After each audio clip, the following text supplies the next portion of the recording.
Hello and welcome back to Week in Review with the one and only Doooovid, who has just messaged our friend who might be coming on the show later on to discuss. Hello and welcome back to Week in Review with the one and only Doooovid.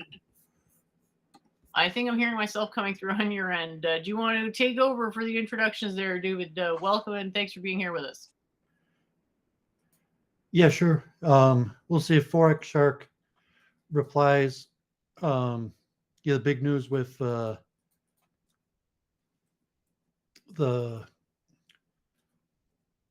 FTX collapse, Sam Bankman-Fried losing all his money, going from one of the richest people in the world to bankrupt, possibly criminal, fleeing on the run.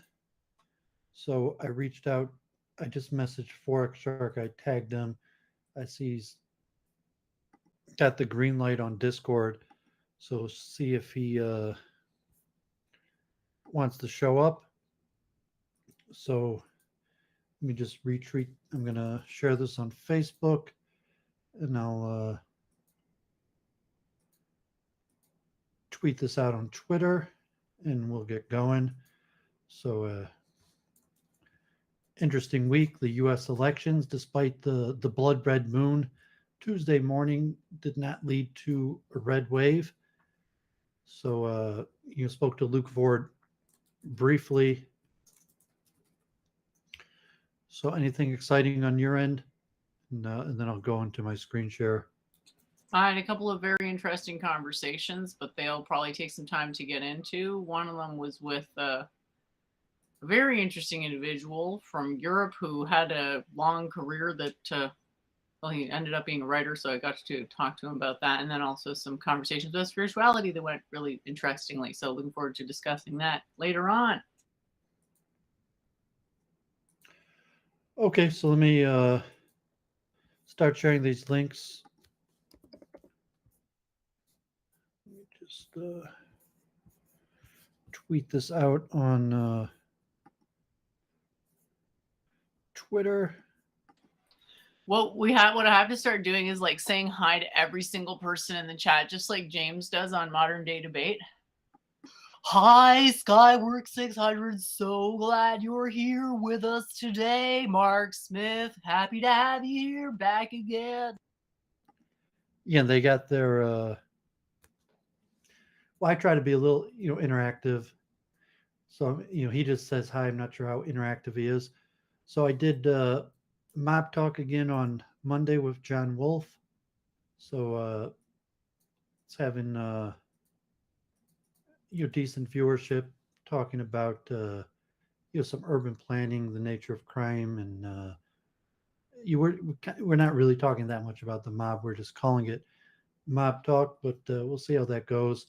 God forbid. Maybe it was like clickbait kind of.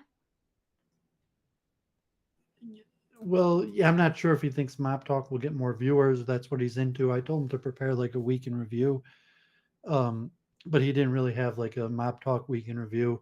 So we just talked more like urban affairs than Mob Talk. But we did talk a little bit about crime and violence from an urban perspective, but more like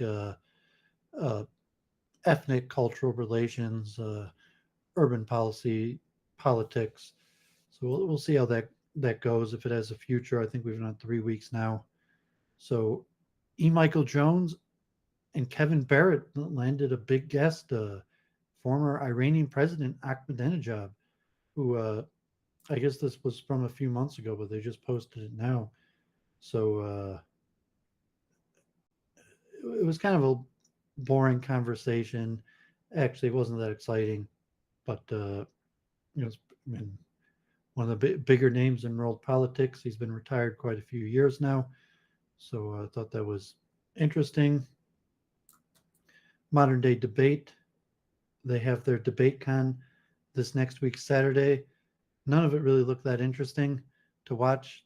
I don't think I was going to watch any of them. I watched this one, and it was really pretty bad, God forbid. Ronnie Cameron, who had debated T-Jump against Mark Reed on atheism versus Muslim, and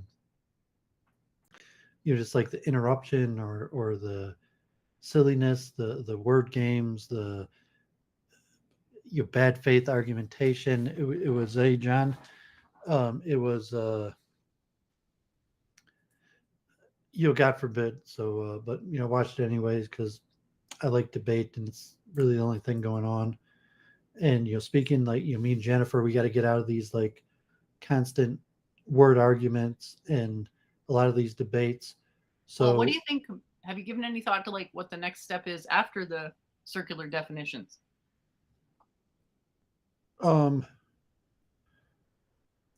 so I was watching this course today on constructive grammar linguistics. So I think the actual study of linguistics and the nature of language.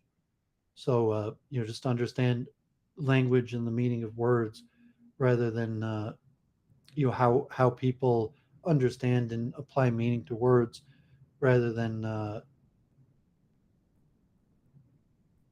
talking past each other, miscommunication. Um, how does the mind assign a value to a words, and then how is it comprehended to create common understanding? So, reviewing my linguistics. So here was a course I found from Martin Hilpert on constructive grammar. I was not sure if it's actually a new theory. Um, Constructive grammar explains how knowledge of language is organized in speakers' minds. The central and radical claim of constructive grammar is that linguistics knowledge can be fully described as knowledge of constructions, which are defined as symbolic units that connect a linguistic form with meaning. The implication of this claim is far reaching. In constructive grammar, not only are lexical items, but also syntactic patterns are seen as symbolic, meaningful units. Instead of being meaningless structural templates, syntactic patterns actively contribute to the overall meaning of an utterance. Knowledge of language is thought as a vast repository of interrelated symbolic units and nothing else in addition.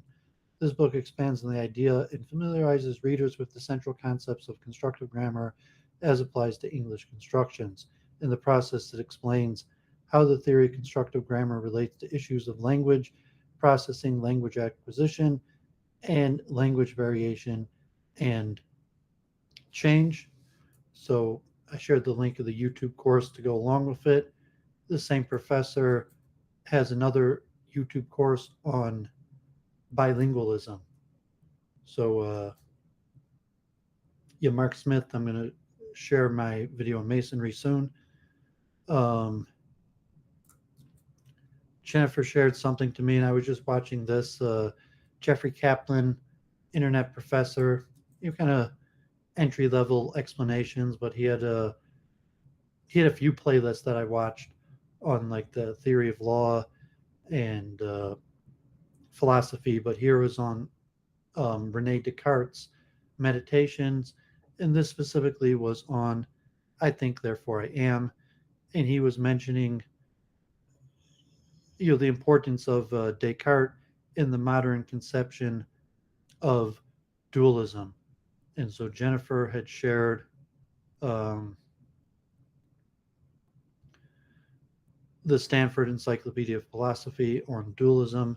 Maybe we'll look at that. But here, so Professor Kaplan is mentioning Aristotle had a more neutral understanding of dualism, where Aristotle has the 5 parts of the soul: rational, appetitive, sensitive, locomotive, and nutritive. And it's generally thought like the rational was non-physical, but the appetitive, locomotive, nutritive were physical, as where Descartes puts all mental activity into the spiritual, non-physical realm. So that the concept of being hungry or tasting food or smelling something or moving the body for Aristotle is would a quasi like soul defined, but more something of the physical, as where Descartes takes it to a further extreme and even the controller aspects of the body in explained in a non-physical dualistic manner. And so he goes through all the meditations, and we'll look at dualism, the various schools of dualism, and we were talking substance dualism. Sometimes as Descartes is described, but Descartes has one of the most extreme forms of dualism. Peter Thiel talking about Twitter wasn't really that interesting, but Moral Outrage Prophet made another art piece of Doooovid.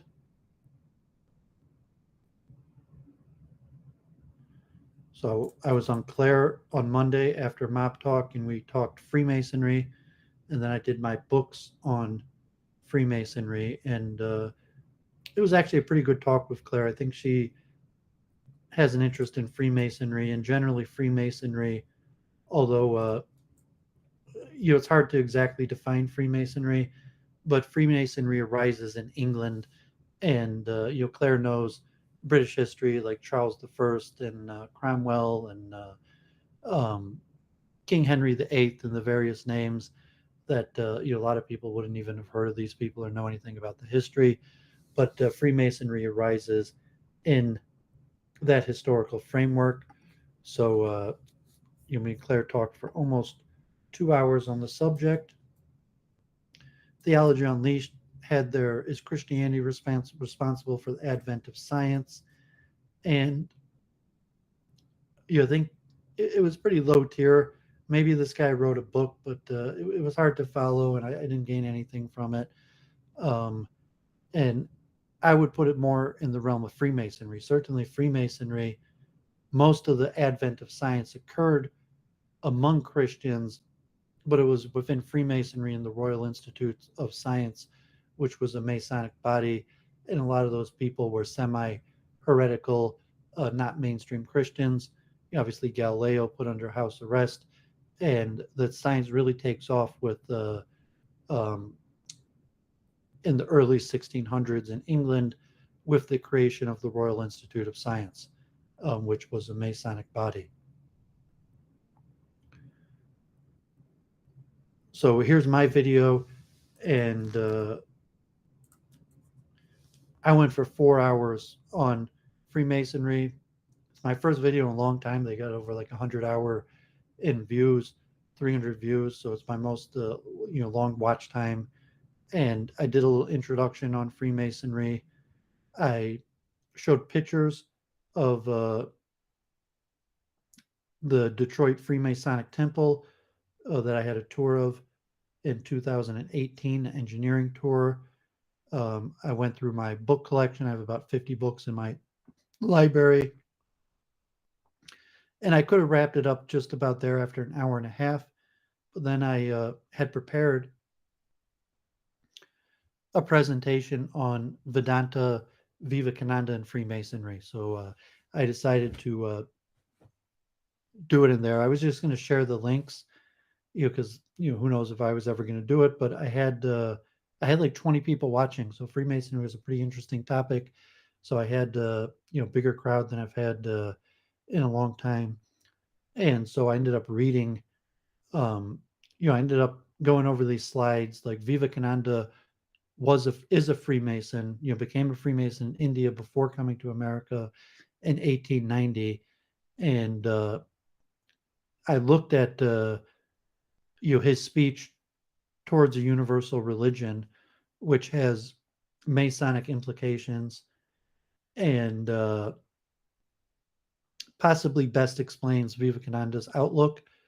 And I was looking through that actually, claims, because Jennifer said she was reading Raja Yoga. Are you still reading that? Are you finished with it? No. So I'm not finished with it. I'm still reading it. So I was mentioning that Raja Yoga, Bhagavad Gita has Karma Yoga, Jnana Yoga, and Bhakti Yoga, and not Raja Yoga. Although there is a basis of Raja Yoga in the Vedas, but it's not one of the three main yogas. And many of the scholars of Vivekananda claim that Freemasonry is the basis for his Raja Yoga.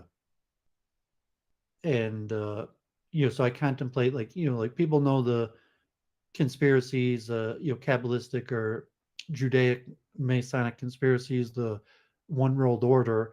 But I looked at, the modern day Freemasonry, what's the Vedantic one world order and Vivekananda. And then I read at length for almost an hour and a half. I read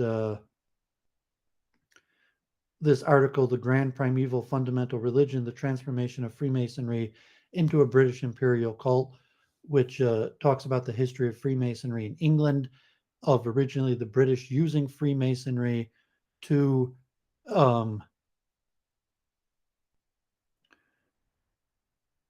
administer India, to then allowing Hindus to become Freemasons, and then eventually that the overturn of British authority was largely conducted by Freemasons, and the majority of the members of the first Indian National Congress were Freemasons, and the concept of the universal brotherhood in Freemasonry, where Indians became Freemasons, and the concept that Freemasonry wasn't Christian in origin but predates Christianity and had a global was like Freemasonry was the truth behind the Vedas, in that the ancient Vedas had this lost truth of Freemasonry that had been lost, and so it was a pretty interesting scholarly article. I read it for the whole thing over an hour, and then someone in my chat, first time he came on, Bakura Precision, who I guess is Muslim in the Middle East. We spoke for a little bit, and maybe I'll be on his show. We'll see if he reaches out to do that. So that was a good programming this week. I'm not sure what I'm going to do my books on. I have some books I'm going to show too, of books that I just got from my dad, math and physics books. So I'm not sure what I'm going to do for my Wednesday tour of my library. I'm organizing my dad's math, physics, and science books. So maybe, and my dad has a really good math collection. But I probably won't be done this week. Maybe the next week I'll do a tour of my dad's math and physics section of his library. And so I'm not sure what I'm going to do. That sounds like a lot of fun. Think he'd ever do an interview with you? Nah, he's kind of old school and not trusting, and would like he probably like wouldn't even want me to publicly show like his math books. He was all paranoid that it's more likely that bad things are going to come from it than good, which So he does might that be right, mean this is an unfortunately. incognito reconnaissance mission that you're going into your dad's house and he's not going to know you're going to be streaming his videos? I mean, Yeah, his I probably books, won't sorry. tell him. I probably won't tell him that I'm going to stream his math book collection. I mean, he probably, because he wouldn't be forgiving, but if I asked him, he would almost definitely say no, just because he doesn't trust the internet or social media or even the public in general. And he's probably right about that. I mean, to some extent, to tear towards skepticism or mistrust. So, Respect. Yeah, so this was one I definitely want to talk about. I'll go ahead and talk about Lex first if you want, but the direct indirect realism is super interesting.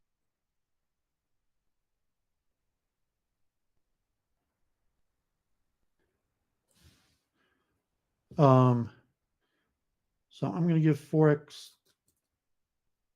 the link. If he wants to come on now, we'll talk now. Nice.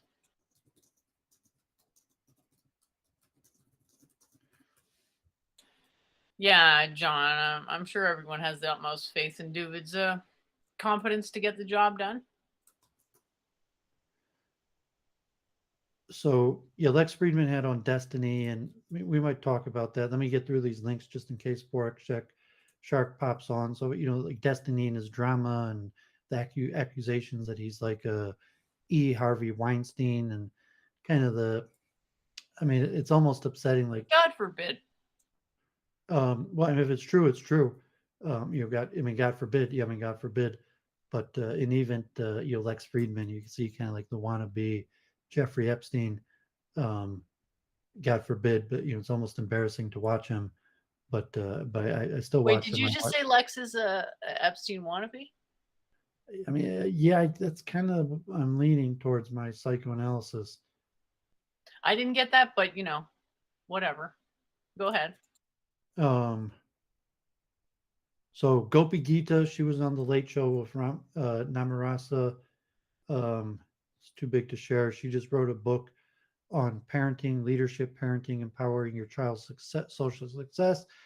And I bought it on Kindle, read it. It's a little interesting that she shares, she tries to give a little bit of um, a comparison between like Erickson and Maslow and Vedic theories of the self and parenting, because self formation is very important to parenting.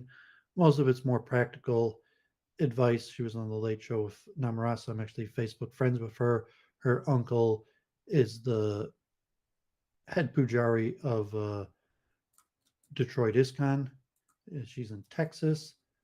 God forbid, my mother sent me this article, and this supposed anti-Semitic attack on a bus in Chicago that wasn't accurate.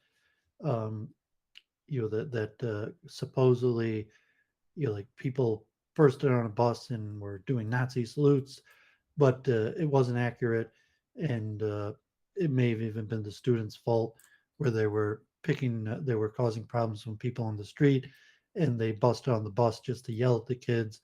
It had nothing to do with anti-Semitism, but it became like a global story, made a whole bunch of the news.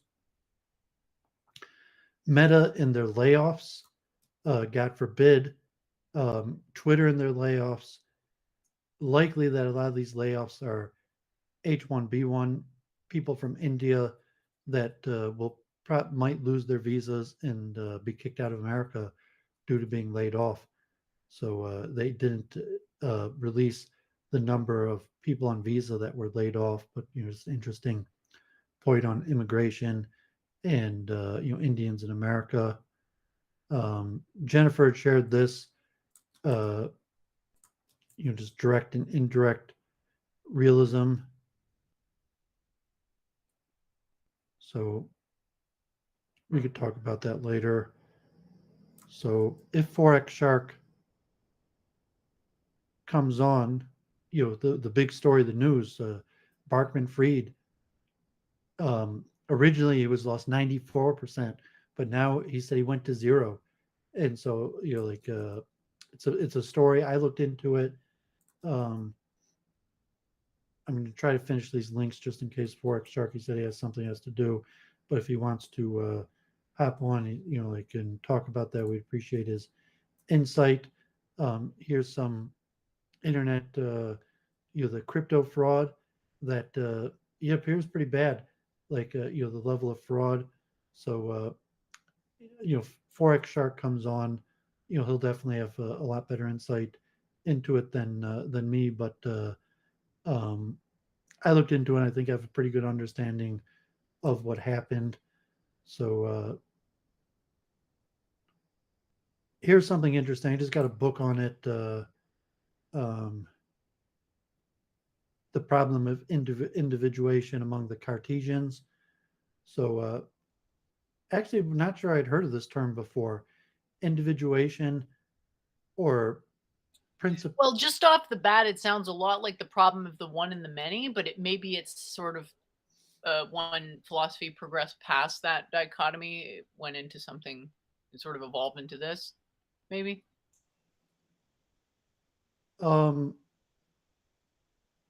Yeah, so it looks like it's a big deal in Renaissance Enlightenment philosophy as ancient roots, and the concept just means, um, so Wiki even said that the individuation occurs with different meanings and connotations in different fields.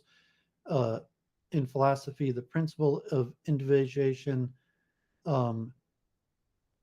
expresses the general idea of how a thing is identified as an individual thing that is not something else, which relates to the semantic word meaning of words, to like individuate a meaning of a word, that a word has a meaning, a single meaning that is not something else, that is individuated, um, is included how an individual person is held to be different from other elements in the world.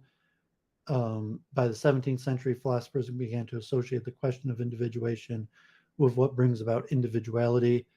There's a part about in Jungian psychology, in law, and even in physics, the quantum entanglement um, of quantum superposition. Can you individuate, or the natural criteria of individuality. Uh, so we might talk about this more. Just a important concept. So it looks like Thad Roberts released some of his um, I got to say, it's one of the more frustrating things to watch because there's no logic at some point. The logic just falls apart. It kind of seems like there is logic, and then it's just a bunch of formulas, on disjointed formulas. So I hope it goes in a positive direction and becomes more intuitive soon. yeah, so I guess they had a conference. So I saw that memes, we covered that when memes showed the picture and was there.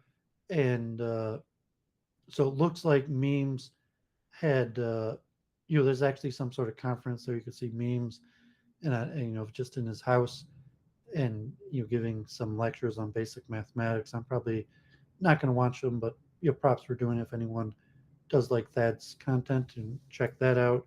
So Forex Shark said hopefully he's going to come on in 10 minutes. So here was the Stanford thing on dualism. Maybe we'll talk about that more. I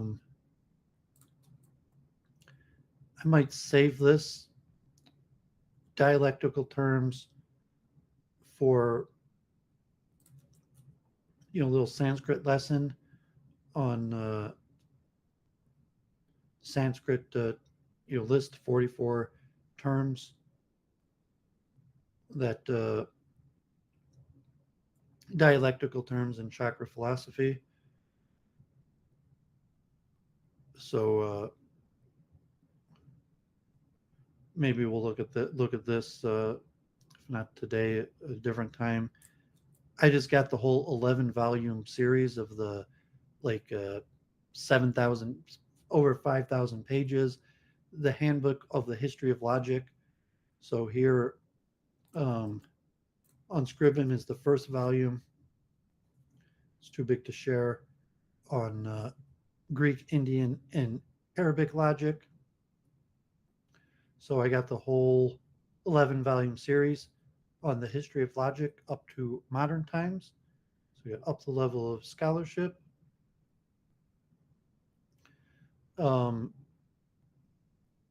So let me do this song. So I helped promote a band, a Jewish band. It was called Hidush. They came out with an album, and they really liked Oasis, and even more like an Oasis cover band. And I remember when I was in Israel in 1997, this was like all over. This was a really mega popular song. It was really popular among Jews. And so the Hebrew band used to play this song occasionally at their concerts. And like the crowd really liked it, and they'd sing along. And then they even did like a whole Oasis cover concert where they did a whole concert just playing Oasis songs. And so I guess this 1995, like you talk about the degeneration of American culture. And this is, I guess, just a classic love song, but it's probably somewhat already a lust song. Saying from the earlier songs, like mentioned the 70s, and with the Beatles, they married their girlfriends. Even Eric Clapton, who, Layla was written about George Harrison's wife that divorced him and then married Eric Clapton, still, followed the sanctimony of marriage. Um, so I'm not sure if this is, would be classified as a lust song, as borderline, but just kind of a simple, popular, easy musical tune love song. Even Jennifer said she used to like the song.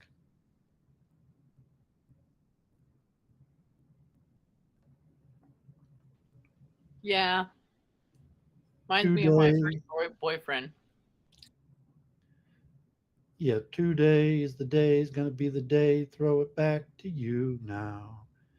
And by now, you should have somehow realized what you got to do. I don't believe that anybody feels the way I do about you now.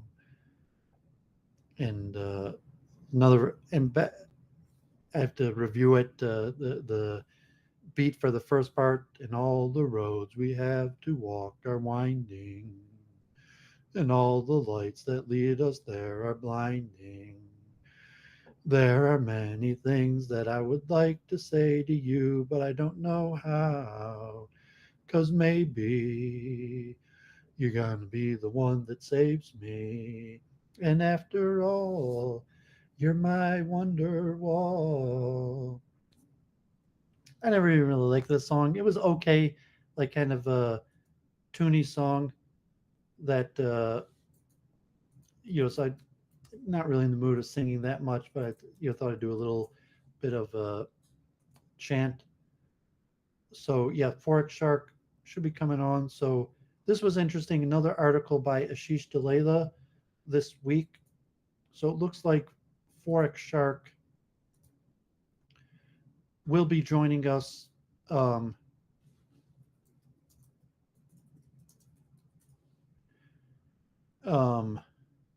hopefully any minute. And so he has the link. So I love when we get insiders on. Just the insight is really unparalleled. we got 28 people watching. Maybe he shared it. Maybe Forex Shark shared it. If he said, because I don't know if so many people watching now, but so Forex Shark joined. So let me just quickly. Um, Most people at present assume that religion is independent of logic. They insist that claims of religion must be logical, follow the principles of identity, non contradiction, and excluded middle. This attitude is predominantly Western because alternative logic systems have either been formalized or used informally in Eastern philosophy. Nyaya is one of the 6 systems of Vedic philosophy, presents a detailed alternative system of reasoning. Unfortunately, most people are unaware of many alternative systems of logic in Eastern philosophy. The specific system of reasoning called Nyaya used in Vedic philosophy, and how these systems are radically different from Western logic. In this post, I will discuss the problems with Western logic, followed by the reasons that Vedic philosophy rejects this view of rationality. Um, this list of reasons is not exhaustive, but hopefully sufficiently broad to give the reader a sense of why Western conception of logic is false, why alternative ideas of logic are required in religion, and why the Nyaya system of reasoning is recognized as one of the 6 essential Vedic components of Vedic philosophy. So this is going back to last week, where um,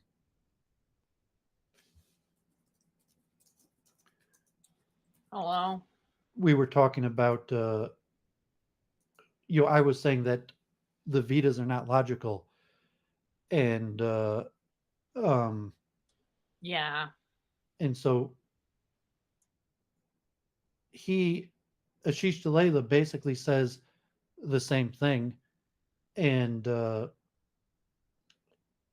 talks about the why people try to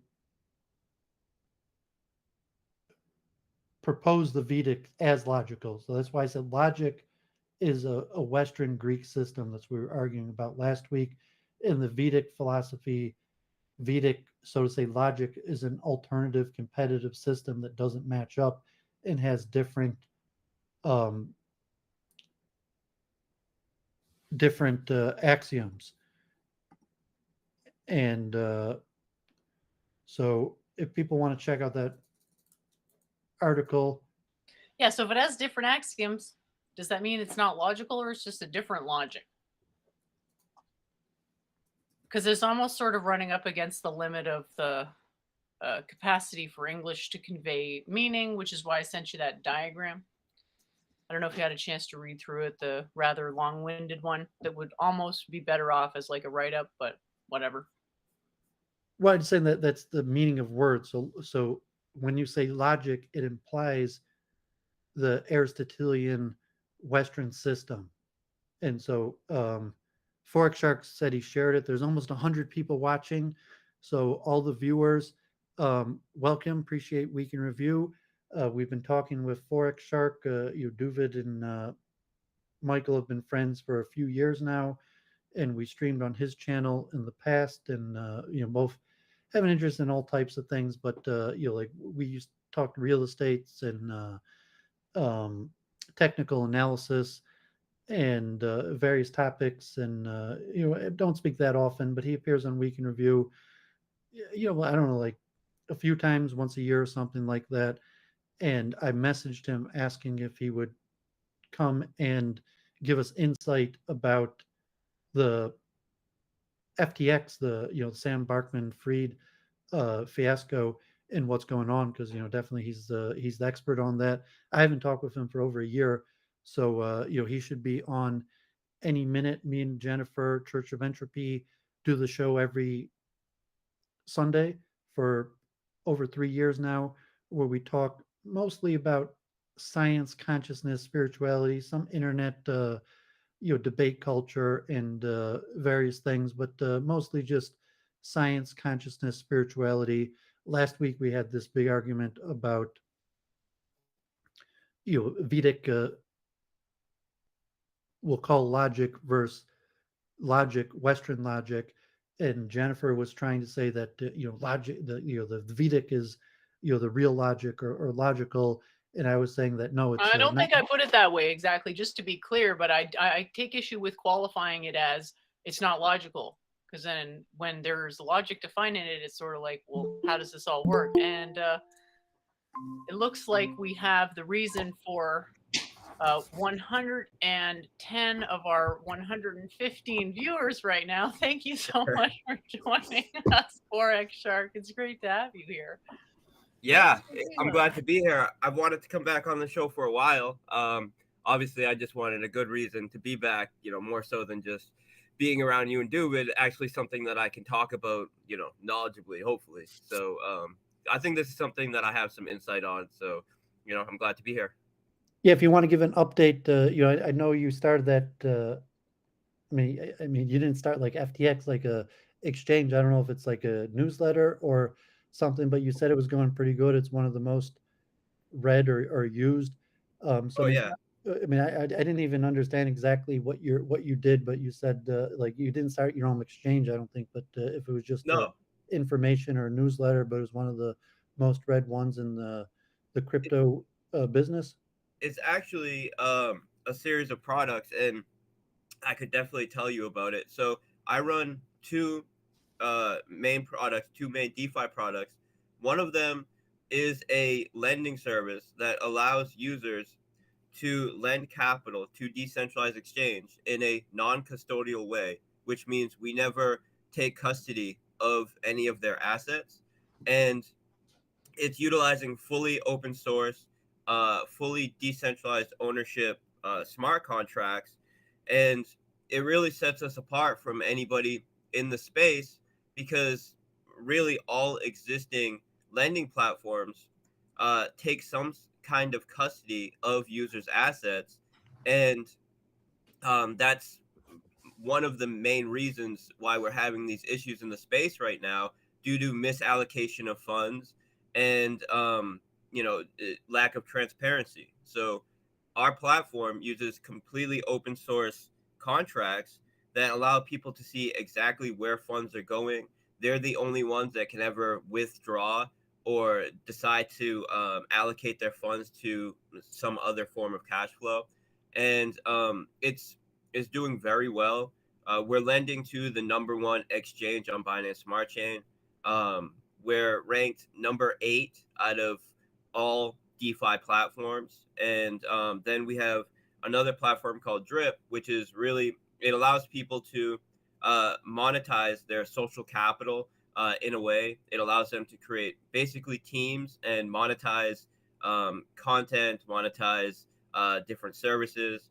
And that's ranked something like number 5 on all of DeFi, and even higher when we're just talking about Binance Smart Chain. So their products on Binance Smart Chain. Binance Smart Chain is the number 1 most active decentralized smart contract network in the world, and I have 2 products that are ranked in the top 10 on both of those on that network. So when I initially, well, I obviously met you before I ever ended up developing anything, but I had a Discord group that I started maybe 5 or 6 years ago, something like that.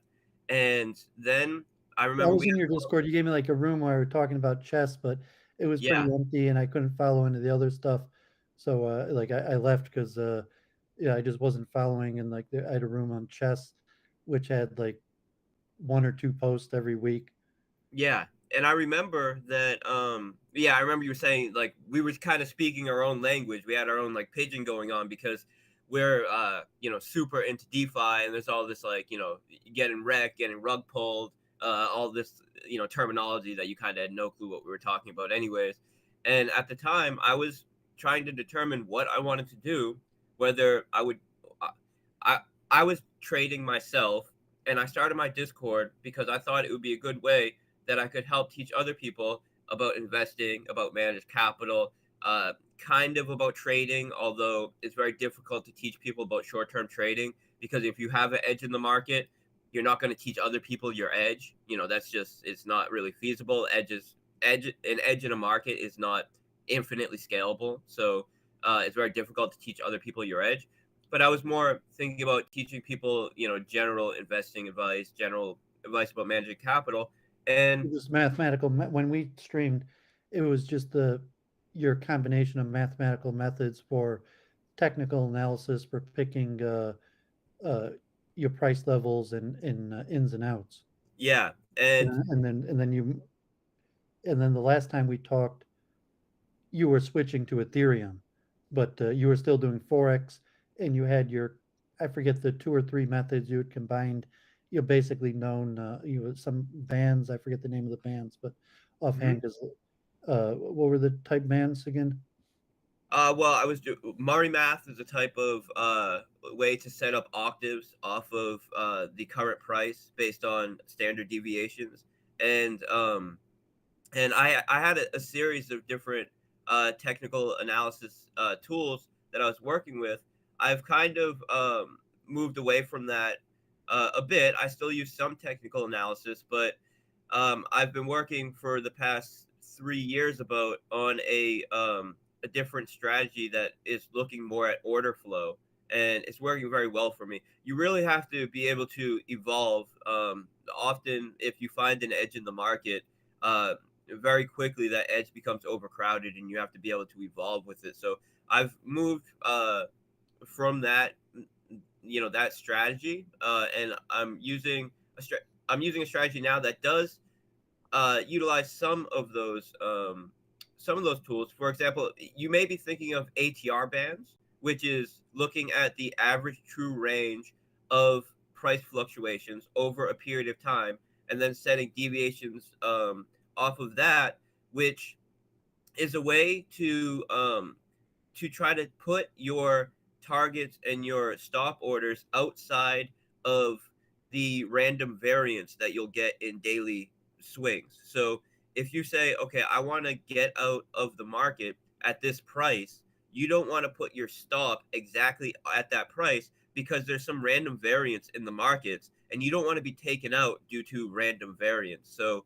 you might take, all right, I want to get out at this price, but I'm going to push it a little bit further past that to make up for this random variance, and ATR bands is a good way to just account for this random variance. So I still actually use that as a way to place stop orders, but I don't talk too much about my trading strategy just for obvious reasons. I'm actually ranked very, very high on Bybit. Bybit's the number 2 most popular exchange in the world as far as volume, and for the past 6 months, I've been ranked in the top 10 out of 54 million traders on Bybit.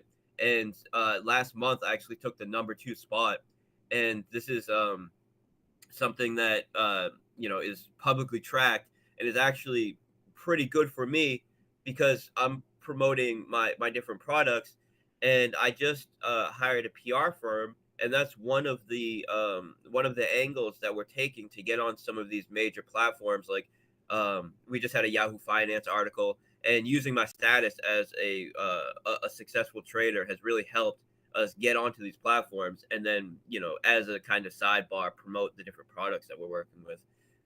But when you came on initially, yeah, I was trying to do this kind of education, and I really had very little success with it. I realized that it's very, very difficult to teach other people how to manage their capital and invest. There's a lot more than just education to it. It's about managing emotions and being able to be objective and really, account for your analysis. And I still try to help people from like an educational standpoint, but I realized if we're going to if we're going to really help people and really help people manage their capital, I think the best way to do it on scale is to develop tools and products that allow them to do it, and that especially products that do not rely on speculative trading. So that's really what I've moved towards. More like lending assets that allow people to earn yield through lending and stuff like that, rather than having them have to rely on speculative trading, because most people do not do well with that, obviously. Well, I wanted your insight. I thought to reach out to you to help explain what's going on with FTX, but because I know Sam is famous for saying like he only wanted to get rich because he wanted to give charity, but you're using the expression help, but it sounds more capitalistic. I mean, you're setting up a business, or you're helping people in that sense. I mean, you're saying that by being a Yeah. capitalist and providing, hopefully an honest business, you're helping people, or you actually helping people by giving free educational, or you have a product that people pay for, or commission that you take, or is it a commissionless service? So the way it works is that we take a 0.4% on deposits and withdrawals into the system, and that's way under par as far as what any of our competition are taking, and we're able to do that mostly because it's all ran by smart contracts, so there's very little management. There's like essentially no centralization. So it's really kind of, we deploy these contracts, and they're open source contracts that anybody can interact with, whether they're interacting it through our front end or it's speaking directly to the chain through BSC scan or like command line. Like they can do it in a way that doesn't involve us at all, at this point, now that it's deployed. So it What allows size of us the to, contract? You said 0.04%, or 0.04% of deposits and withdrawals into the no? I system. mean, that's still, if it's $1 million, that's still going to be It's thousands of significant. dollars.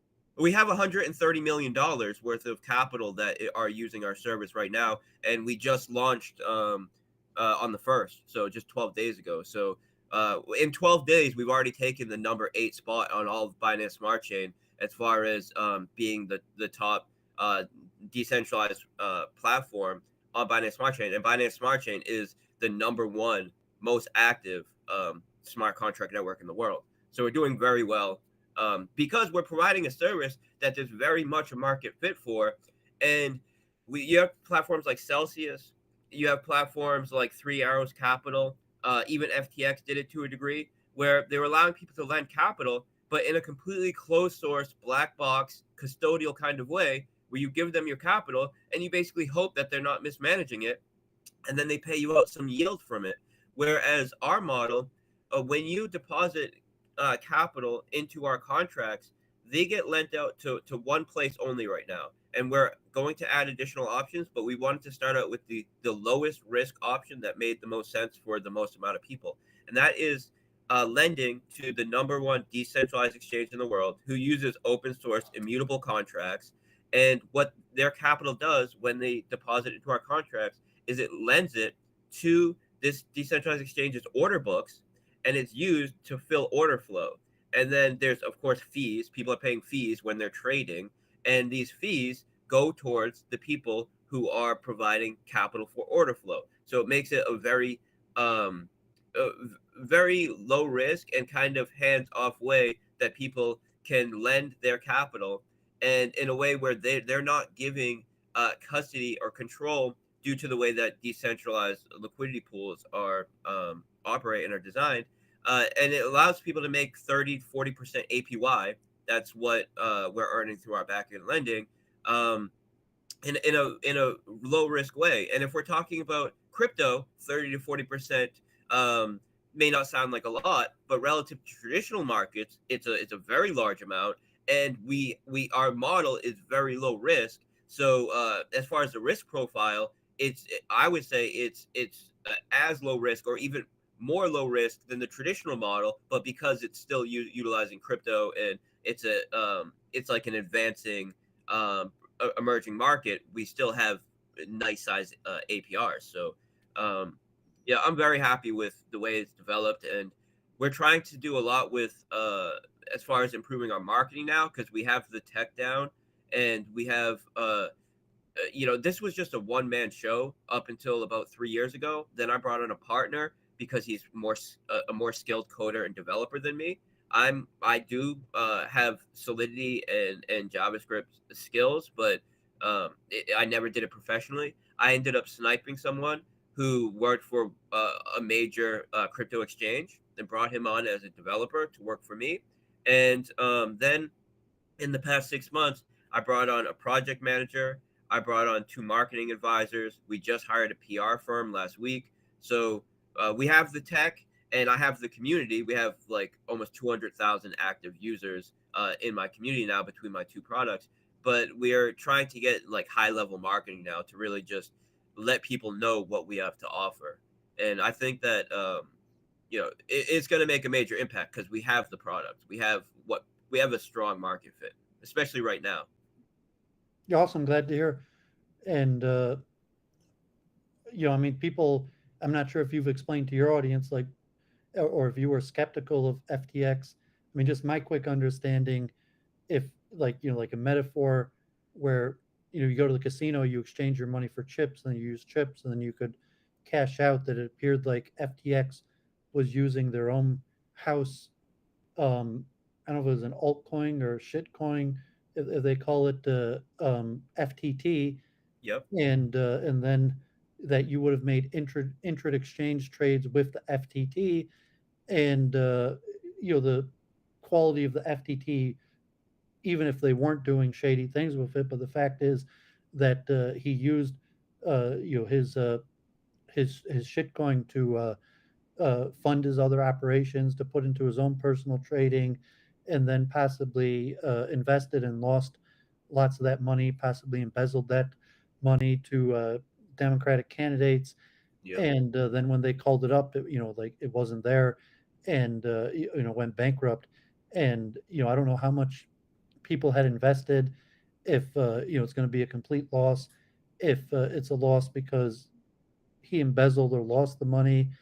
If people like you months ago were skeptical of what he was doing, like I never got into crypto because it didn't serve any purpose to me besides for maybe diversification of funds.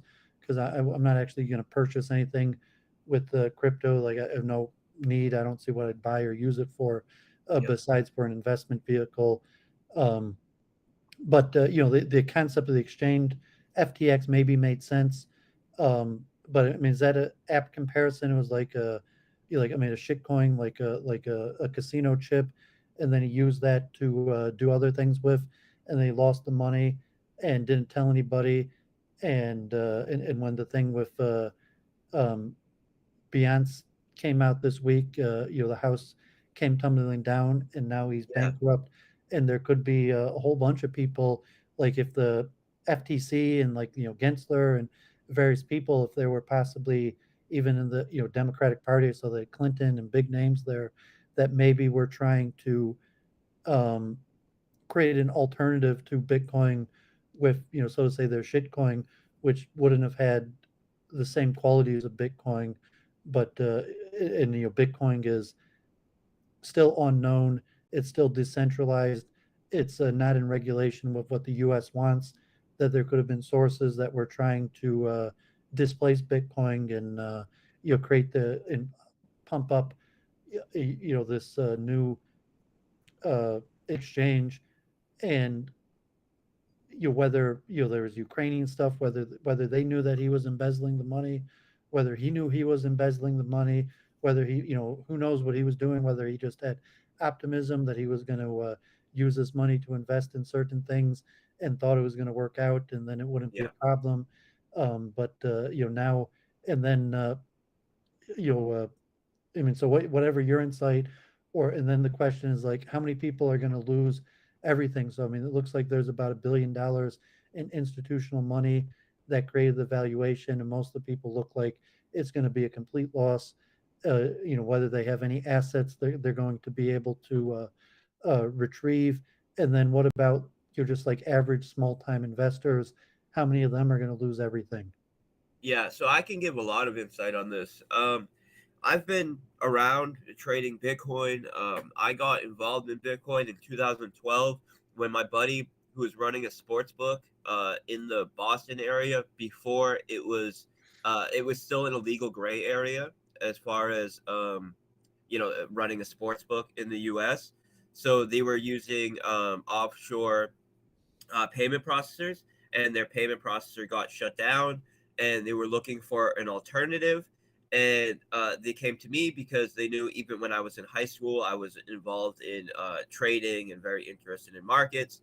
And I was just starting to learn a little bit about Bitcoin.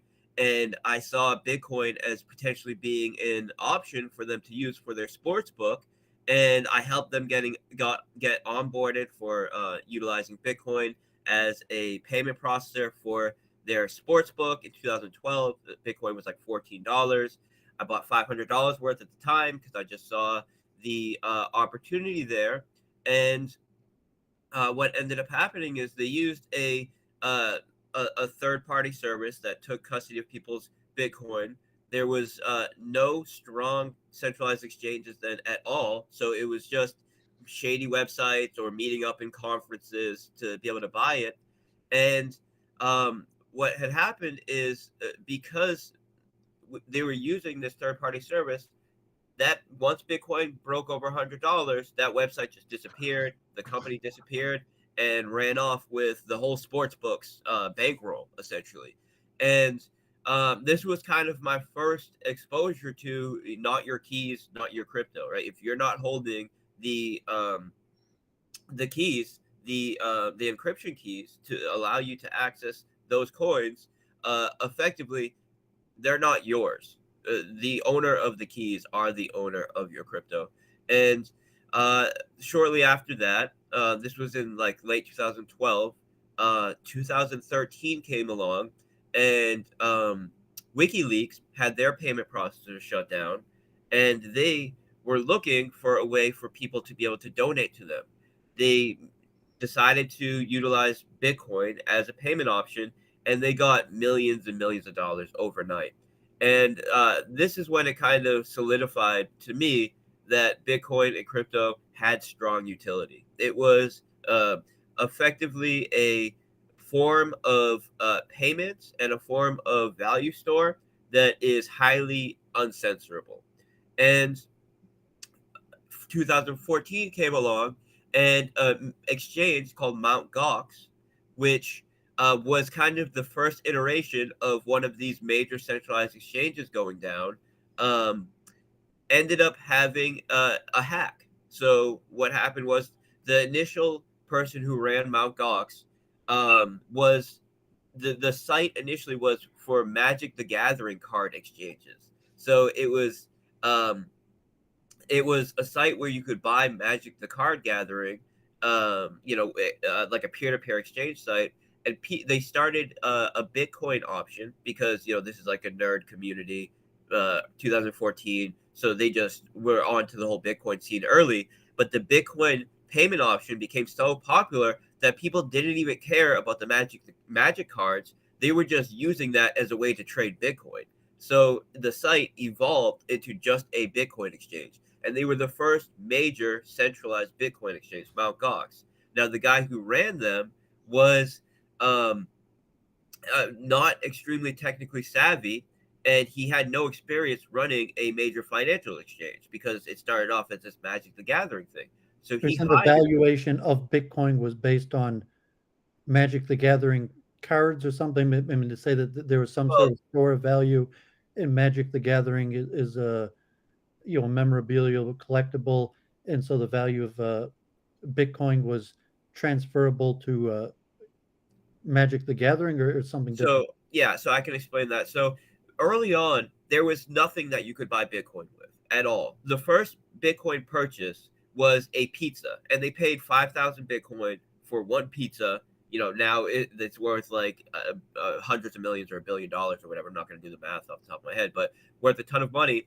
And um, very shortly after that, because that was kind of the proof of concept that people would accept Bitcoin as payment for products, uh, little fringe sites like this Magic the Gathering site allowed people to do sales for Bitcoin. So people were selling their Magic the Gathering cards for Bitcoin and other options. But the Bitcoin option became so popular on there because people wanted a way to get into Bitcoin. They had no other way to get into Bitcoin, and the Bitcoin price was soaring. So people started selling and liquidating their Magic the Gathering assets for Bitcoin, and this became a way that people were able to turn fiat capital into Bitcoin, and it evolved. People actually bought Magic the Gathering, or just people who happened to have Magic the Gathering memorabilia liquidated it. I mean, I talk a lot about my multiple truth hypothesis and truth discovery and price discovery. So I mean, Bitcoin has a price discovery to the U.S. dollar, but you couldn't actually get Bitcoin from the U.S. dollar. You had to mine it. But if Yep, you could exchange Magic the Gathering for Bitcoin, you have some level of price discovery on Bitcoin because Magic the exactly. Gathering has have price discovery to normal currencies. Exactly. And it started off like that, but very quickly, like over the course of a couple months, the people who were running it realized that this is obviously an extremely inefficient way to have a market, having people have to come on to Magic the Gathering cards to get into. So he brought on some people that were more educated in running traditional finance exchanges, and they made that transition into they got banking support, and they made a transition that allowed people to use wire transfers and at first not credit or debit, but eventually within the course of a year, credit and debit to finance their accounts and use that capital to buy Bitcoin. And they became the one of the first, or I believe the first. I think the first, at least the first one that actually got traction and got off the ground. Exchange where people could use fiat capital to buy Bitcoin, and he brought on some guys that were more educated in running. They came from traditional finance to run the exchange. They moved to Japan because Japan has a um, uh, they were one of the first countries to get some sort of regulation and some sort of infrastructure around crypto trading. So uh, they were kind of pioneers in the crypto space. And I'm going somewhere with this, but Japan was kind of pioneers when it came to setting up infrastructure for crypto and for finance. But because there was legal regulation there, there was a premium on Bitcoin in Japan. So, uh, so what happened was Mt. Gox moved to Japan. They brought on these traditional finance characters, and within 2 years, the people that he brought on ended up committing fraud. They had custodial control over all of the capital that sat on the exchange, like all centralized exchanges do. And there was a hack. So that hack turned out to be an inside job, but it was a hack, and hundreds of millions of dollars worth of Bitcoin were stolen. And this is the first major exchange and the first major exchange hack where hundreds of millions of dollars of funds were lost. And it turns out that there was a lot of misallocation of user funds, a lot of fraud going on, and they used the hack as a way to try and cover that up. So there was Sam really, makes his first, I think they say $25 million doing arbitrage between Japan yes. and so I mean, this probably, how long is it till what year? I think that's 2017, where and I'm not sure if you say he legitimately made those tens of millions of dollars doing arbitrage. Okay, so that's why I said I'm kind of getting somewhere with this, because I brought this up because, for one, it's the first example of a major centralized crypto exchange having their administrators steal the funds and misallocate them, and then also after misallocating the funds, having a hack which turned out to be an inside job, which was a way for them to, one, steal the money, but also try to cover up their misallocation of funds by just having it all be stolen, and kind of have that cover up for funds lost, which won't work over strong scrutiny, but could buy some time to allow them to get to Dubai, which I believe he was trying to do yesterday, which is a non-extradition country. So he was caught in the Bahamas, which he lived in the Bahamas, but there was some talk that he was on a flight to Argentina. That Well, you're turned going out, to give a history of the creation of the first exchanges. I mean, so at this point, when you're talking Japan, there's really just Bitcoin, and then there's altcoins or altcoins do not alternative exist. coins, and then the first exchanges. And I Yeah, don't know, saying if you think he legitimately made his, I mean, yeah. original, and so, where do you get from there to the exchanges in Japan that he would have been doing Okay, yeah. So arbitrage, or were you involved on a lower level at that time? I was absolutely involved in Bitcoin and trading Bitcoin. I was not involved in any arbitrage, but well, I to mean, did it some make degree, sense to you? Did you hear about what he was doing, and it made yeah. sense to you that what he was doing was possible, but you didn't think about doing it yourself, or were there questions even then of the shadiness of it? It makes sense to a degree. So what he was doing, because Japan was one of the first countries to have an infrastructure, a banking infrastructure for crypto, it was one of the few places where you could buy large amounts of Bitcoin with fiat. So what he was doing, what Sam Bankman was doing, was going to countries where you could buy Bitcoin in P2P, peer-to-peer exchanges. For example, there was a service called Local Bitcoins where you could do in-person cash purchases of Bitcoin. You could do cash by mail. You could do wire transfer. There was all of these smaller these smaller services where you could do peer-to-peer exchanges for Bitcoin, and he was taking advantage of these services. The Bitcoin ATMs existed at the time, which were services where people could buy and sell Bitcoin. And he was utilizing all of these various services where you could buy Bitcoin outside of Japan, but it was a lot harder to do. And then and then flying into Japan, setting up banking. Initially, he was flying into Japan. Eventually, he set up offices in Japan, and he was working with someone in Japan.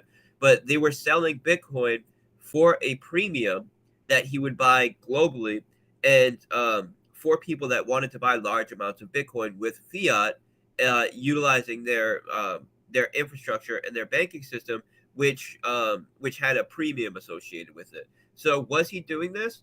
I believe that he was doing this, but the question is, where did he get the funds to start doing this? Because doing this kind of multinational arbitrage is not something that you can do with a few $1,000s. We It's think it's not going to come out. I mean, that even on Wikipedia's bio, that all of a sudden from there he has tens of millions of dollars, and then even later 2019 he's doing something else that's netting him like $1 million a day, and maybe if all the publicity is one of the biggest news stories in the world, they'll dig into and find out, um, and that I want to get into, saying was possibly the U.S. federal government trying to use him to displace Bitcoin for an alternative shitcoin, and then saying that it backfired and failed, or what's your interpretation of what happened?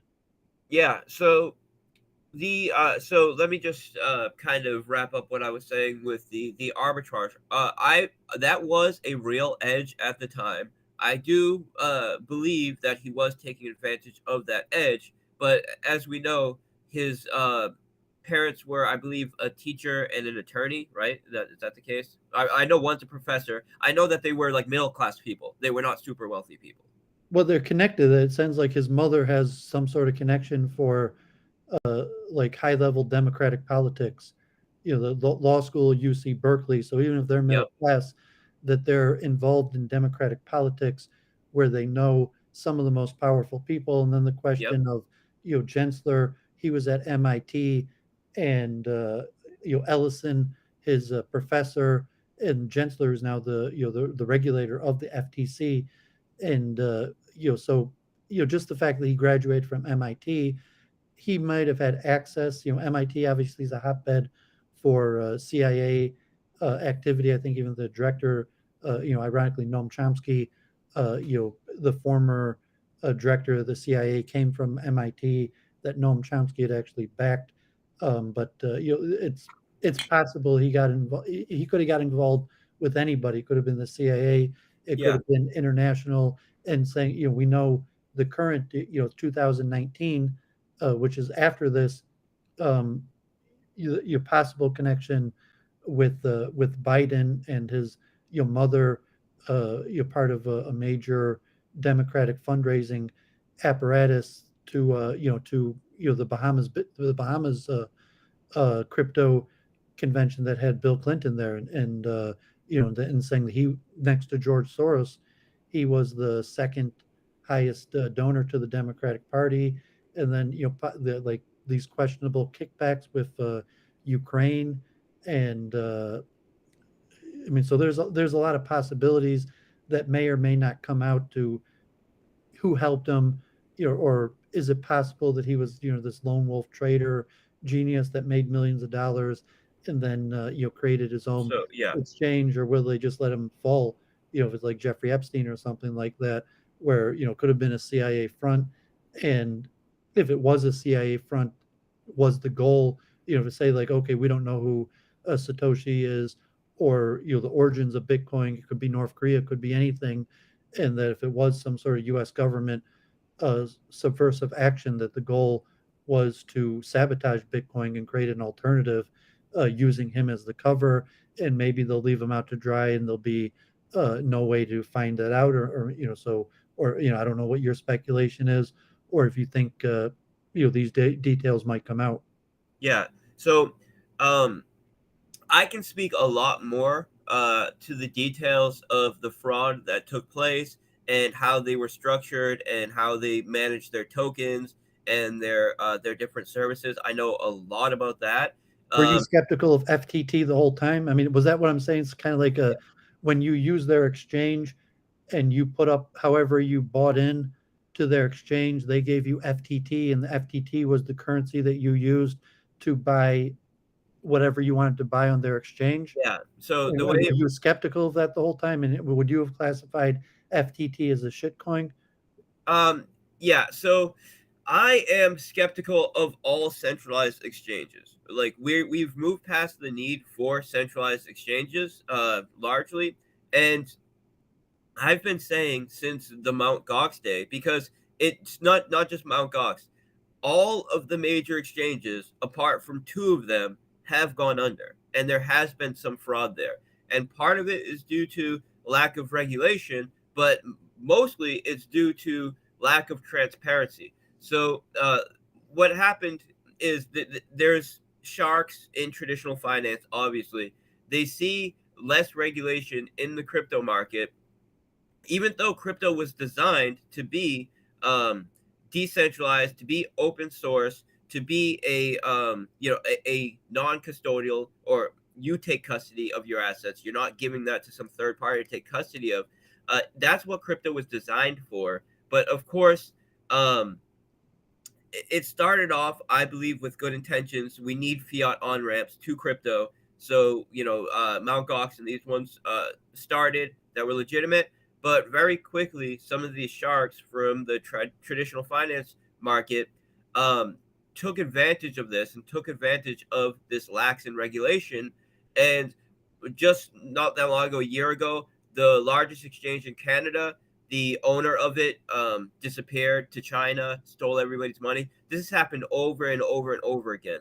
So there's everybody knows, everybody that's been in crypto for a long time, you do not keep your capital on exchanges. You use exchanges if you need to use the exchange, but you don't store capital on exchanges. And this is just where the not your keys, not your coins come from, because this has been known for a very long time that exchanges, centralized exchanges, are very, very liable to be committing fraud due to the lack of transparency and the lack of regulation. Now, if we're utilizing crypto in the way that it's designed, using decentralized exchanges, using open source, non-custodial contracts, then you don't have to worry about the lack of regulation, because the regulation is built into the contracts themselves, the immutable contracts.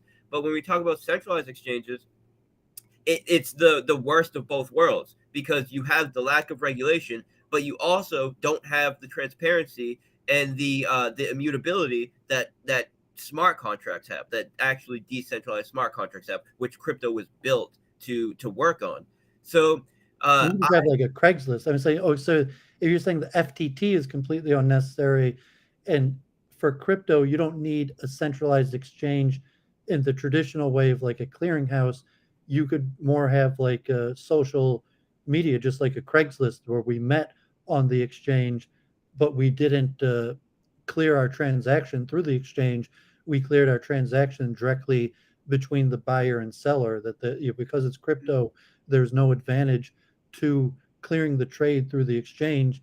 And I don't know if like Craigslist is an apt example that you say, okay, well, it could be valuable to have a web page that centralizes all of the activity, but that web page or central, call it exchange, doesn't actually have to clear the exchange. The exchange, as opposed to a stock, that I buy a stock and I'm not going to buy it directly from the party that sells it. I'm going to clear it through the exchange.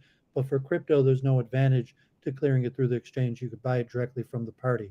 Yeah, so there's two options here. One of them is a fiat to crypto on ramp, and that in order for it to be liquid, you do need some sort of exchange, and you do need some sort of banking support. But there are ways to do it that is open source and accountable. For example, you can use Merkle trees, which is a form of encryption that acts as a ledger that allows you to cryptographically account for every dollar that goes on the exchange, every asset that goes on the exchange, and every asset that leaves the exchange. And a centralized exchange can utilize these these open source cryptographic tools to have the benefits of decentralization and the benefit of trustless proofs, while still having banking support and still being able to provide for a fiat on ramp in and out of crypto. So no exchanges are doing this right now, because the profit motive that comes with allowing the administrators of the exchange and the owner of the exchange to be loose with client funds. If it's the traditional market, we know that there's still a ton of fraud in traditional markets, right? The head of the SEC was Bernie Madoff, right? So like regulation does not protect users. What it especially doesn't protect users' capital from being stolen. Sometimes it allows for the people who stole the funds to be accountable after the fact, but very often the users never get their money back. But there are ways to have accountability on centralized exchanges. It's just no one is doing it because there's so much money to be made by playing loose and fast with client funds, doing the things that FTX did. And then there's decentralized exchanges. Now, decentralized exchanges do not work for fiat on ramp, but they work for token to token exchange, digital asset to digital asset exchange. And this is what we're utilizing when we do our lending on my product, Animal Farm. I named my lending product Animal Farm because it's based loosely off George Orwell's book, where we have the centralized controller who takes advantage of the capital of the, of course, animals on his farm, and they rise up and they take control over their capital.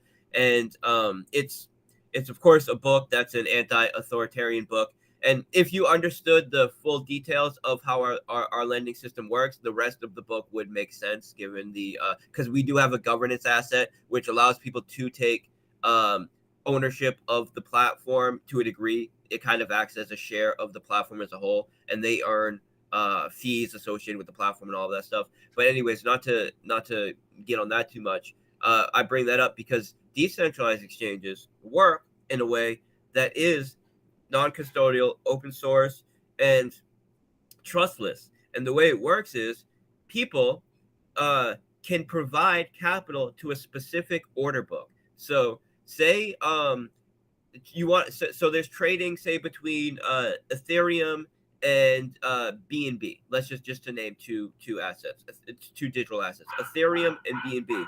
Now, in order to have trading between Ethereum and BNB, you need Ethereum and BNB on both sides of the order book. So what these decentralized exchanges allow people to do is take an equal value, an equal dollar value amount of BNB and Ethereum and put them both on the order book. And then they get a token which represents their share of BNB and Ethereum on that order book. Now, there's a form of automated market maker that happens that automatically adjusts the price based on the ratio of BNB and Ethereum in that liquidity pool. And for providing liquidity to that liquidity pool, you make a percentage of all the trading fees which are generated. And when you go to turn in that liquidity pool token, which represents the amount of capital that you put onto the book, you get back out whatever the new ratio is. So if there's one, or just to make the math easier, 100 BNB and 100 Ethereum on an order book, when you put it in there, then that means one Ethereum is worth one BNB. Now people buy Ethereum. Of course, when they're buying Ethereum, they're buying it with BNB because that's the two assets in that order book. So they put in BNB and they get out Ethereum. They pay a fee to do that. That fee goes to the people that are providing the liquidity, holding the liquidity pool token. And now, so say someone trades 10 BNB for 10 Ethereum, because they're going to move the price now, the next person would have to pay 11 BNB for 9 Ethereum. And the price automatically moves like that using automated market maker, and it's all automated and it's all using decentralized immutable contracts. And when the person who's providing the liquidity decides they want to remove that liquidity, they exchange that liquidity pool token, which represents the amount of value they have on that order book, back to the router contract. It's a little technical. And then they get back out whatever the current ratio is between the two assets. And of course, there's some risk that is that they're getting exposed to, because they're whatever ratio that they put the two assets on the books will likely not be the same ratio that they get back. And there's some risk exposure there because you could potentially end up with less of the more valuable asset when you remove it, but you could also end up with more of the more valuable asset as well. And there's a whole algorithm that allows us to be decentralized. So it allows for token to token exchanges without any custodial third party, just user to user, using these automated market makers and decentralized liquidity pools. And this allows for all kinds of crypto trading. So even like Bitcoin can be traded, even though Bitcoin does not have the ability for smart contract functionality. There are protocols that allow you to wrap Bitcoin in the Ethereum protocol, basically, that allows you to trade Bitcoin on these decentralized exchanges. And also, there's something called atomic swaps, and atomic swaps are just another way where you can do smart contract network to smart contract network trading without a third party intermediary. So with crypto, you do not need a centralized exchange for any kind of crypto to crypto trading, any kind of digital asset to digital asset trading. The only thing you need it for is for fiat on ramps and off ramps. And of course, that provides a problem because there's an element of centralization and most likely closed source scripts and contracts and programs that are being used to manage this. But it can be done in a way that still has a level of accountability and a level of trustlessness just by using cryptographic tools such as Merkle trees to account for every asset that comes on and off the exchange. And these kinds of tools could be used to make a trustless environment. And FTX could have adopted something like this from day one, and there's no way they could have done this kind of fraud. Now, Binance yeah. operating in the same way. I mean, I just checked and I saw Binance actually put up $500 million with Elon Musk for the takeover of Twitter. But is everything you're saying about FTX also applicable to Binance? Or are they operating in a more transparent fashion? So yeah, at all of these centralized exchanges, I do not know one centralized exchange that is using Merkle tree proofs to account for all capital coming on and off the exchange. Now, there's one exchange that I know called Bybit, which is based out of Hong Kong, that guarantees one-to-one reserves for their users, which means if you deposit, say, a Bitcoin onto Bybit, they're making the claim that they never use that Bitcoin to do anything. They don't lend it to some third party to earn yield. They don't trade with it. They just hold it. And then when you say you lose money on the exchange, fine, you lose money and you can't withdraw it. But that money, someone else, I mean, these are largely zero sum. They're actually negative sum. But let's just say for the sake of this discussion, they're zero sum games, futures markets, because they're derivative. So if you lose one Bitcoin, someone else effectively just made one Bitcoin worth of profit. Now there's negative sum because there's also the exchange rent seeking and taking fees on both sides. But I'm just saying that this exchange Bybit says that they're guaranteeing reserves. They only do custody, which means they're not doing any kind of lending. They're not doing any kind of trading. And all they're doing is holding capital for users, allowing them to trade with each other and collecting fees on each trade. That's what they claim, but they're not using any kind of proofs to guarantee this. They're just saying that that's what they're doing. But that is different than something like a Binance or something like an FTX, which are like openly using a large percentage of user capital to make investments, to do asset acquisition and acquiring other companies and issuing their own tokens. So FTT, let me just say what the value case for FTT was, because there was a legit value case for FTT. So what FTT was an asset that allowed you to pay trading fees on FTX's exchange at a discount. So say you want to trade some Ethereum for Bitcoin and you pay a 0.3% transaction fee when you do it.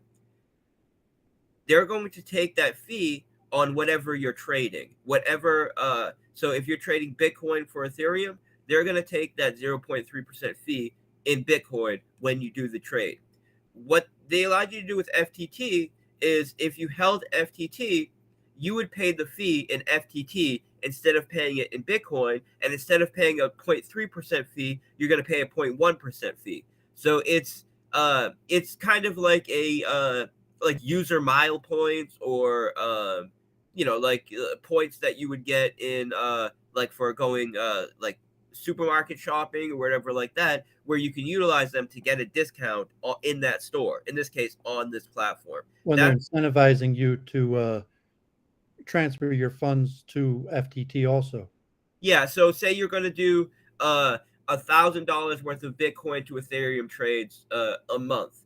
It may make sense to take $50 and buy FTT with some of that Bitcoin. So now when you're doing this Ethereum to Bitcoin trading for the rest of the month, you're paying that fee in FTT instead of Bitcoin or Ethereum, and you're paying a 0.1% instead of a 0.3% fee. That was the use case for FTT. And that is a legitimate use case, right? And if they're providing a legitimate service like transactions, and they're kind of having like a user mile points or something in the form of FTT that you can buy to get a discount on their platform, that's a completely legitimate use case and service.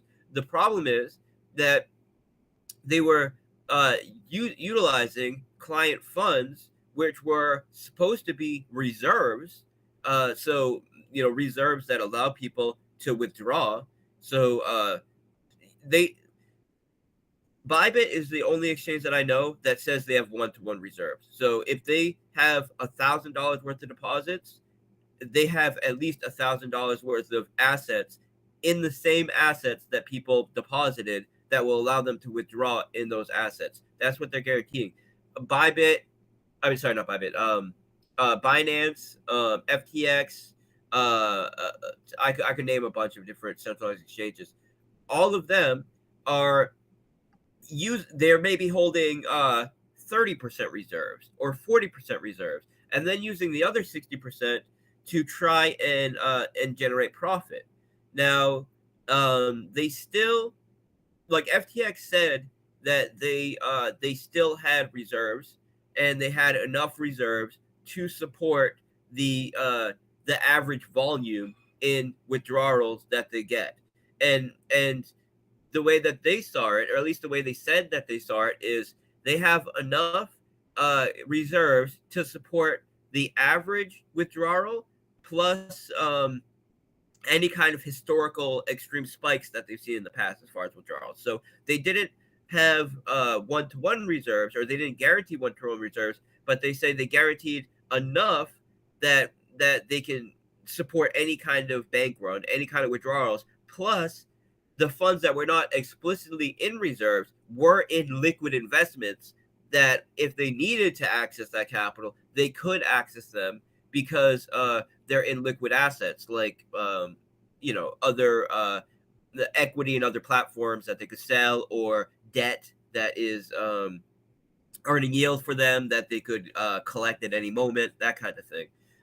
There was no way to know. They transferred $10 billion estimated value FTT to his fund, and then questionably, like 6 months ago, they lost a bunch of it for investments. Do we know what these bad investments were?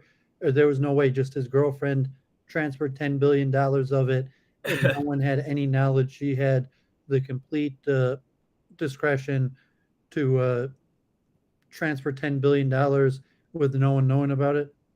Yeah, so there were checks and balances, but at some point, one of their chief engineers, it looks like, well, we know this is the case. We don't know exactly who implemented this, but most likely their chief engineer implemented a backdoor which allowed them to move funds from reserves without having any kind of accountability, no kind of red flag that would typically alert in the case of those funds being moved. No knowledge to I don't know how many billions of dollars were owned by the general public, or what was owned, if there was only $1 billion owned by the general public, but none of those people had any knowledge of this. And what about these trades that went bad, or these bad investments that they lost a bunch of money? Do we even know what those were? Those other coin or servers that he tried to bail out, or it could have Yeah. been something else, or it could have been funneling it to claiming that he was making so much money and giving that to charities or Democratic politicians, when in reality, um, it was like embezzled. Yeah, so we have some insight. So we don't have a lot of insight, obviously, because it was all closed source and the investigations have just started. But we have some insight. So um, it's been proven that one of the actions that they took to make money was shorting Luna. So Luna was a stable coin that used an algorithmic peg. So they used an algorithm to keep the price of Luna at $1, and they used a series of investment vehicles and centralized platforms to back as collateral to back the value of this asset to keep it at $1. And these companies, such as like Three Arrows Capital and FTX and not Certic, but Centric, and a couple other companies that were backing this platform were also over leveraged, and they had their assets, which were supposed to be held for their users on exchanges in leveraged positions. And when we're talking about leveraged positions in these crypto exchanges, they're using their own principal in the trade as the collateral for the leverage. So what that means is, if you have a asset that you buy and the price is $10,000 and you use 2x leverage, that means you're using that asset that you just bought at $10,000 as collateral to borrow an additional, to basically borrow double the amount of the principal that you have to enter this position. And what that means is, if the price now goes from $10,000 to $5,000, you do not have that collateral anymore to back that loan, and you get margin called and you lose all of it. So these companies that were involved with Luna, the stablecoin, Luna utilized Bitcoin and a couple other assets to back their to back the price of their tokens. So they had Bitcoin, they had Ethereum, they had a couple other assets, and then they had a bunch of companies that were that owed them, essentially. So they used debt, so like corporate debt, and then real assets in the form of Bitcoin and Ethereum to back their token. Now, the companies that owed them the corporate debt were highly leveraged in Bitcoin, and one of them, Three Arrows Capital, had a massive like 10-figure, or let me see, 9 or 10-figure position in Bitcoin that was leveraged, that was going to be liquidated if the price went down to 17,000. It was 17,900 exactly, and FTX was looking to buy out all of these companies for pennies on the dollar. So what they did was use investor capital, or use their client capital, the reserves that they were supposed to just be holding as reserves, to suppress the price of Bitcoin down below the liquidation level of some of these competing companies, so they can then liquidate them, make them insolvent, and then buy them for pennies on the dollar. So this is one of the things that FTX did to take out Three Arrows Capital, to take out BlockFi, and then they acquired these companies for You pennies. knew that when it was happening, or you just know it now? So it was clear that there was manipulation and liquidation hunting and stop hunting that was taking place. That was absolutely clear. And it was also clear that it was the major exchanges that were doing this. Now, there's only a few major exchanges that could do this. There's no way that I could have known specifically that it was FTX. But my whole trading strategy, when I said that I have, I kind of moved to a new trading strategy that involves order flow. my main trading strategy right now involves an algorithm that I built that looks for signatures that take place when exchanges are trading against client funds. And because these exchanges are taking such large positions, multi-billion dollar positions, they cannot enter them in one order because there's not enough liquidity on the books to enter them. If they do a That's what we market talked about when we first talk about day trading, like the advantage of being a small player where you're doing 100, 1,000 shares and you're not moving the market, you're taking advantage of the bigger players that move the exact market doing their transactions. Yeah, and my strategy right now is heavily focused on this. And I've built an algorithm that works extremely well for capturing the signatures that are taking place when these exchanges start to place these large orders, and allows me to get in front running the rest of their orders and allowing their subsequent orders to push my positions into profit. And then what these exchanges are doing are liquidating and stop hunting their own clients to push the price further for them into profit, which in turn pushes my positions further into profit. And this system, Inside, I mean, like obviously insider information. If the large player, you know, it's like we're buying from, just a random price. We're going to buy from, like Twitter or something from $40 to $50, and you don't have that insider information, but you could mathematically make some sort of determination from the volume or transactions of the price point that you want to get in and on exit. So you're saying you have a mathematical algorithm that helps you determine that there's a big buyer and to the price point to get in and out of, as opposed to some sort of insider information where the big trading house that might be moving hundreds of millions of dollars would have actually determined, some sort of strategy. We're going to buy from, $8 to $12. And if a few small players like you get in on it and make a few $100,000 off of it, so be it. They can't do anything about it. yeah, I made $800,000 last week trading Bitcoin. So I'm making significant capital using the system. And of course, my positions are a few $1,000,000. Like I'm entering with a few $1,000,000. They're entering with billions of I dollars. mean, occasionally they could try to screw you with a short squeeze, or just if they know there's enough traders doing what you're doing.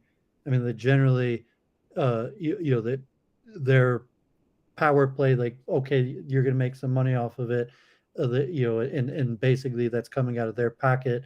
But because they're operating with such a larger sum of money, they have no choice but to let you get away with it.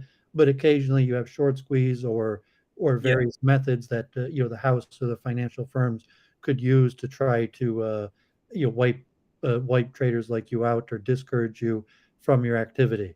Yeah. So as it stands right now, I mean, I've done $54 million worth of volume in the past month, in the past 30 days. So I'm a I mean, in and significant. out, like in terms of, I mean, when I traded, my average trade, when I day traded back in the day, it was like PeopleSoft. Some days I was almost 10% of the volume in PeopleSoft, in my, just trading a few hundred to a few thousand shares, but my average transaction time was less than a minute. So, Yeah, like 1,000 shares, is it that fast for you, or you're that not you're that fast. Not that fast. So um, or you're it's making a very trade difficult. a day or a few hours? It depends because I'm not You based. showed me your method before where we're saying, okay, if you buy 10,000 and then you might lighten up your load by a few thousand and then buy back on the dip. So, I mean, is that still the method you're using where you make some sort of uh, initial purchase, initial position, and then you'll Yes. lighten up the load where you expect it to be a dip, and but still keep a bulk of your position, and then if you're correct about the dip, you'll buy back to the full amount of your position. Yeah, so there's I have a system that I use for long-term macro holds, which is more of my investments, and then I have one that is my short-term swing trading strategy. And I use the signals for my short-term system just to help me time my long-term investments as well, just to help kind of get better entries in there. But for my short-term trading system, it's taking advantage of the major moves that typically last a few days, but when the market is extremely volatile, then sometimes I'll have a couple trades a day, but they're not minutes.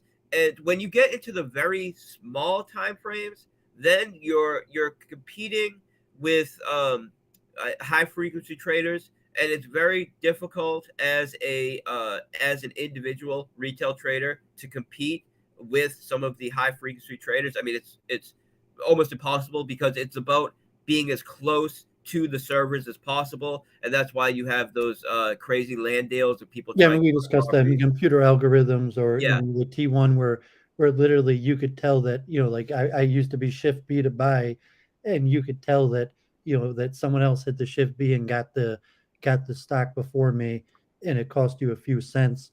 And then now there's probably a ton of computer algorithms also that are going to do that even quicker than yeah. than the scalpers, the momentum traders.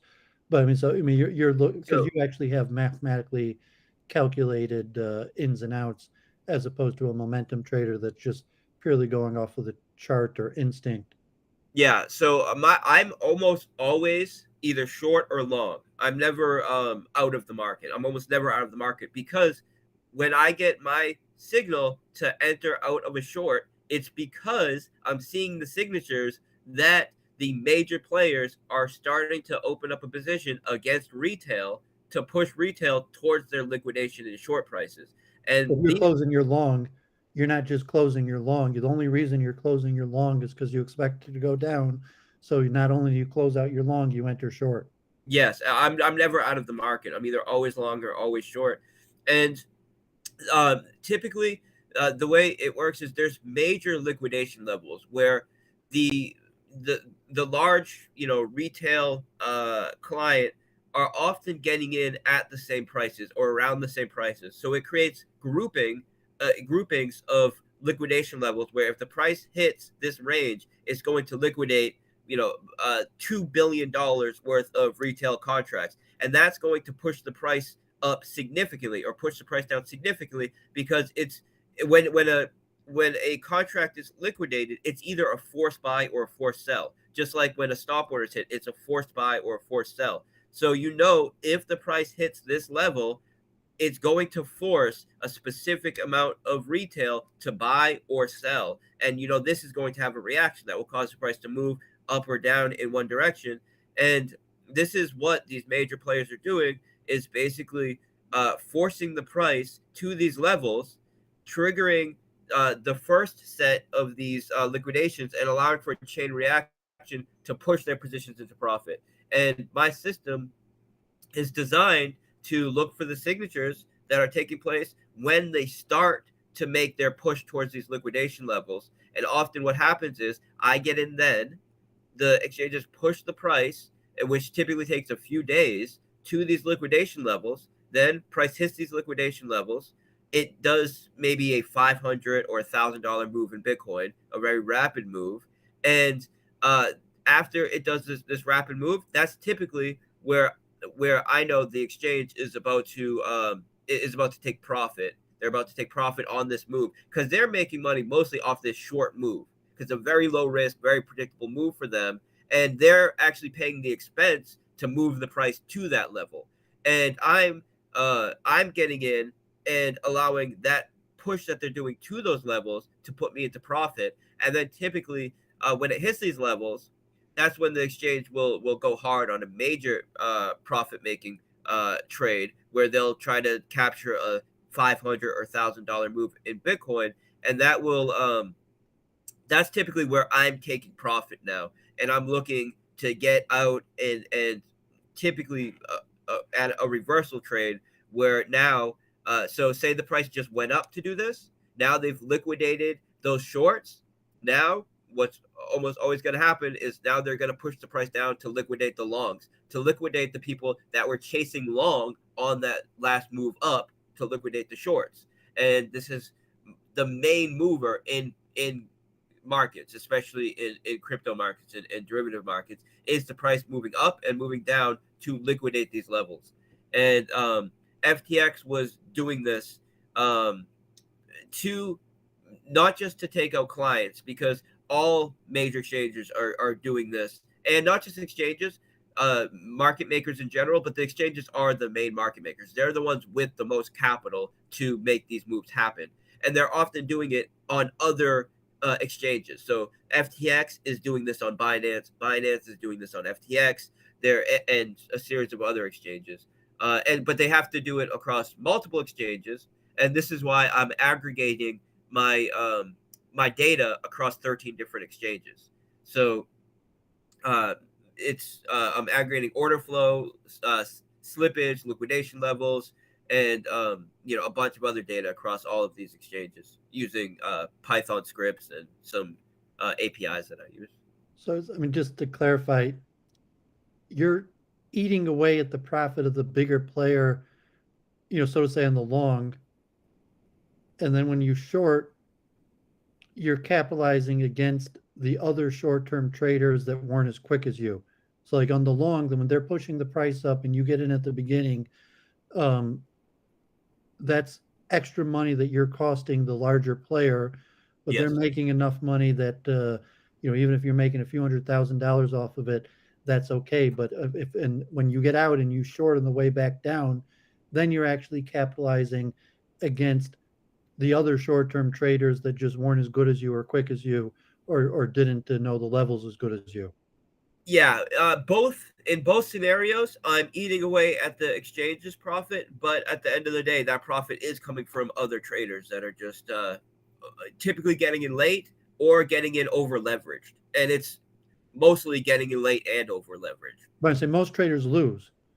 Oh So yeah, so the house is making most of the money off of traders that lose, and God forbid, like insider information. You're just you're like a math geek, chart geek that has a method to figure out what the big players are doing and get in on it, and they can't really stop you. But you're largely making the money off the majority of the traders who lose. yeah, they would be shooting themselves in the foot to try to stop me because they're stopping me from making a couple $100,000. And to stop me from doing that, they would be With stopping liquidity, I mean, themselves only from because now losing there's so hundreds of much money millions. to make. Yeah, If the amount of money, like the poker thing, like if you're at the table and you don't know who the fish is, it's you. So right now there's so many people in it that you're pretty good. So there's a lot of money going around. So you're getting a huge chunk of it, or I mean not a huge chunk of it. You're getting a substantial chunk of it as a smaller trader. Maybe you're even reaching the level of maximizing the amount as a smaller trader. But if the liquidity died out and you kept on trading, then you would be the fish and they would make their money off of you. yeah, and this is why I had to evolve my system over the past few years because you find a system, that system eventually gets crowded. You're cannibalizing each other's edge, and eventually it becomes an unprofitable system. It could be a And moment of opportunity. I mean, just like when trading for, there's certain periods where there's a lot of money to be made. Most people who know day trading, even statistically trading in general, that you make like over half of your money of the year in 10 given days, or markets, you have good years. But if there's a short term moment of opportunity where there's a lot of money to be made now, that could change. And yeah, it could reach a period where it's almost impossible to make money, and even someone as skilled as you, that if you were trading you'd probably be losing, and maybe you'd be smart enough to recognize that and stop trading as opposed to lose. But at some point, if things change, that if you were trading you'd probably be losing. I understand that this edge is probably most definitely going to be a finite thing. It's clearly finite as far as scalability, right? There's only so much capital and I'm already kind of hitting the limits of the amount of capital that I can get into these trades, just based on the liquidity in the retail market, competing against the exchanges and some of the other players that are trying to take advantage of the same edge as me. I'm already kind of hitting that limit at around like $3.5-4 million a position, and I have people that contacting me telling me, for example, one of my developers who's a friend of mine, he's a Nigerian guy who's a very, very skilled Solidity and JavaScript developer. Right now he's working for Porsche, helping Porsche set up databases to track their users. So, for example, you go on the Porsche's website and choose a car that you like. You want to choose a car. You say, "Oh, I like this car." You kind of make the different options that you want, and he's creating a database right now to take the options that you chose for the Porsche that you like, and making that available to all Porsche dealers in Africa. So when that person goes into any Porsche dealer, they can mention, "This is what I like," and that Porsche dealer can have all of those options that person liked in one database and share it with other dealers. And that's what he's working on right now. But he came to me just a few days ago and said, "Hey, I'm looking to get into trading and automating, and would you mind guiding me and maybe getting involved?" And I had to tell him no, because I'm at my limit of how much capital I can get in. And if I'm going to guide you, I'm literally just cannibalizing my own edge. I'm like, there's nothing I can tell you without ruining my own edge. Like, aside from very, very simple stuff, which you already know, is like, this is the Y axis, this is the X axis, this is price, this is time, like basic stuff, how to read a candlestick. But So higher low birth type, so I mean, relatively from most people's perspective, you're making a huge sum of money, but if you took substantially higher birth, you would say like, no, man, what you're doing, there's a limit on how much money you could make, and possibly if you give the benefit of the doubt to at some level to Sam Barkman, that he wasn't doing exactly what you're doing. He was actually doing arbitrage and going, traveling to around the in world. his early days, yeah. But then he decided to become the house, and like you, at a certain point, okay, like you're making a huge amount of money. You'd say, okay, I could do this for the living the rest of your life, although you probably couldn't, because you'll lose your edge, or the strategy you're doing isn't working. So if it won't work forever. So like we talked even a few years ago, you have to constantly be developing new strategies, and there's no guarantee that you'll be able to do that. So I mean, Yeah. possibly next year your strategy won't work, and then God forbid you may not be able to develop another one that works, and that could be the end of your market run. And I mean, we were talking about real estate, that time you want much more stable investment. But I mean, it's possible you could keep on developing new strategies, but no, I mean, eventually you have to become the house or become the market maker, and then I mean, even Barkman, without his fraud or whatever he was doing, just by becoming the house, that's substantially higher amounts of money. Or when you're talking about making markets, that if you were actually the market maker in an exchange, even on like you were mentioning, I was doing that for a the while, yeah. possibilities, that would the type bankroll that you would need to do that, and then the type possible profit or loss that would be potential. And so I mean, a lot of day traders, I mean, your hedge funds, if you could make a few $1,000,000 a year, especially if you took mid birth, upper middle class family, it's like, wow, I'm making a few $1,000,000 a year. But if you took high birth, to billionaire family, you're saying like, no, I mean, you can't just make a few $1,000,000 a year. You have to make huge or larger amounts, and your strategy won't allow you to do that.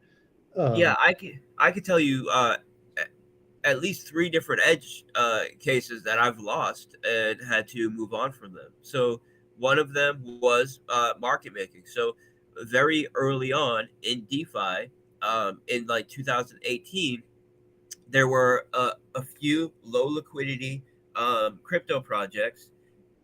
They would get on centralized exchanges because there were no decentralized exchanges, and they needed people to make markets for them. So add some liquidity to the buy side of the book, add some liquidity to the sell side of the book, and manage the amount of capital on both sides of the book in a way where people that wanted to trade it could have liquid trades without paying excessive fees through pushing the price against themselves. And the opportunity as the market maker is if you can set the slippage and the spread. So the slippage means the amount that the price moves against you when you place an order, and the spread is how much you can sell it for right now versus how much you can buy it for right now. And there's always some gap in between. And that is where the market maker makes their profit, because they're saying if you want to buy it, you have to pay 12 cents. And if you want to sell it, you're going to sell it for 9 cents. And this is this spread in between is how a market maker makes their money. And I was utilizing a script that I didn't build, but was an open source script that I took advantage of to make markets on some of these smaller exchanges for these low liquidity projects that did not have support of a major foundation or a major exchange, but had enough of an investor base that there was demand for trading there, and there was no one there to make a market. So I was making markets for these, and then Uniswap came along, and Uniswap is the first decentralized automated market maker exchange. And at that point, anybody can be a market maker, because all you have to do is add your capital to both sides of the book, and it handles it for you. The market making is completely automated, and it allowed for trustless, decentralized exchanges, just like the exchange that I'm lending to now, which is like the second iteration of that. The exchange that my project is lending to now. So when Uniswap came around, it was no longer profit to be making a market for these small crypto projects on decentralized exchanges, because no one wanted to trade them on centralized exchanges because it was illiquid. You had to go through the typically KYC processing and put your capital on these small centralized exchanges that are disappearing left and right and taking people's money. So everybody went to this decentralized exchange model, and it no longer made sense to be trying to make markets for these small crypto projects, because these small crypto projects were not even listing on centralized exchanges anymore. They're all going to decentralized exchanges. So I stopped doing that in early 2019. I stopped doing that, and then I had losses. It just stopped becoming profitable. You actually were taking losses for a period. Well, so I did it for 2 projects, and it was relatively successful, but the volume dried up. There was no one wanting to actually trade anymore, and it just it was more of a time spent thing. I would be spending. You didn't take any losses liquidating your position. You just stopped making profit. Basically stopped making profit, or it wasn't that I stopped making profit altogether, but the profit that I was making was way too small to be focusing on. So I moved on, and then I started looking at trading bots that were taking advantage of these decentralized exchanges. So with these decentralized exchanges, when you want to do a trade on a smart contract network or any kind of transaction on a smart contract network, the transaction goes into a mempool. The mempool on the Ethereum network, the transaction sits there for about 15 seconds until a miner basically submits and processes that transaction. And when that happens, when it's processed by the miner, then that transaction and that order is placed on the blockchain. It is immutable. It's put in place. So that 15-second time where an order was placed to when that order was actually applied was a huge opportunity for exchanges, because these decentralized exchanges, say someone wanted to do $1 million purchase, they would do $1 million purchase. Their transaction would go into the mempool saying, all right, I want to do this $1 million purchase. And then for 15 seconds, it would sit there. And what determined whose transaction got filled first is based on the amount of gas you paid to the miner. So I was working with several automated systems that were monitoring mempools, basically just the Uniswap router, which was monitoring all mempools, which were processing trades on Uniswap, and looking for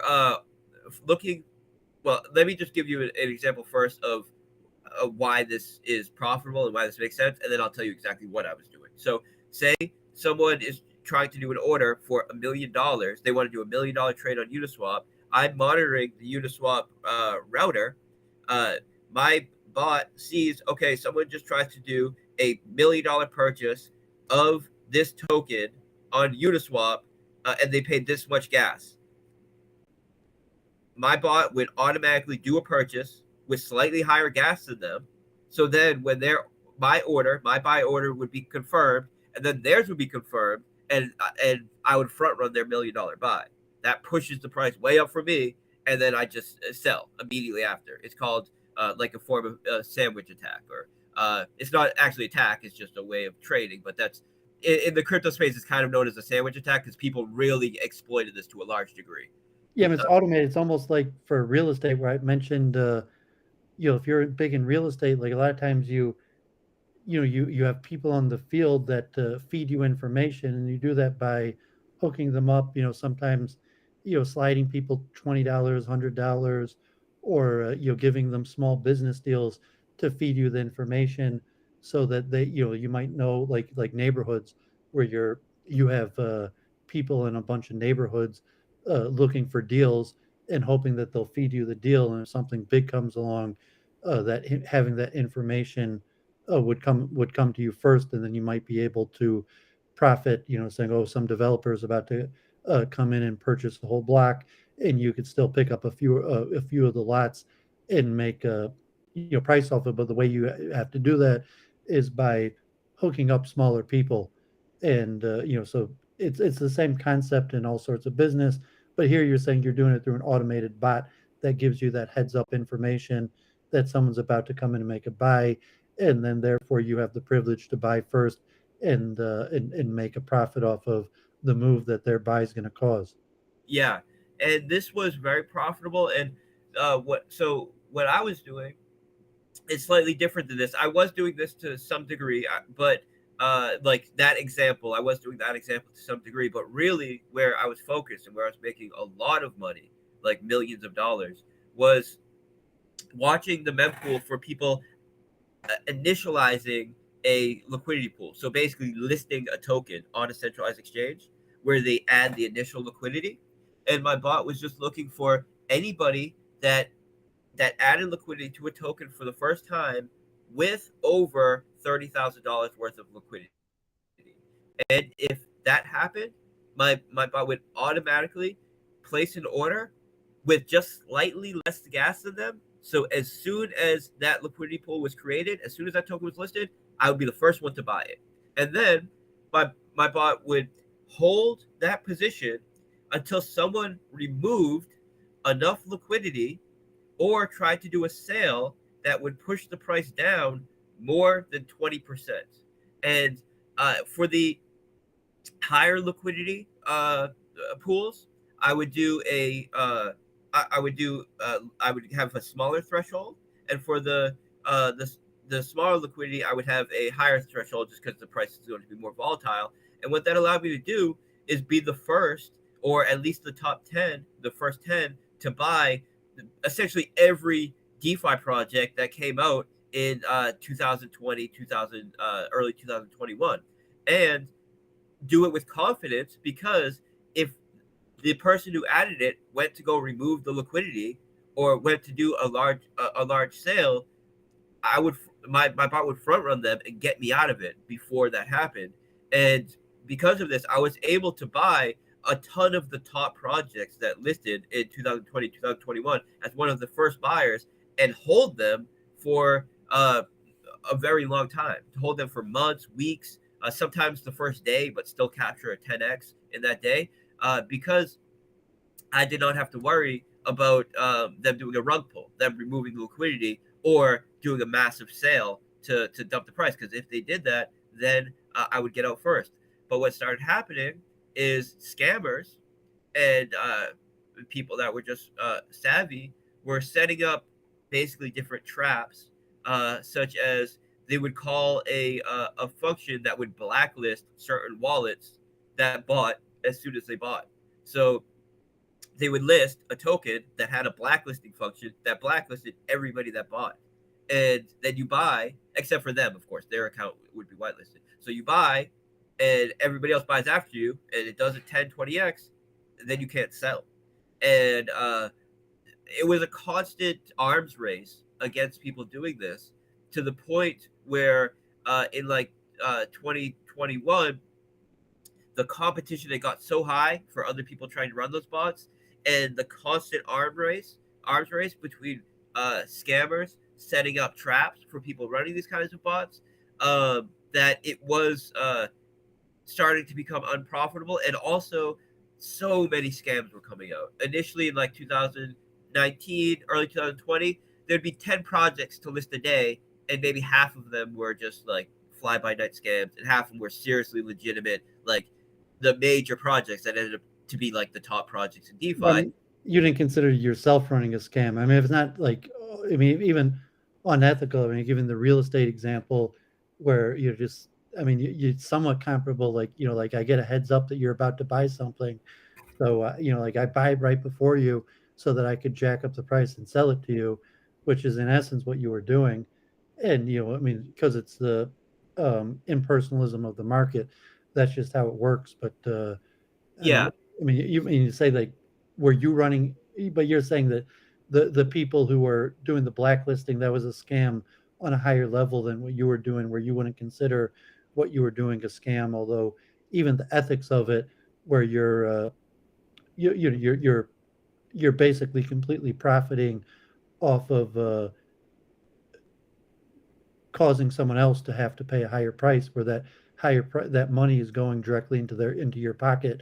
The misfortune of the other person having to pay a higher price, and your method of being able to get that information or be higher in the queue than them, unfortunately whatever money you made came out of their pocket.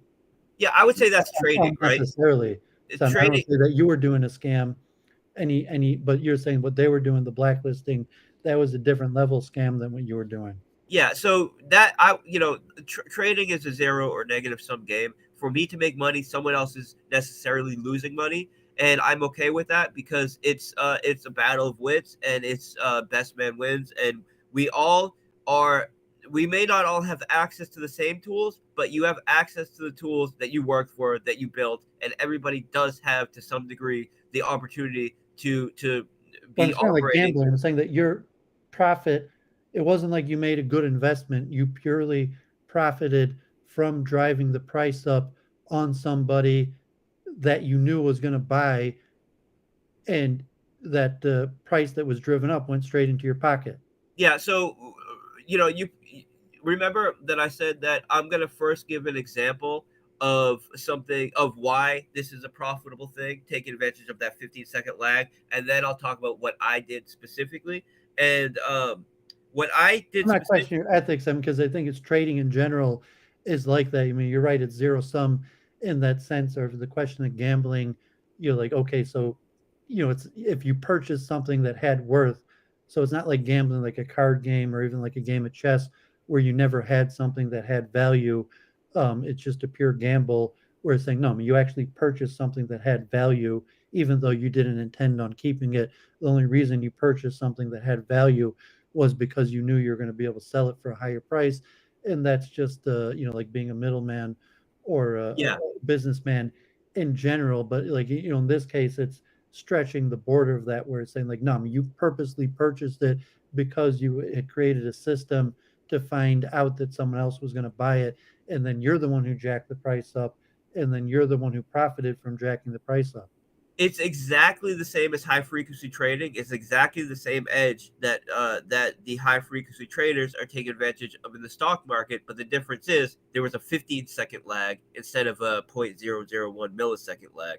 So there was that opportunity there, and I did not actually do much of the I see $1 million order coming in, I'm going to buy before, sell after. That's just an example of how that lag is profitable for people.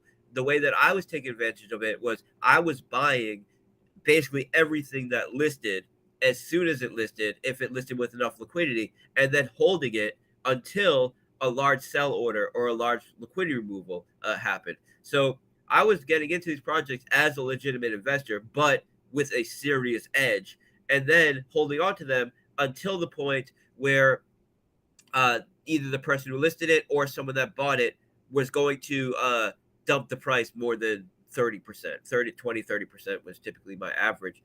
And a lot of these projects, actually, I just used my bot as a way to get into them. and then as a form of security.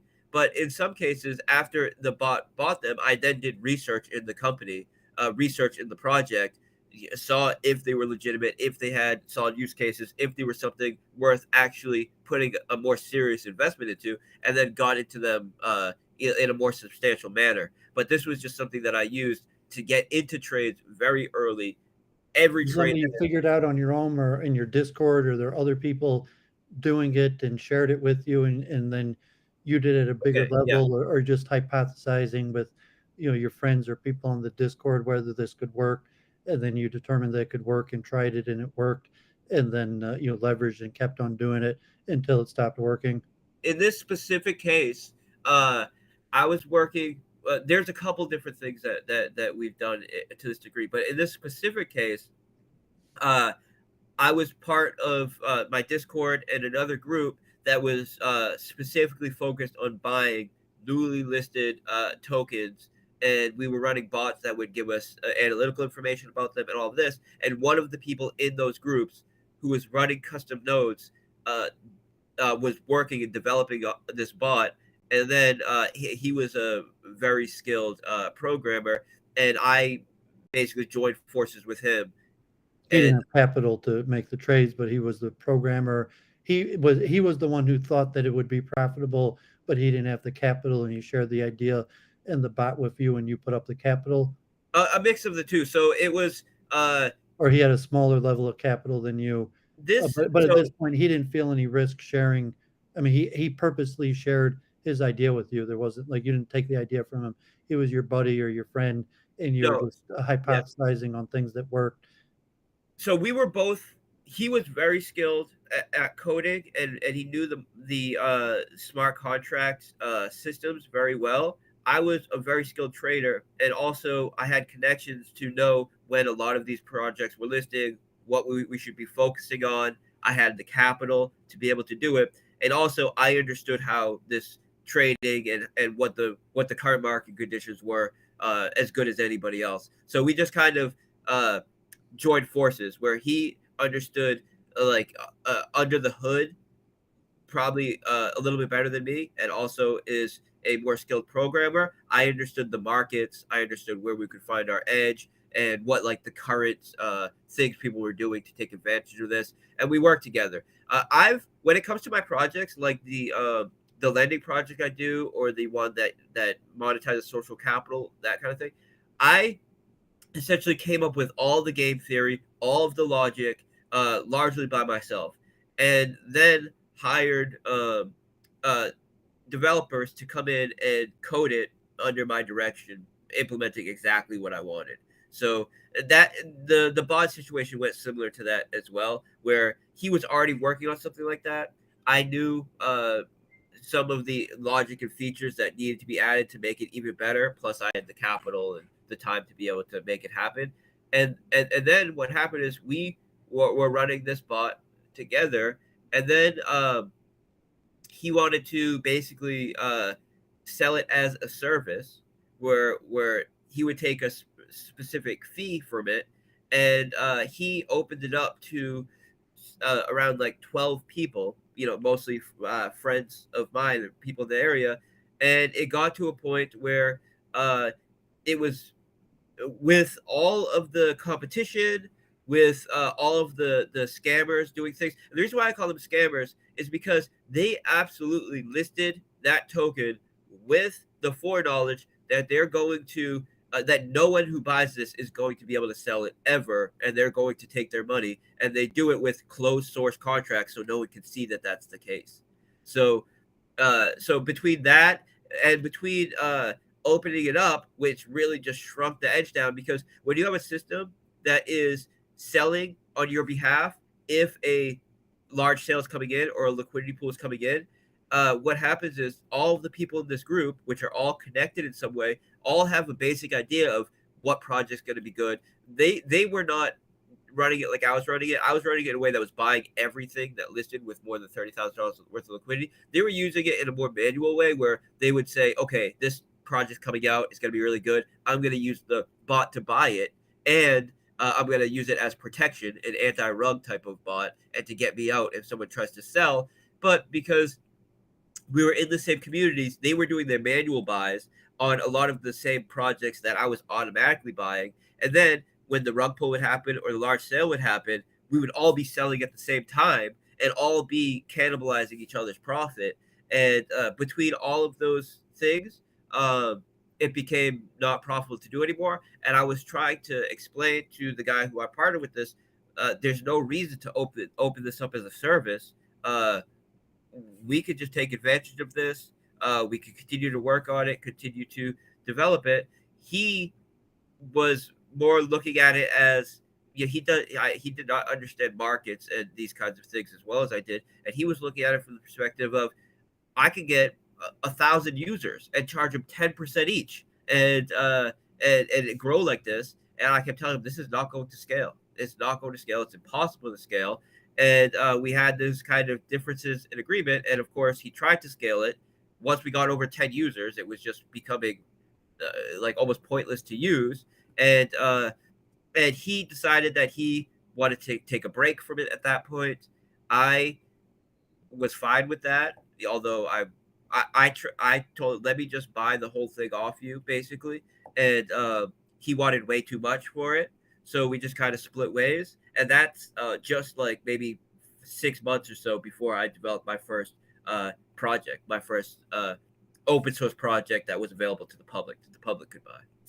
You got like, me and Jennifer would talk. One of my main theories of research is the science of expertise, which is not well developed. And, chess is one of the most studied areas of the science of expertise. I don't know if you watched like Lex Friedman, and he had Magnus Carlsen on, and talking about obsession, where you understand things best when you're obsessed with it, and you want to understand it for its own sake. So like chess, if you're just obsessed with the patterns and you want to understand the game because it interests you as opposed to because you want to win. Because if you study chess because you want to win, the results are much worse than, or much less than if you study it because you're just obsessed and it's interesting. And I Yes. got that from Orthodox Judaism. Like theoretically, you study God's wisdom or Torah because it's the right thing to do. It's worthy in and of itself. And me and Jennifer are kind of like that with consciousness, math, and science, where there's you're just theoretical. I want to understand math, physics, consciousness, not even necessarily because I could do anything with it. And I think when I first started day trading, it was also like that. Like the market was just fascinating, and I lived with other traders, and we lived, breathed, and slept trading. That's all we talked about. That was the only thing to interest us, and it was more about figuring out patterns, and the side benefit was making money. And when it was more about making money, it was actually much more difficult to make money than when the obsession was like understanding the patterns. And I don't know if that speaks to yourself, like you're literally obsessed with this, and like, okay, it's good to make money, but your obsession isn't with making money. Your obsession is with understanding how this stuff works.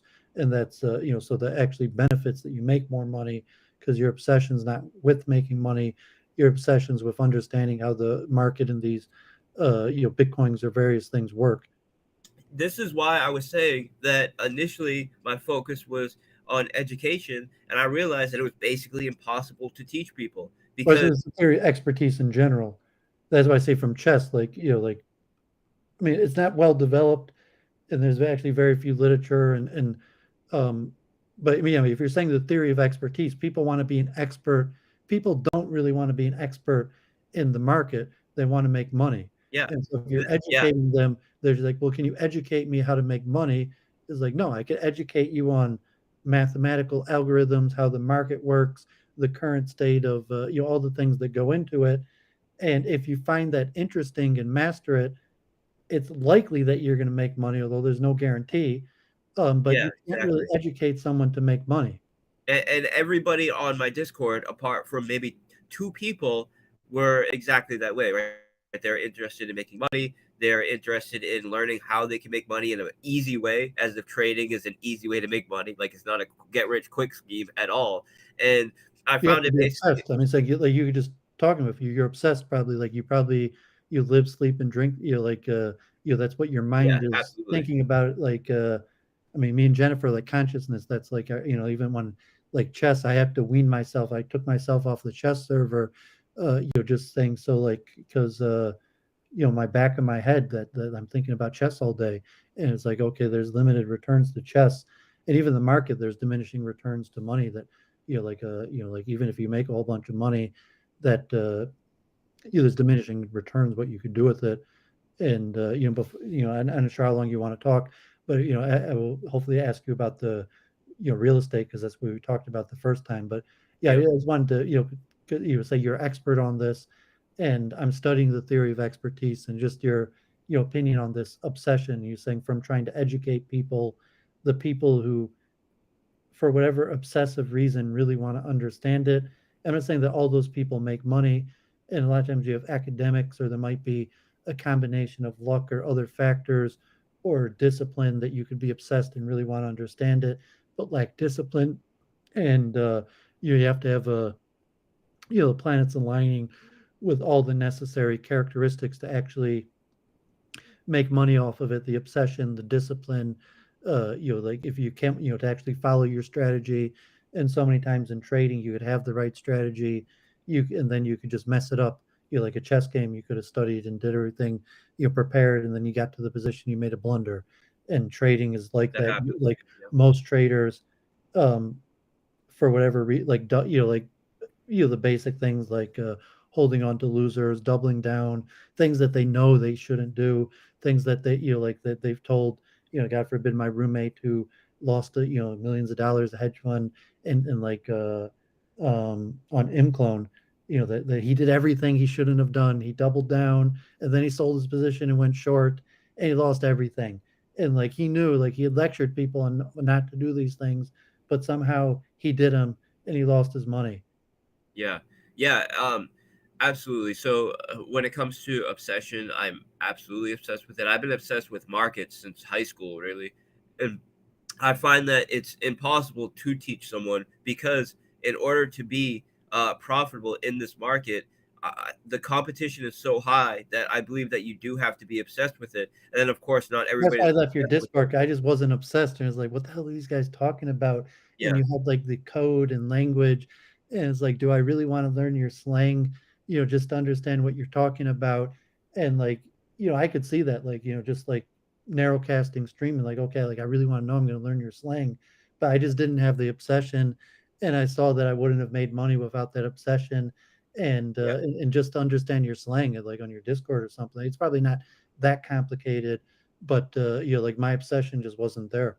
Yeah. You would have picked it up in, a few weeks, but Well, I wasn't obsessed. I wouldn't have. yeah. That's what I'm Yeah. saying. Like, because it would have just been like, what, like what the hell? What do I care? And like, because I didn't care. And then so if I want to make the money, and then I probably would have went ahead and tried to trade, even though I really didn't understand it, and I would have lost Yeah. because like, I didn't have the obsession to really want to understand. And actually, like, I was more interested in like, probably Jennifer also, the even the theoretical mathematics behind what you're doing, more than the money making. That's why I didn't get into Bitcoin, because I didn't see the personal utility for me. It's just a vehicle to make money. And that's when I told you, well, Yeah. okay, like I mean, real estate's a better vehicle to make money. I mean, maybe not. You might be making more money than had you bought real estate, but there's plenty of vehicles to make money. If your goal is to make money, um, it's hard, like the Talmudic, like honor. If you run after honor, it runs away from you. But if you run away from it, it chases you. And a lot of times, money's the same way. If you run after money, it runs away from you. But if you run away from it, it chases you. With that, if you have the obsession to develop expertise in something, you could monetize that expertise. But if you don't have that expertise and you try to make money, you're going to lose.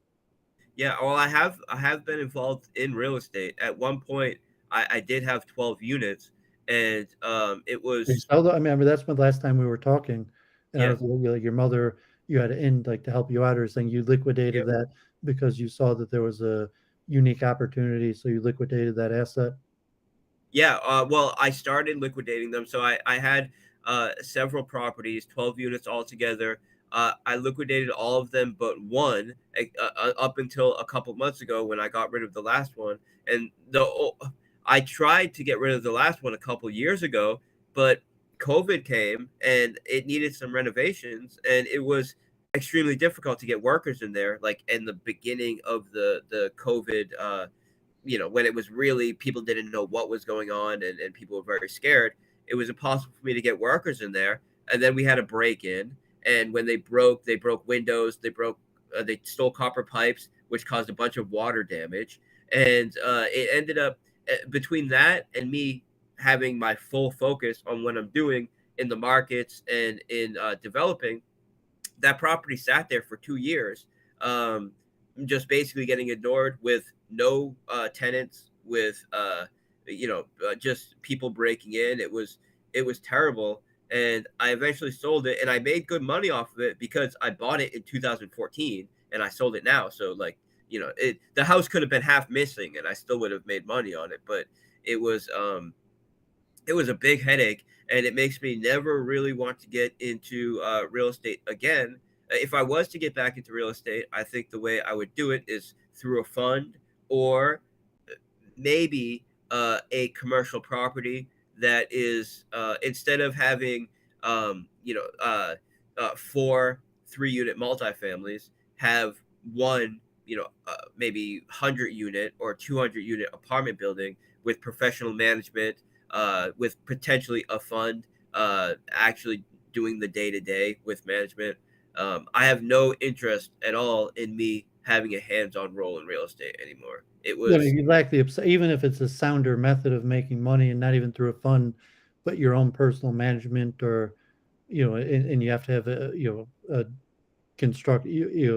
have to have a construction and management team. But yeah, the obsession's not there. It's not likely to work out well.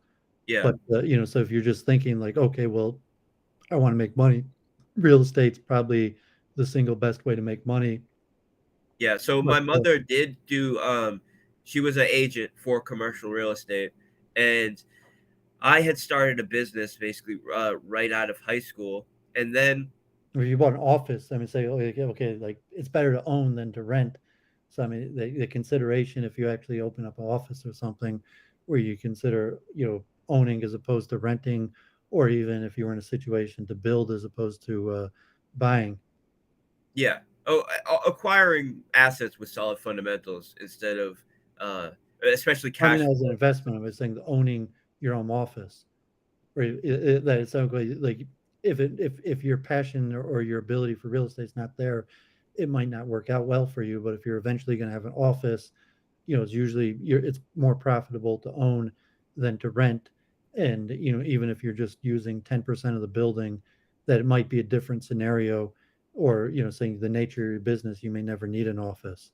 Yeah, well, You for me say right now, all your partners or whatever, they're delocalized, international, it's all online.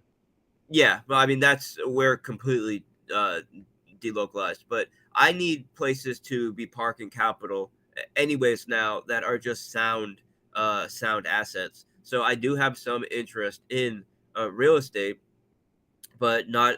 I have very little interest in taking a hands-on approach.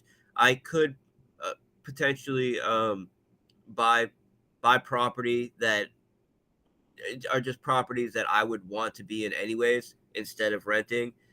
But I'm not looking to buy anything right now because I do think that there is a further correction coming.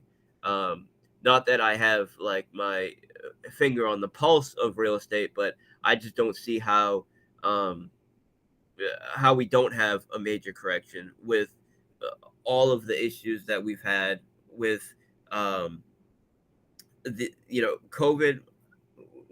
Like COVID has largely passed, Those are and more IRL connections. So, okay, if you're an Orthodox Jew and you were going to synagogue all this time, you're saying like, well, like I know a contractor and a mortgage broker and and a property management team, and I'm friends with all these guys, and you trust them because you've been going to synagogue together with them for years.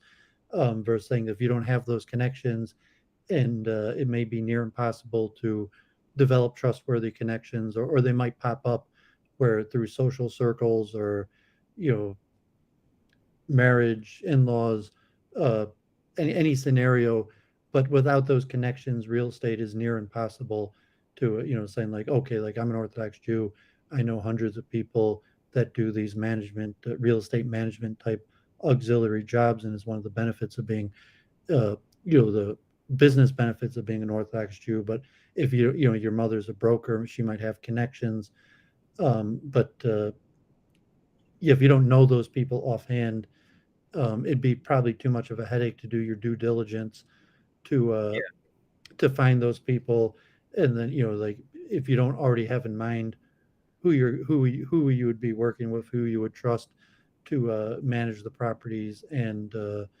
construction, various staff, and that you potentially could do it, but it'd take away your headspace. And yeah, but I mean, it just would. the Yes. fundamentals, okay, that that okay, you could still, if you're going to rent, you could still look into buying as opposed to renting. Yeah, it's so. My mother, she's not doing that anymore. She did that like 15 years ago. I do have family that run frame to finish construction that are very skilled, but I also would not want to work with them. So I've had uh, working with families is tough. Like I'm sure you know that it often causes issues. They may not perform at a level that you, that other Definitely. I mean, people would family expect them to construction perform. is meant for, in real estate, for family businesses, but it's saying if your role is the capital and their role, then it'd be a different issue, because it causes a bunch of issues, because saying if you're providing the capital and they're providing the labor, there it's always Yeah, contentious, as opposed to a construction or real estate family, where it's a family business, as opposed to saying, okay, something went well, you came upon a bunch of money, and yeah, now you're going to employ your family, which will be contentious. yeah. So the markets right now, as far as the real estate markets, I think it's pretty clear what's holding them up to a large degree is government stimulus, which has a lagging effect. So um, uh, even though the stimulus is not as high as it was uh, a few months ago, it's still having that effect on the market. And then also supply line issues, which are making the cost of building supplies extremely high. But these supply line issues uh, can't last forever. I think that they will eventually loosen up, and the But at the same government. time, rents are going up. So I was saying that that may be true, but at the same time, rents are also skyrocketing. So if you were on, that as long as the rent keeps on going up, and I mean, for the long term liquidity, even if the prices go down, that are the rent's going to go back down. Yeah, it's not a the real estate market is a relatively secure market, so people need a place Well, to it's the live. most secure, unquestionably. I Yeah, mean, nothing's secure in the material realm, but uh, it's saying, like, yeah. I unquestionably, mean, that's why I was mentioning, like, maybe that need a bonds. passion, and say if you just want to make money, real estate is probably the most logical, method to achieve the goal. And the reality is, like, okay, you're probably somewhat like a math genius and no programming, as opposed to real estate. You could be average IQ and make a lot of money in real estate. Stocks is not that way. You really, I was somewhat of a math prodigy. I got high test scores, and like once we're done talking, I'm about to show off all my new math books that I just got today. Um, but Nice. saying that, like, no, I mean, it's unlikely that your average person could do what you're doing, no matter how hard they try. I mean, maybe somewhat, but you need some sort of propensity towards math and charting, and as opposed to real estate. Um, you could probably be an average intelligent person and excel in real estate. If you have the right network, yeah, yeah, probably. So yeah, and of course, people always need a place to live. So if the property values decrease, which I expect they will, there will be more renters, which has a offsetting factor that will still keep the housing market from completely crashing. And I don't think it will completely crash, but I, I believe that it's overvalued and still overvalued, and um, it has not corrected to the extent that other markets have corrected. Mostly because real estate is a lagging market, and I'm not someone that's super tapped into real estate, but just from someone that has family that are buying now, from someone that just actually sold the property a couple months ago, I would not be a buyer now. I would not be a buyer now. I would want to see the property values come down significantly before I was going to be a buyer. But of course, I'm talking about someone that's a buyer that would be selectively buying property a few times in my life, as opposed to someone who it's their business to be acquiring more assets. And of course, someone like that, this may be a great time to buy, and they may be always buying. But for someone like me, who would be buying a place that would not be a quick flip, it would either be a cash flowing place, or it would be a place that I would be living in for the next 10 or 20 years or something. Now is not the time for me to be buying. I mean, I'm not saying you're wrong about it. I mean, you're probably right. Although, kind of like Bitcoin also, like the price keeps on going up. I mean, now it's tanking, but it keeps going up, and it's profitable to buy it even though it keeps on going up. And if you're in the real estate field, like Metro Detroit or wherever you're at, there's always real estate that you could go into worse areas. You could get run down. Even if you have a budget of $10,000, you could get your foot into real estate if you have a budget of $1 million.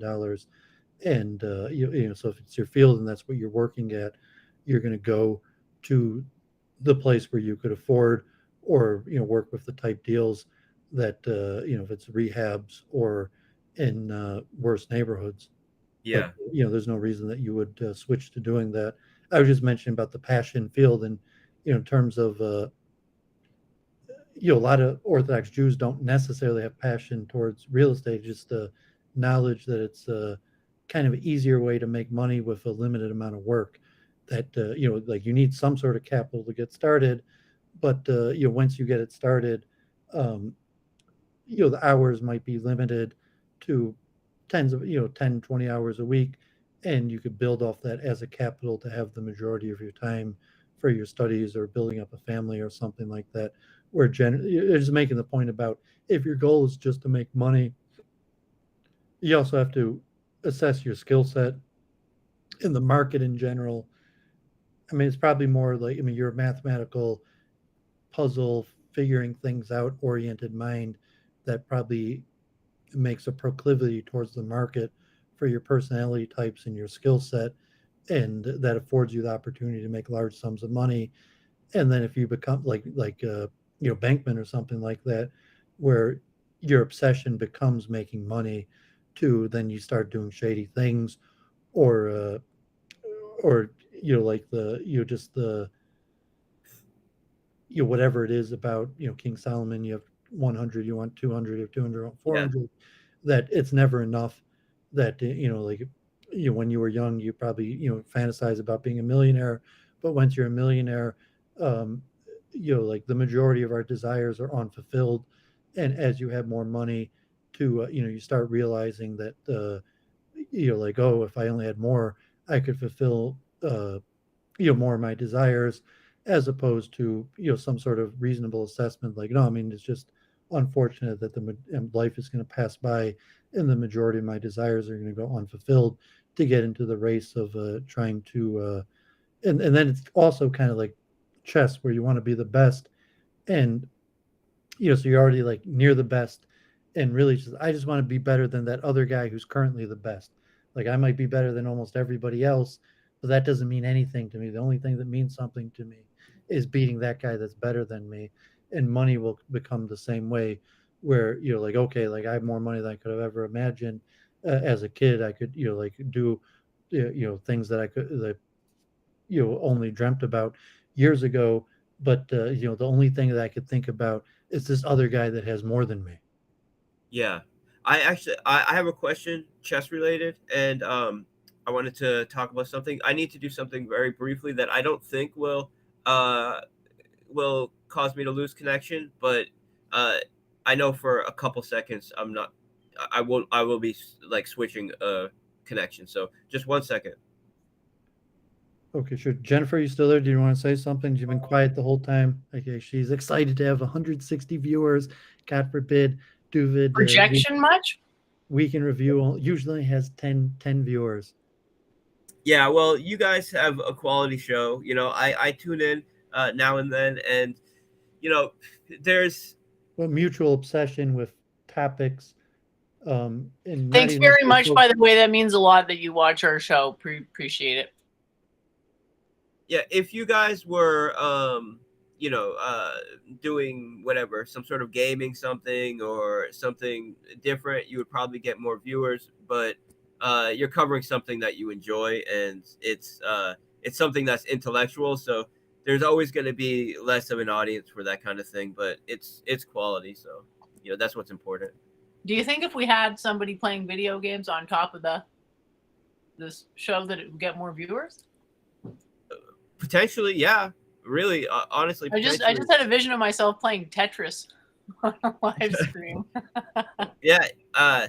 So also shorts. I don't know if you're taking advantage of that, but I know that a lot of people are taking their longer clips and putting them into shorts, and I think that's helping people build audiences. So that could be something to consider. Although I don't know if your content really is great for shorts because you're talking about expounding topics, but it could help. Yeah, I sang that song. I tried to do a song at the beginning, and I went over "Cats in the Cradle" last week, and it's really pretty great song. And I've been organizing my dad's library, and he's got his math and science books. And I can see he had a master's degree in mathematics, and then went to law school and medical school, and he reads math books in the bathroom. Like, so he doesn't really do anything with math. He still likes to read math books in the bathroom. That's basically about it. But he still buys them like incessantly, and sometimes even has like duplicates and triplicates of books that probably he really just wanted to understand. And I said, okay, my dad's almost 70 now, and when I was younger, I spent all my money on books. Like, I was in Israel, like I was really thin, and like even in New York, like I was homeless. I spent my money on books because I really wanted to understand things. And then, okay, now, like, I have more money, I have a house, I buy books. My dad, um, this point, he just buys books because they're interesting. He's got like whole sets of all sorts of things on math and science, and he just doesn't have the time. And 'cause, unfortunately, I'm a single, don't have a family or kids to weigh me down. But like I'm obsessed with like trying to understand these intellectual topics, and maybe Jennifer also has somewhat that obsession, and Well, there's I don't really know if I'd go that far, but I think of all the human tendencies, I can relate to the obsession mode quite well. Yeah. So I don't pay attention to chess really at all. But there was a popular story about a guy who is suspected of cheating, and a really weird story. Do you know Hans Niemann, yeah. Yeah. What do you think about that? Do you think he was cheating? It's tough to know. I mean, to assess his talent level, um, technology wise, because computers are so much better, even than the world champion, just have access to some sort of computer assistance and the level of like a top player who doesn't need every move from the computer, but just a few moves. So even if you couldn't have a device that maybe someone in the hall would have had some sort of signal, um, it's tough to know. Like really, there's no way to know. And if he Isn't was that cheating, he probably was doing it a while. He'll probably have to continue doing it to maintain the performance. Obviously Magnus Carlsen's the best for a long time. He had that long winning streak, and there were rumors that this guy was cheating, and then he lost to accuse him of cheating, and then like the anal beads or whatever. Yeah. The method, I mean, God forbid, it shows where people's minds are at, to just the technology to to think, well, any method that a computer could have signaled, even where you have mass Why there? security. I Yeah, mean, it could have been in a obviously, when you shoe. play at top levels, there's metal detectors, there's hundreds of eyes on you to to think, well, how you could cheat and get away with Oh, it. that's why. Because of metal detector. I was saying, why wouldn't he just put it in a shoe? But they have that kind of security then. Yeah, and someone did do it in their shoe, and that's why, the theory of anal beads came in, and now he's actually doing $100 million lawsuit. And I mean, he could have cheated and still be suing, just like you can't catch me, you can't prove it. And there's a lot of ego to chess because the evidence. So most people play chess purely out of the joy of victory. So Yeah. there's the level like when you're younger, just I really like the patterns to the ego level of winning and feeling good about winning. And so, chess players have these huge egos, and it's like, oh, it's just a kid's game. I'm back to coaching chess, mostly African Americans in Detroit, and I hadn't done it from COVID. I just started doing it again. And, so getting people interested in using their minds and solving problems and pattern recognition, and then even as a preacher's tool, because, the concept of karma and chess is, that's the main lesson of chess: karma, action, reaction, thinking from the other person's perspective. So I didn't really care that much. Like, does it really matter who's the best? So if you enjoy the game and it's more interesting to watch high level competition than lower level competition. But to me, it kind of proved it's kind of why I took myself off the chess server because, because saying like there's nothing really there to chess. Like it's certainly not a good way to make money or fame. Even as an adult, to be obsessed with what's in essence a kid's game, as opposed to like being a coach using it as a method to give back. And Magnus Carlsen in his letter he wrote, he signed it world champion and he dressed it to the chess world, where it's really a subculture, and it's like I don't really want to be part of this chess subculture. I'm a guy, I played chess, I was good as a kid, and because chess is still a popular game, I use it to give back. We were talking about debate, and debate is you can look at like your trading. Your average person doesn't care, has no interest in what you do. Hmm. What they really if they like everyone cares about money to some extent. It's like, wow, it's a good method to make money. Can I do it? It's like, well, no, probably not. Like I have a Yeah. high IQ and love mathematics and In patterns. reality, it's not a good way to make money for 90 Um, something percent of people. yeah, and there's a connection between chess and stocks. Like even Max Delugi, who it's unclear whether Jeffrey Epstein, Dalton, Max Delugi was recruited to Dalton because he was a top chess player, and then for a while was involved in trading, and he got caught up with Putin, and like I think he lost all his money and went back to chess coaching. He was obviously a grandmaster and makes maybe over $100,000 a year coaching chess, and he was cheating and mentoring Hans Niemann.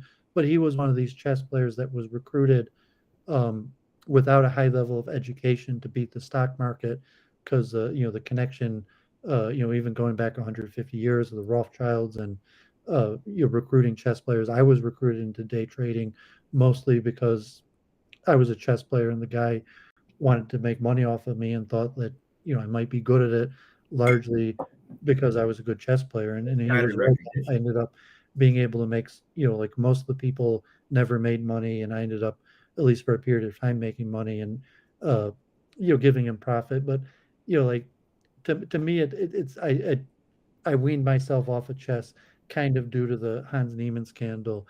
That's like I can't wait. There's too much other things in my life. I would rather use my mind to work on mathematics and physics than than a kid's game. Yeah, I understand that.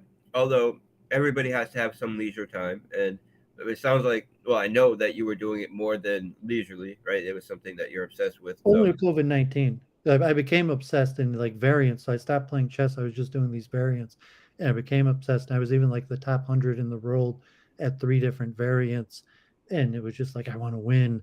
I want people to see that I'm winning, Doghouse, as right? opposed Is it to called Doghouse?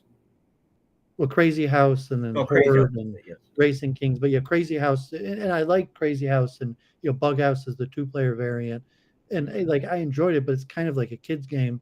But COVID-19 happened. I was around, and I played more and more chess, and as I get better at it, it incentivized me more to play. And I was testing my own mind. Like my original thought was the science of expertise, and I wanted to increase my mental capacity. So I used chess as a testing method to increase my mental capacity. I think it worked, but I think the chess itself had diminishing returns.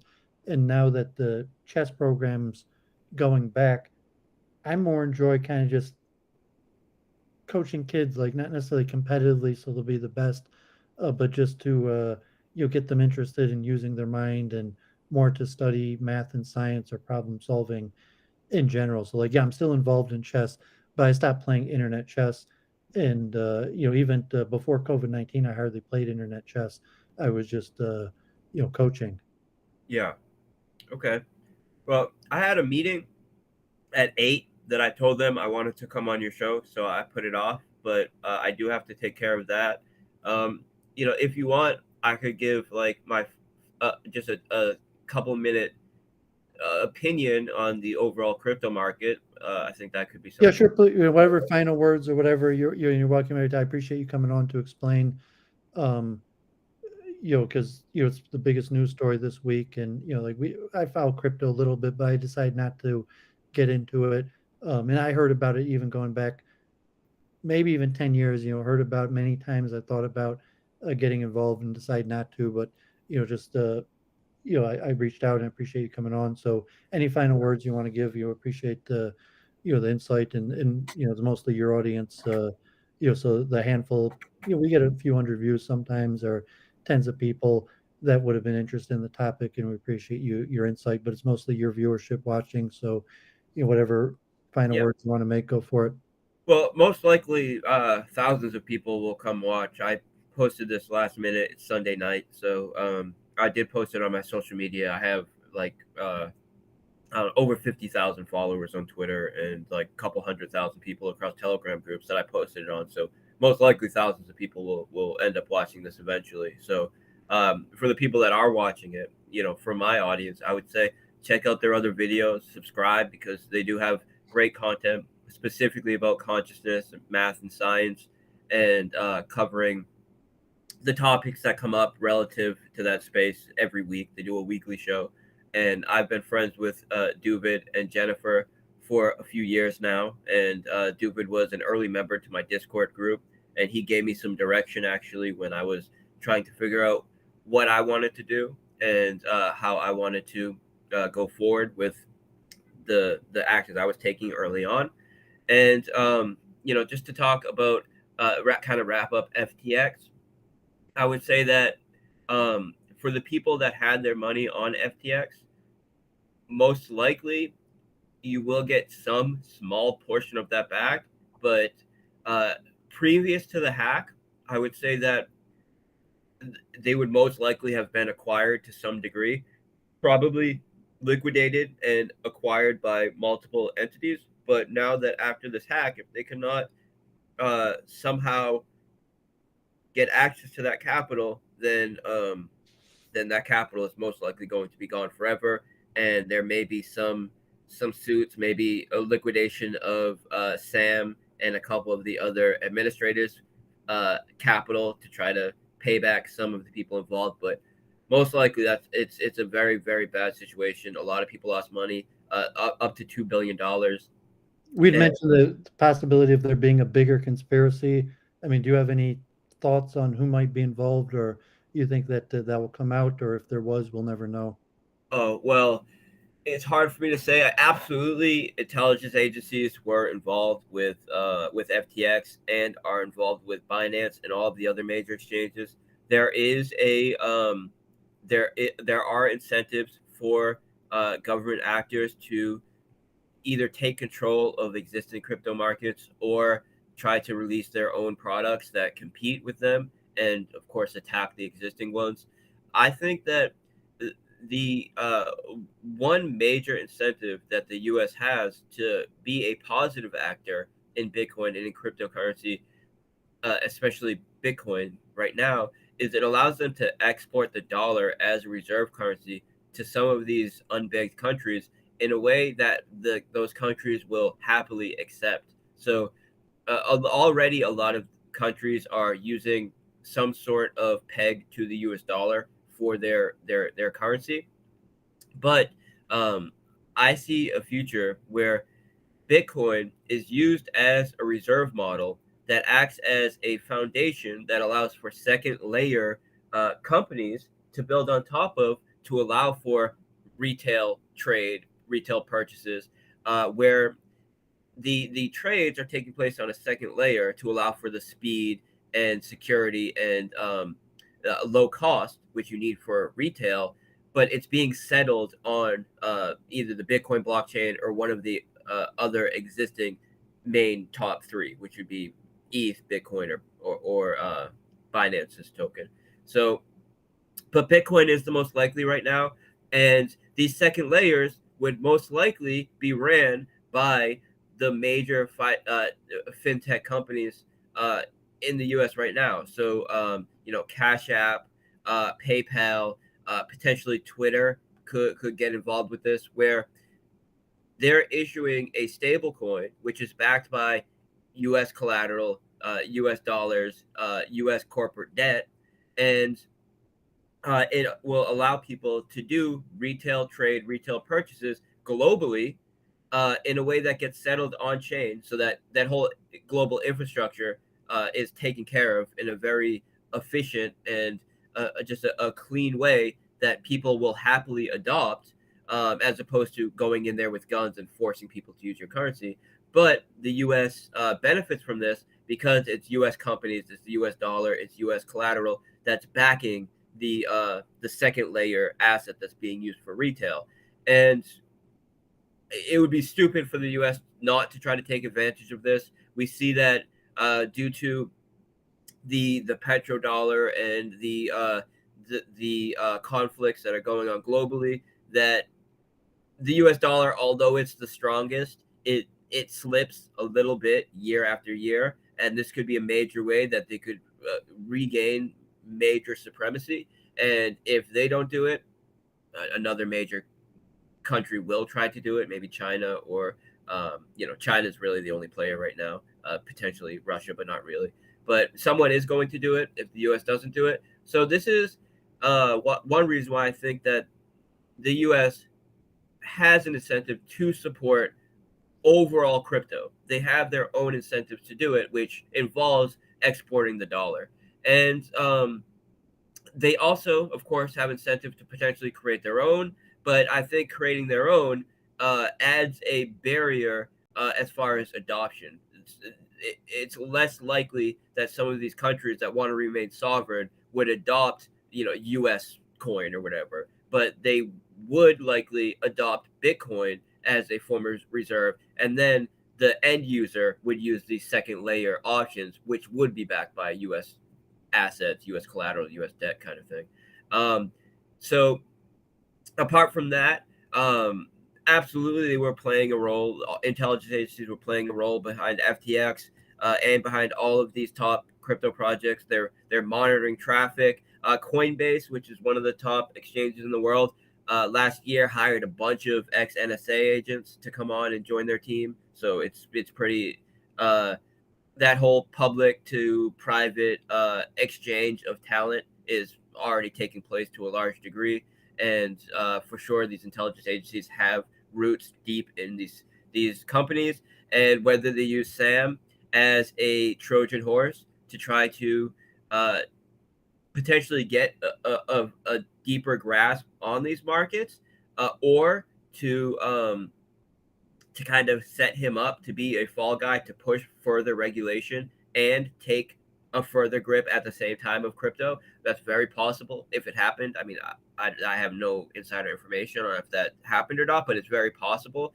He does have a very shady background. His chief regulation officer ran a poker platform that got caught rigging games against their user base, and he was the owner of this poker platform, which was a major poker platform, and he went right from that position to being the chief regulation officer at FTX. So potentially he could have flipped and been some sort of government employee, government worker.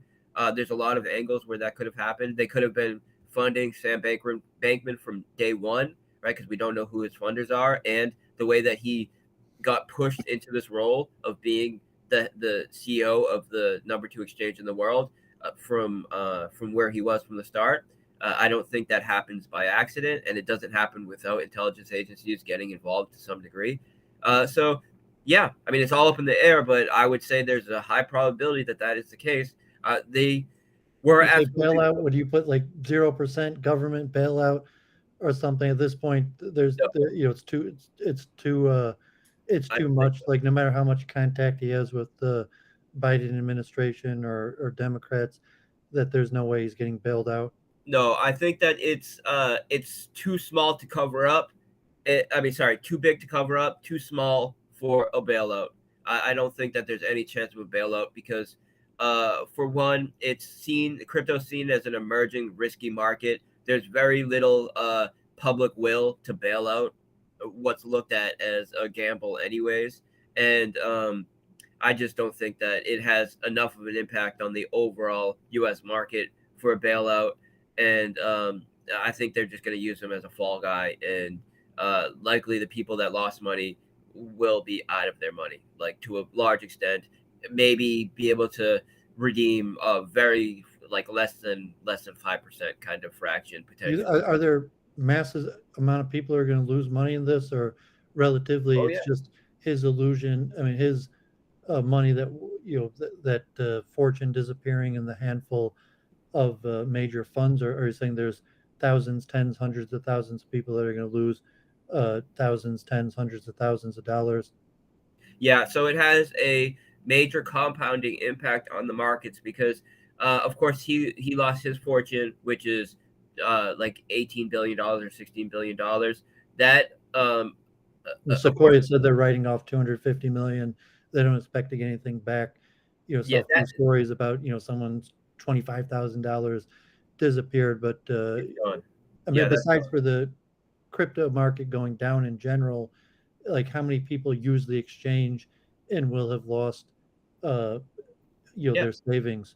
I think an actual loss of client funds, which are specific to either holding the FTT token, which is worth nothing, or funds that were just deposited and being held on FTX, it's going to be over $1 billion, potentially over $2 billion.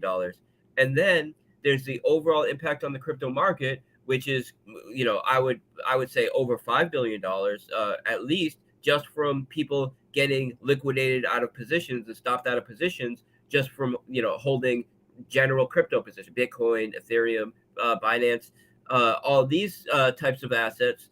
Just from the depreciation of their value, it's going to be billions of dollars lost. And then he also acquired a few other companies like BlockFi, and he purchased a large holding of Solana, which is another like top 5 major decentralized network, which wasn't decentralized. It was a centralized network, but they call it DeFi. The way it works to some degree is decentralized, but if one entity owns 80% of the nodes, then you can call it DeFi, but in practically it's not really decentralized. But they owned a very large portion of that ecosystem, something like 60%. So that's going to be billions of dollars worth that's lost in actual user funds, actually like individual people that are trading. So yeah, it's going to be billions of dollars are lost to real people. I would say somewhere between 1 to 2 billion will be funds that are lost that people will never get back. The rest is more people that are impacted from the value of their assets being depreciated, and some of those will likely recover. Clearly, Bitcoin will recover, Ethereum will recover, yeah, it's just a big disaster. It's a big black eye for crypto, but it's also, in a sense, good for projects like mine that are truly decentralized, that are non-custodial, that are using open source contracts, that are owned by the user base and completely open source, completely transparent, using immutable contracts.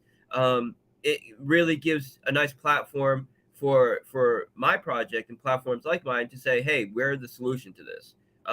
We've been around. You could have been using us, and it gives opportunity for us to continue to build in that direction. In the short term, it has a negative impact for all crypto projects and all DeFi projects. But my project, Animal Farm, animalfarm.app, is literally the solution to decentralized lending.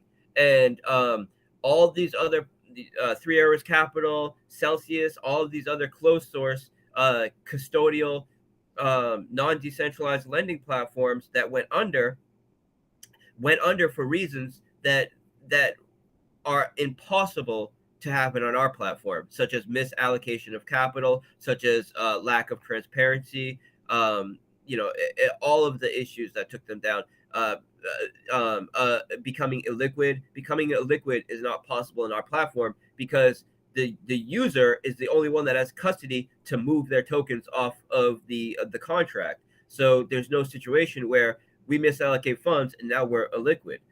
So we are largely the solution to a lot of these issues, and I'm going to continue to develop decentralized products that take the current issues in traditional finance and decentralize them and make them open source and make them immutable. That's really my goal. And then if we're going to talk about the overall crypto market, Bitcoin is $16,000 right now. I started dollar cost averaging into Bitcoin at around $18,000. I see anything under $20,000 as being attractive, not to go all in, right? And when I say all in, obviously you never go all in, but when I say all in, I mean all in to your allowed risk tolerance. Don't even do that, right? I like to do, for my long-term positions in Bitcoin, for example, I like to add to my position over time, dollar cost averaging, anything over an 80% correction in the Bitcoin market, assuming that the fundamentals are still strong, assuming that it's just regular market cycles and there isn't some crazy outstanding thing that caused that 80% correction, that's when I start dollar cost averaging in. And I made a rather large purchase at 18,000. I bought a few $1 million worth, again at 17,000. And I will likely do another purchase around 15,000, and I'm looking to buy all the way down to 11,000. If we start to drop below 10,000, then I may have to reassess the situation, but because then we're starting to break historical norms. But historically, this kind of correction is very normal, and whenever these kinds of corrections happen, it seems like they're happening for fundamental reasons, and that is true to a degree, but these cycles were going to happen anyways, and these cycles trigger, they wash out the bad money. They when the shore goes out, you see who isn't wearing any pants, and that kind of thing is happening right now, and it's causing a further correction in the market, which is absolutely expected and which is good for people like us that have dry powder that were waiting for this to happen. And then as far as where I look for profits for my macro long term, that is when the price is 3 times over the previous all-time high. So historically, Bitcoin, when it breaks a previous all-time high, has gone over 3x the previous all-time high. So the previous all-time high was 20,000, and then this all-time high was 60,000. So Bitcoin went from like $1,400 down to $800, up to $20,000, down to $4,000, up to $65,000, and now we're having this major correction. And I would expect the next long-term top to be somewhere between 120 to 120,000 or higher. Of course, you expect these cycles to tighten as the capital pool gets larger, right? The momentum is you have more momentum. Basically, the momentum weight of capital, or the weight of capital, as the liquidity pools get larger, it's harder for larger price moves to happen. So historically 3x, but I would look for a tightening of that. So I'm looking to take profit on the next bull run somewhere around 90,000, 100,000. I'm going to look towards my short-term trading systems to kind of to tighten where exactly I'm going to take profit there, but that's going to be the general area. And dollar cost averaging in, and I'm not over leveraged, right? Don't use leverage. If you use leverage, do not use more than 2x leverage. I would say just stay away from leverage altogether. And because I'm largely staying away from leverage, over 95% of my positions in crypto are non-leveraged. I'm okay with even a 50% correction from here. It's 16,000. If we do a 50% correction, I'm cool with that, because historically the previous, we do 3x the previous all-time high. That's going to take us up to 90,000, 100,000, 120,000, somewhere around there, and that's like a 800% move from here, right? So I'm okay. Just because you're going so long on this, what about the possibility that Bitcoin's like FTT and goes to zero? And you're saying that might be pretty narrow. But I mean, obviously, okay, if you have your portfolio, but the possibility that Bitcoin could go to zero, just like FTT.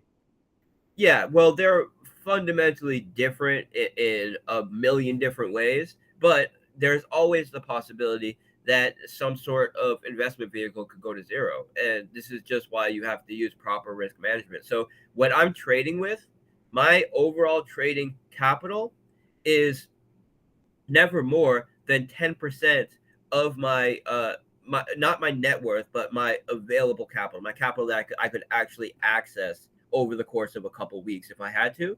And of this 10%, I'm never actively trading with more than 2 or 3% of it. So I never have more than 2 or 3% of this capital at risk in the same sector. So in crypto in general. And for me, it's a little bit different because I'm earning profit through several products in these assets. So I'm always more exposed than I would be as a regular investor. But I you wouldn't put more than 10% of your portfolio in crypto in totality, or for your case in Bitcoin, that you would possibly put up to 10% of your portfolio just in Bitcoin. Well, I consider myself a bit different. I have not saying your regular trades in it, like your huge volume trade, but it's saying the long term that you would tie up 10% of your portfolio in Bitcoin. Yeah, for like the average person that wants to get involved in Bitcoin, wants to hold it for a long period. I think 10% is pretty high, right? 10% is on the high end of what you want to do. That's like the max amount you would want to do. And I would, that's what you're doing. You said 2 or 3% is what you recommend, but you yourself in your situation would consider as much as 10%. Yeah, that's for a longer term position, not specifically trading capital, because I trade for a living, so I'm doing rather large positions, but I have things put in place to take me out of those positions if the price was ever to do a major crash. But when we're talking about long term holds, where you're just holding them, if it goes to zero, it goes to zero. Like I said, if it goes on 10,000, then maybe reassess. But just a long-term position where it's not a trade. It's something where you plan on holding that asset and holding it for a couple years and potentially holding it to zero. If it goes to zero, yes, you don't want any more than 10% of your overall capital that you're allocating to investing. And I would say if you're utilizing that to kind of take advantage of swings, then maybe allocate that 10%, but don't even put all that 10% in. Put 2 or 3% in and have the other 7% on the sidelines as dry powder to take advantage of the fact, like I just said, the price is at 16,000 now. I started getting in at 18,000, and I'm going to continue to do this all the way down to 10 or 11,000. So I have not put in. Just to clarify, if it went below 10,000, you would consider completely taking a loss on your whole Bitcoin portfolio or the investment. It depends how it happens, but potentially yes.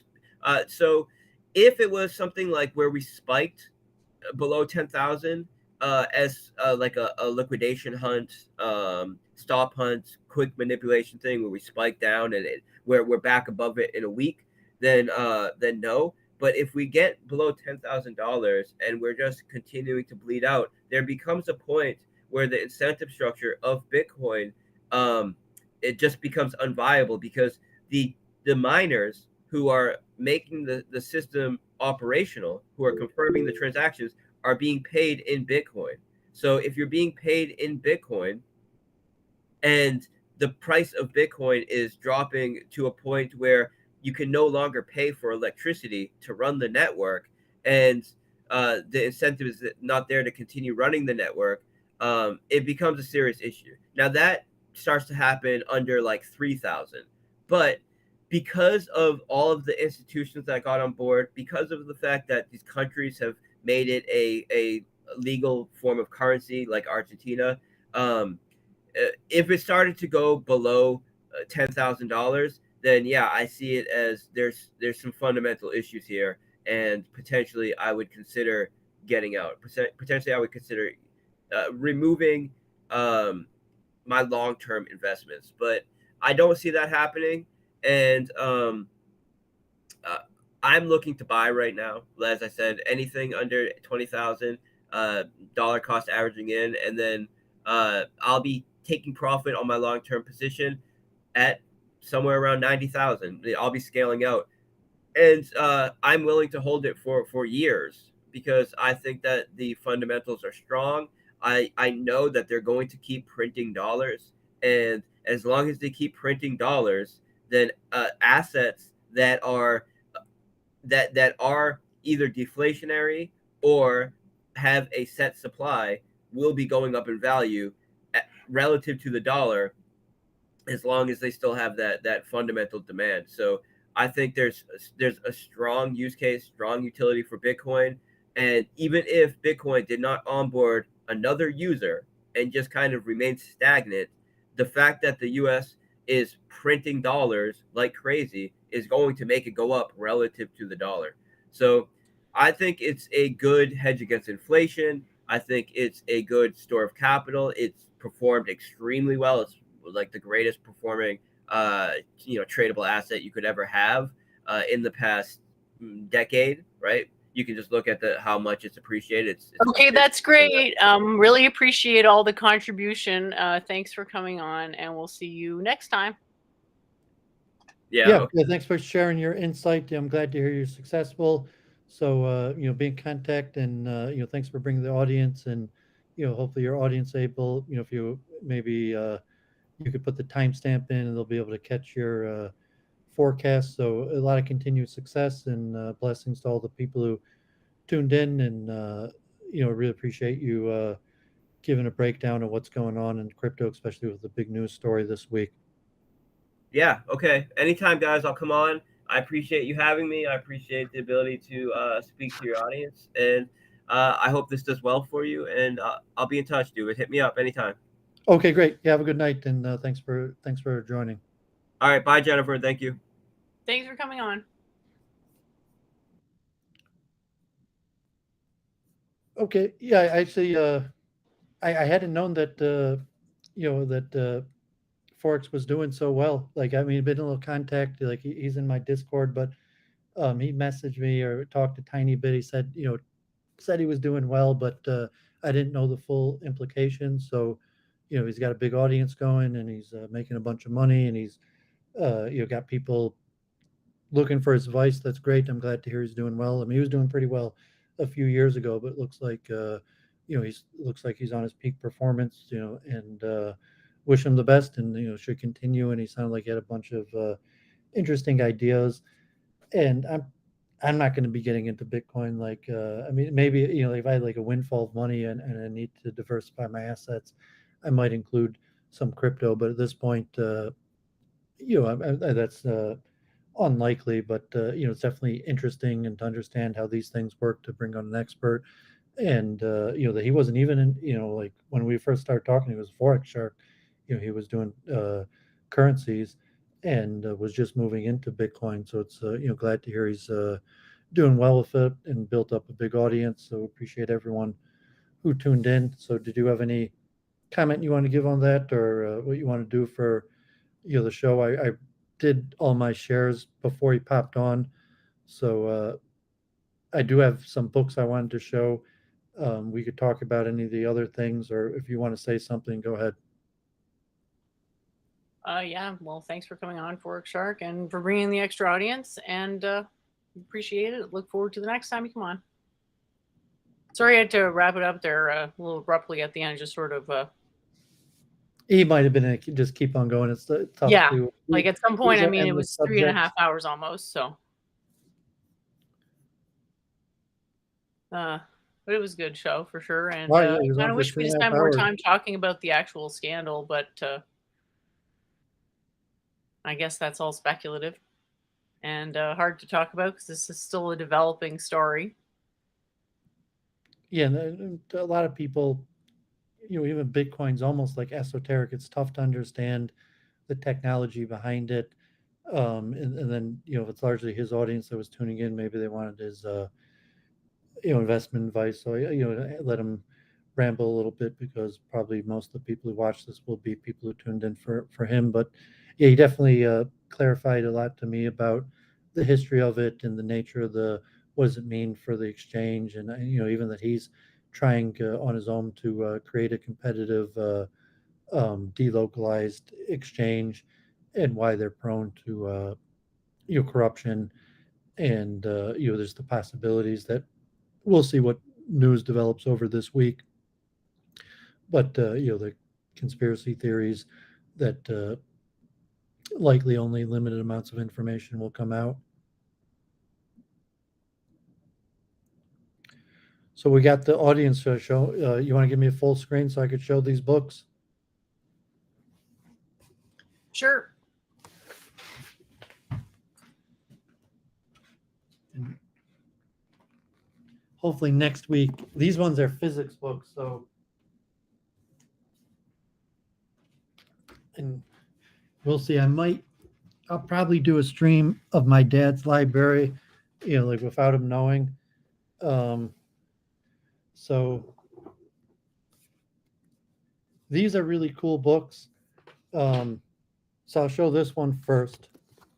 So this is a famous book, well known among physics from symmetry by Jacob Switchenberg, Springer edition, like a geometric mathematical approach to physics. This is a Springer upper level course for physics. Talking about special relativity, Lie group theory, interaction theory, free theory, quantum mechanics, quantum field theory, different, kind of mathematical methods for physics, focusing on symmetry. Is there anything in there about Emmy Noether? I'm not sure if there's an index. I mean, I know she did a lot of work with some type of correspondence between conservation and symmetry. That was quite interesting. Yeah, so I see Noether's theorem and Noether's current. So just in the index, her name's listed twice for something related to Noether's theorem and Noether's current. Noether's theorem shows that each symmetry of the Lagrangian is directly related to the conserved quantity, or formulated slightly different. The notions physicists commonly use to describe the nature are directly connected to symmetries. This is one of the most beautiful insights in the history of science, and it applies to particle theory, so it's specific to the use of symmetries in order to describe particle action. So these are relatively recent. Like my dad's bought them. He really hopes, one point to have a chance to read them. The no nonsense books. So there's no nonsense electrodynamics, a student friendly introduction. The no nonsense classical mechanics, the no nonsense quantum mechanics, and the no nonsense quantum field theory. So I'm not sure if there's more of these, or if my I assume my dad probably has the whole set, and he actually bought duplicates. So he probably was so excited about it, he bought it and then forgot he had it and got a second copy. So he gave me his duplicate copy. So I'm not sure if I'll have a chance. Like these are relatively mathematically intense, but they're meant students' introduction with a lot of explanation, and he's the popular author of Physics from Symmetry, so different mathematical methods. Here is Special Relativity for the Enthusiastic Beginner by David Morin, which also, all of these include like differential equations, but they're with a lot of explanations going over the equations. They don't really have like worked examples, but because all of these things require complicated math, at least differential equations. But so it's a beginner's guide. I don't think special relativity relies on differential equation. It just relies on the speed of light being constant and the Pythagorean theorem. Yeah, but I was just looking at the audience wants to know who's in the picture, by the way, on the bookshelf. That's my grandfather, blessed memory, and my two nieces.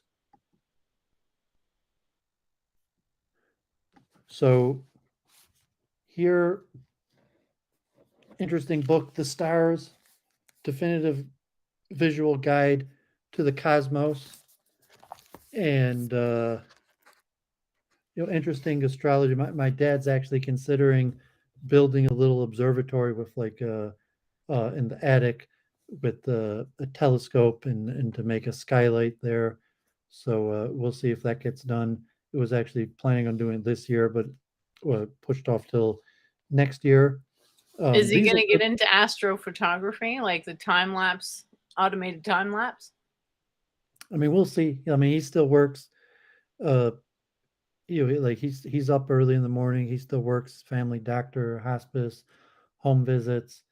So we'll see how much time he has to invest in it. But like he likes buying books. Isn't he getting pretty close to retirement at this point? No, my mom's retired, but he doesn't plan on retiring. Like, I mean, he might work another 10 years. I'm just thinking because both my parents are retired, and you're older than me. Well, I mean, if his health stays good, he might work till he's 80. There's quite a few doctors. I mean, Joe Biden's almost 80, so considering running for president again. So my dad has no intention of retiring in the near future, at least for another 5 years, if his health stays good. He enjoys being a doctor. He might keep on doing it, but he's always kind of like wanted an observatory. So we'll see if he's able to get that done next year. But he's got a few telescopes, and quite a few books on it, but he's never really been active in it. These are interesting books, Scholastic. So there's more of them, but my dad actually had a few duplicates. So the periodic table, the definitive visual catalog to the building blocks of the universe. So me and Jennifer still might write that paper on the quantum periodic 3D table. I think we can do it once we develop a set of words, like a vernacular or jargon, because we're not just arguing for an idea, we're arguing for like a jargon associated with the idea. So it's a bit complicated, and we're not quite at that point of really being on the same page. Like you and I haven't even gotten past the circular definitions, and in terms like what's the next stage of abstraction and reasoning after the acknowledgement that definitions are ultimately circular. Yeah, so here's from the same theory on reactions. So, always good to keep on studying. And these visual books are good. So, a lot of the other books are, just equations and, or, history. So these, visual guides, and here's on molecules. So, hopefully I'll, go through those and they'll be inspiring. Euler, one of my favorites. So here's Euler's Elements of Algebra of his I think actual he's book. like trying to do something in the Euclid tradition. Euler? Yeah, like just the name of it sort of strikes me as quite Euclidean. Yeah, I mean, algebra didn't exist in. That's the name of Euclid's book is Elements. So yeah, I mean, it's probably Euclidean in tradition, and it's meant to be a definitive. I mentioned Euler. I forget if he took like mid birth or low birth, but I mean, really, can we really judge that from a present day vantage? It's just like, yes, what does we that know even mean? exactly how much. We know exactly the position and the amount of money his parents. And the reason I mention it is because he reached number 2 in rank of the Royal Society of um not Berlin. I forget where he was. I mean, he studied under the Bernoullis, but the Royal Society. I forget which one. It was a German town, not Berlin, but he reached the number 2 rank, and he got paid. He had to do this. I mean, so he needed the money. Saying he took mid birth. He was employed. He taught um, at the kids of the aristocrats, and he was commissioned by the Royal Society to do certain things, So including because write. he was like a tutor to the elites, you're saying he was mid-birth. Well, I was saying he was on the payroll. He wrote these books. Um, I mean, he wrote. I think Euler wrote over 10,000 pages, and my dad has multiple books of his writings.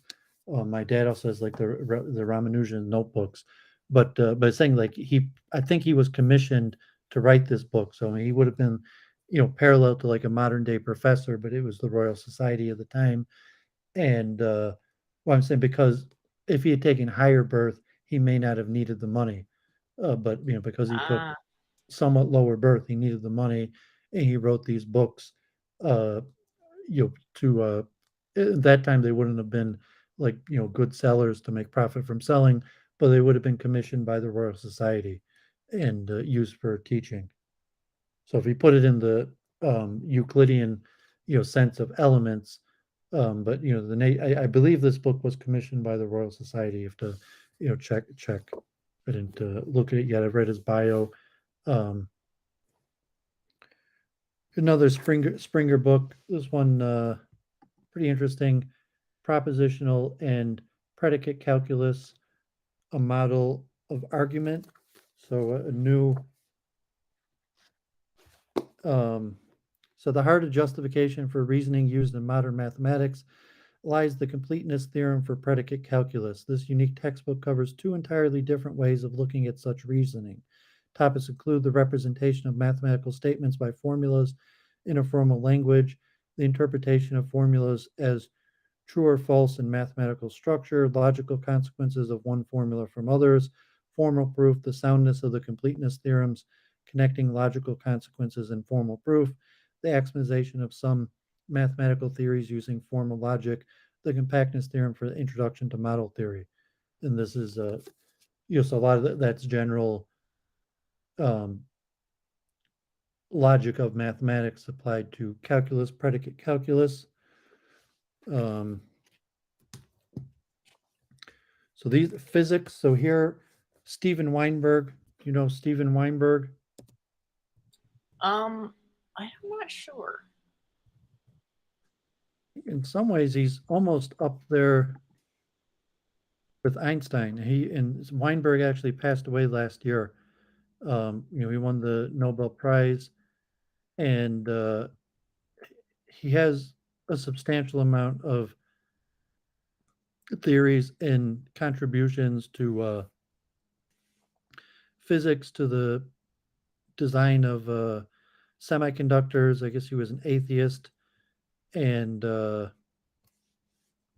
whole bunch of honors. And he wrote a lot of books. So like a lot of them are considered like the definitive texts on quantum mechanics. Here's his and astrophysics. So here's lectures on astrophysics, Cambridge book. collection of lectures on astrophysics, gravitational wave detection, star formation. And here is the Cambridge, the Quantum Theory of Fields, 3 volumes, volume 1, 2, and 3, Quantum Theory of Fields, Stephen Weinberg. And so some places will use his text. So it's not like, I just got these books, so I got to look more into them. But, so these are, from a top physicist, definitive textbook on quantum field theory. 3 volumes. Here's a few more books. This one I'll probably read. Nice, The Book of Forces, by Metin Betkis. It looks interesting, kind of an overview on all the various forces, Newton's second law, gravitation, friction, fluid resistance, buoyancy, lift, centrifugal force, spring, Coulomb, Lorentz, Casimir, and just the overview with the mathematics.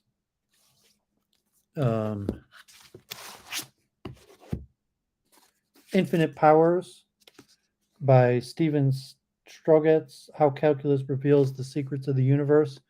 As anyone knows me, to say that I like Kabbalah and certain esoterics, but I think calculus is really one of the, probably I would say, the greatest wisdom, certainly of the West in general, possibly in totality. Calculus is the most supreme of all wisdoms. And so a nice book on just the nature between calculus and the hidden secrets of the universe. I had owned this book before. I'm not sure, my dad had 2 copies. I'm not sure what happened to my book. But here's Einstein's own book, Relativity, the Special and General Theory, a clear explanation that anyone could understand, written by Einstein himself. Here is the Modern Library, Albert Einstein, Ideas and Opinions, just a collected writing of Albert Einstein on science and various topics. And for Jennifer, Entropy. So these are Beginner's Guide to Entropy. Yikes. The Student's Guide. So the Cambridge series. So these actually include, like differential. I mean, they actually are designed for upper level undergraduate students in mathematics. So not, but the Student's Guide, Cambridge. So there's a whole series. My dad has the majority of the series. So here's on entropy. Here's the Student's Guide to Maxwell's Equation and the Student Guide to Schrodinger's Equation. So, say the obsession, like I sang Cats in the Cradle last week, and, my dad's still working. He's still, workaholic. He's up in the morning. He goes to the hospital, home visits, and, he never formally studied physics. He had a master's degree in mathematics, and loves physics, constantly buys books on it, and he really doesn't read these physics books. He kind of probably just wishes he had the time, so he buys them. And math books he reads in the bathroom. So like he's all he always reads math books mostly in the bathroom. God forbid, just the sensicality of that. I mean, I guess the certain logic. That's a little weird for sure, but I guess. No, I mean, it's not weird. I mean, it's actually somewhat common to read. I don't think reading math textbooks in the bathroom is somewhat common, I'm afraid. I read engineering books in the bathroom. Like famous rabbis, the Vilna Gaon used to read math books in the bathroom. But I was saying he's always busy, and sometimes he relaxes, or if he reads, he's a doctor, he doesn't do anything with mathematics, and maybe it helps him, it helps his bowel movement or something, or they're short to keeps his mind active. But really that's the only time he reads math books in the bathroom. But he likes to buy the books as they come out because he's interested in them, and like I'm getting older, and like so just I mean this is just a fraction of my dad's collection. In fact, these are duplicates. These are books that my dad bought twice by accident because he didn't even realize they already had the book when he got a second copy. So it's just a fraction of my dad's collection. And, so like these Students Guide, my dad has the majority of the series. Um, but yeah, I'll probably pound through some of them. Although I'm thinking like, I think I showed this. So if, so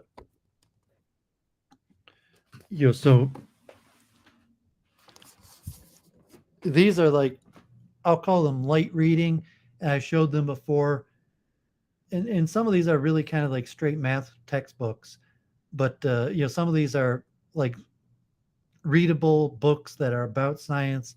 So I have these on my shelf, and then like these are all basically textbooks, and I showed these on previous weeks. Like advanced linear algebra done right, combinatorics, sequence, recursion theory of numbers, and I don't know if I'll ever have time to read this stuff.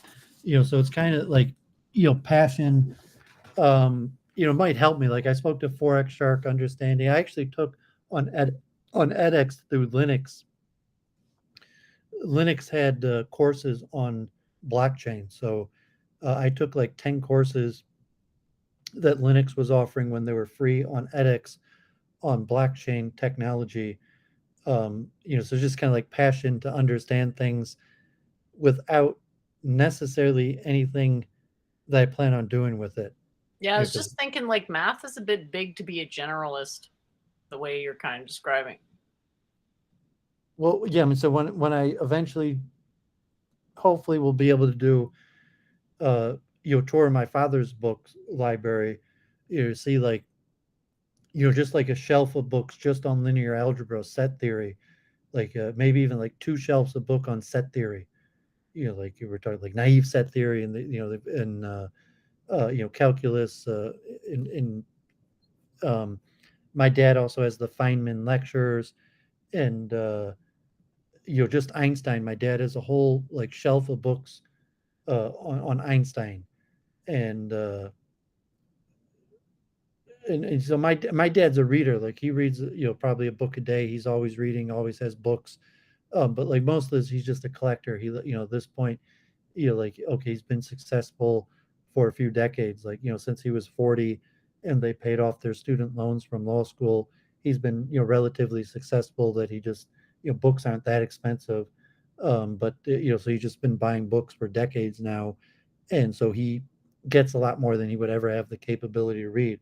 So even just these, there's a fraction of my father's collections, more than I could ever read. And I read this stuff constantly. Like, and this just like math is, I don't even have, Jennifer at least has a undergraduate degree in math.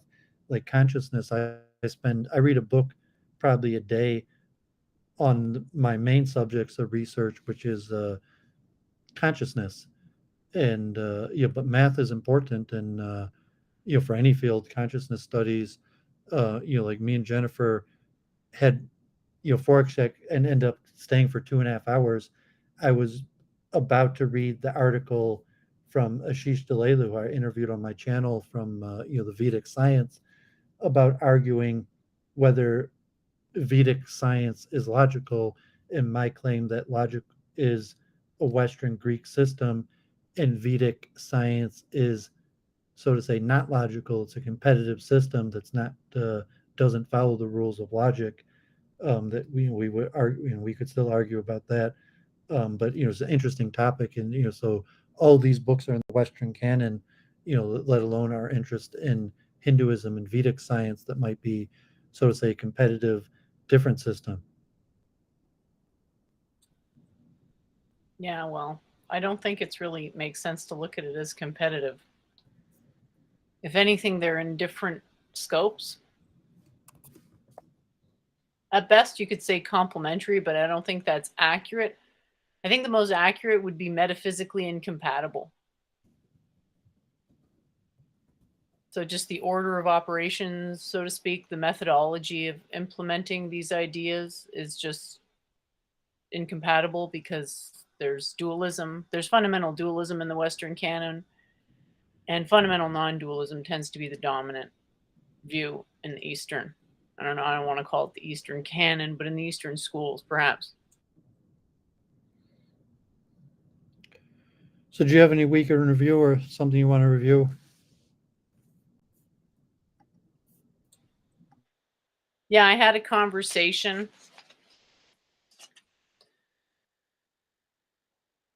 with someone who was just sort of hanging out and chatting or whatever.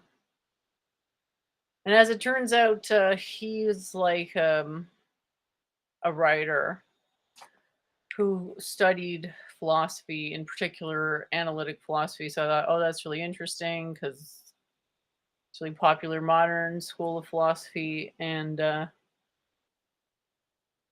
I guess I was curious because he said he spent 12 hours writing that day. Like, that was the first thing he said when we met. And I was like, oh, cool. You know, kind of shared my gripes about writing. And then he pretty much like blabbed about writing and other stuff, which I thought was great because I just figured I could get the info that I needed or possibly some other insight. And it reminded me of when I used to chill with these ballet dancers back in Toronto when I was in Canada there, and just the vibe around artists so noticeably different sometimes, and sort of the direction of proprioception or the angle of cognition, if you will. Sort of hard to put a finger on it, but when one has had enough experience, hopefully one does relate to what I'm kind of angling at here. We'll just switch over. Let's see here. Yeah, it's exciting. I guess nice to have all those extra viewers today. I guess. How'd you like that? I was shocked. I mean, I thought like, even when we first went up to 30, 40 viewers, because I didn't realize Forex Shark had, was, I guess, doing so well, had built up a base. So, I'd message him. I first saw there's like 30, 40 viewers, like, what's going on? So I figured that had to be for him. And then I kept on going up to over 200. I've never had 200 viewers on my channel. I had over 100 viewers after an Adam Green appearance that, God forbid, uh, Handsome Truth was on my channel. A few of my post shows, 40 viewers, maybe 50, 60 viewers. So I only crossed 100 viewers once. So, 200 viewers. I'm obviously, like, as on other channels like, JF, Modern Day Debate, when you were on that, a few hundred viewers, but I don't think I've ever seen you with more than like 50 viewers. So I was shocked that it had 200 viewers. But when I started talking to Forex Shark, I guess it made sense that, and he probably doesn't stream that much. So there were probably people excited to hear what he had to say. And, if he said he's got 50,000 followers on Twitter, it's not surprising if he's got that kind of expertise on crypto, which is a huge topic. Like, a lot of people are interested in crypto. So, it wasn't surprising it was surprising when it happened. But when we started speaking, it made sense. Yeah, for sure. So I started by just, I guess, trying to get some top tips from this guy about writing.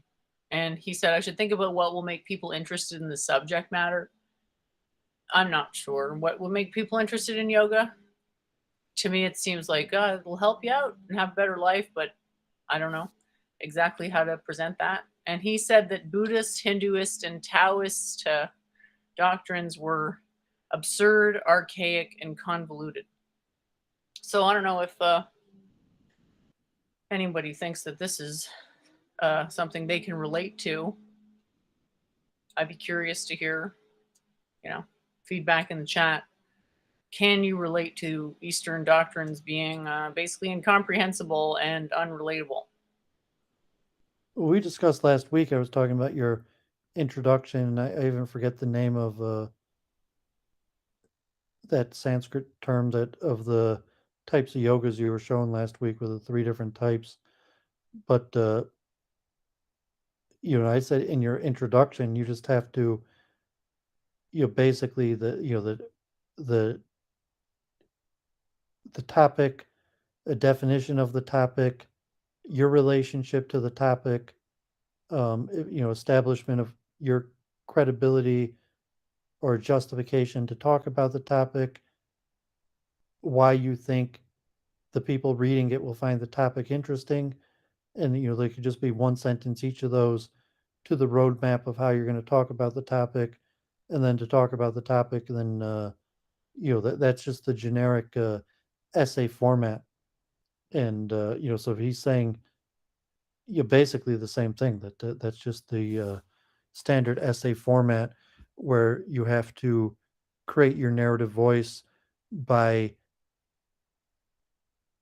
saying your relationship to the topic, why you have Let's not go credibility. over this again, that consciousness is an obscure topic and then what you're saying makes no sense for me talking about it right now. So he also said he had a Wittgenstein phase. I guess a lot of people think that like I am somehow plucking what I'm saying out of Wittgenstein. I'm not. There may be something that we both said or stuff in common, but I'm just coming from physics and least action modeling and what I can deduce from first principles, i.e., beginning with no suppositions and then building up suppositions strategically based on a constructed argument.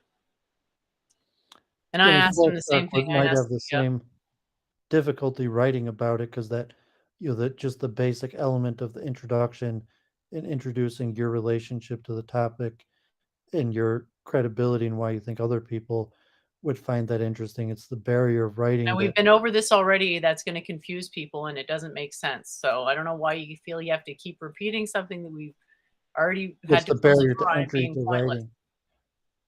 Well, I mean, to me, it makes 100% sense. It's just the standardization of the writing process, but it's the barrier of entry that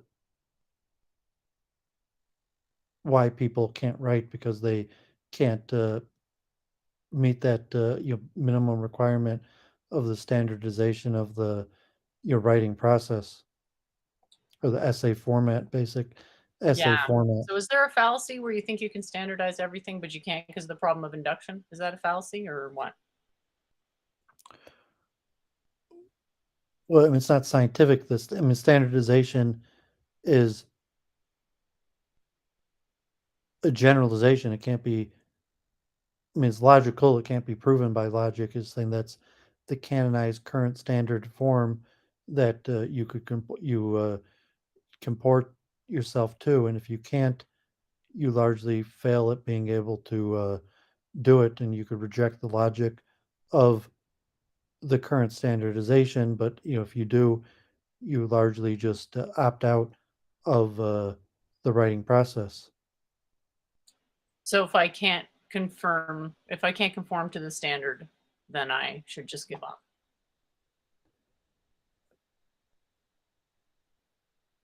Well, I never encourage someone to give up, but I say most people do just give up. So either people say writing's not for me, I'm never going to write, to saying, well, I want to write, and then looking to write in the standardized format, to if you're going to say I can't write in the standardized format, but I'm going to try to write anyways, even though I can't conform to the standardized format.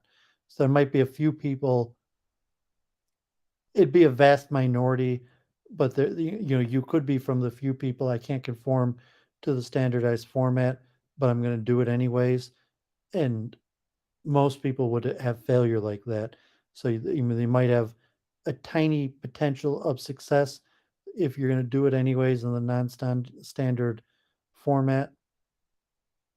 So if you're insistent, so at your point, if you give the three options, give up, Well, no, the three options conform are yourself to keep the writing it, standardized try to process. find someone to write it for me, or try to get AI to write it for me. Those are the three options.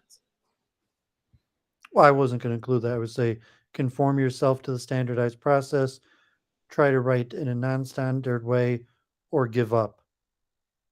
Um, Yeah. I guess fourth, you try to have someone write for you, which in theory could be a computer. So like the fourth possibility of Well, the trying to way I find see things it to is do it that for you. writing would be one of the first things to be automated sooner than art.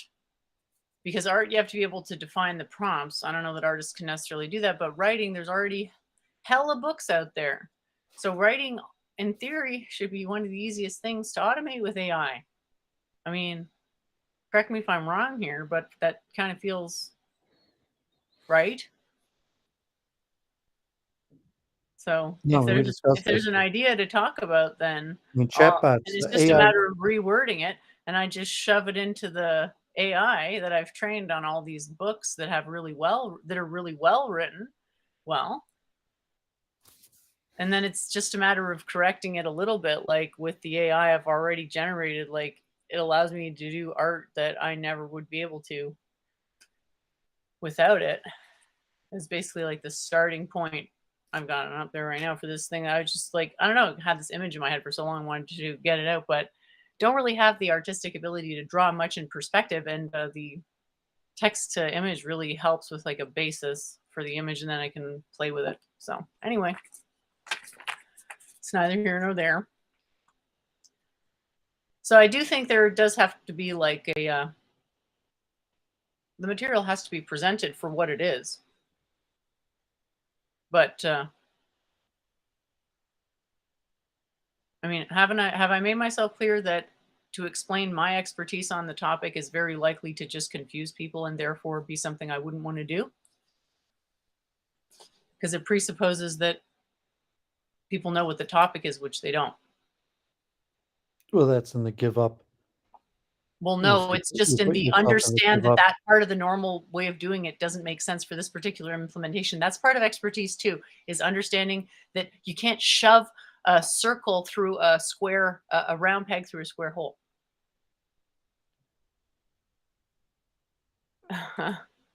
Yeah, I mean, if it's like a type of expertise, like, okay, so stocks, you don't have to write, you just trade and make money. Or, saying, but, so if you have some sort of knowledge that you could do something with it to benefit yourself, or you could, um, it doesn't matter in, the sense like, okay, you could be an author, you could be a chess player and just play and win, or you could be author of books that, there's not a necessity of writing in connection to expertise. It's making the standard introduction to an essay includes the establishment of, the credibility or expertise on why you're choosing to write on the topic, and presumably you're writing about something you know about, and you don't And have what to if nobody else knows about it? What then? well, I mean, so it could die with you. It's a you might maybe something. Skyworks, the topic is consciousness. And I had to say this like a trillion times here, that conferring expertise in consciousness is a bit tricky nowadays because we don't really think of something as consciousness. Consciousness isn't something we think of as something that has experts on it. Well, I'm theoretically, so I'm saying someone might have expertise, they might not, and they might have expertise that dies with them, and is never shared. Some sort of insight that maybe was transferable to other people, maybe it wasn't transferable, and so if it wasn't transferable, maybe it doesn't matter. Saying, oh, it was transferable, but they weren't able to transfer it, so it died with the person, and the wisdom was lost. Or you're saying some sort of oral tradition, it was transferred, and not in writing through direct contact, and then the general questions of establishing expertise, and the presumed modern methods of That's the thing. You're saying there's a general methodology of establishing expertise. I don't think that that's a fact. And I don't think that that's the state of affairs out there in the world. And then that's something that people generally believe, that there's a standardized way to establish expertise. I'm sure that generally people accept that within a given field, there is such a thing as expertise, but that it varies probably considerably between fields at times. yeah, but the establishment of expertise is done through performance. So if you're talking You about an can say idea, literally anything, but my point still stands as it depends on the field. What it means to be an expert depends on the field. yeah, but I'm saying expertise is basically always established through performance.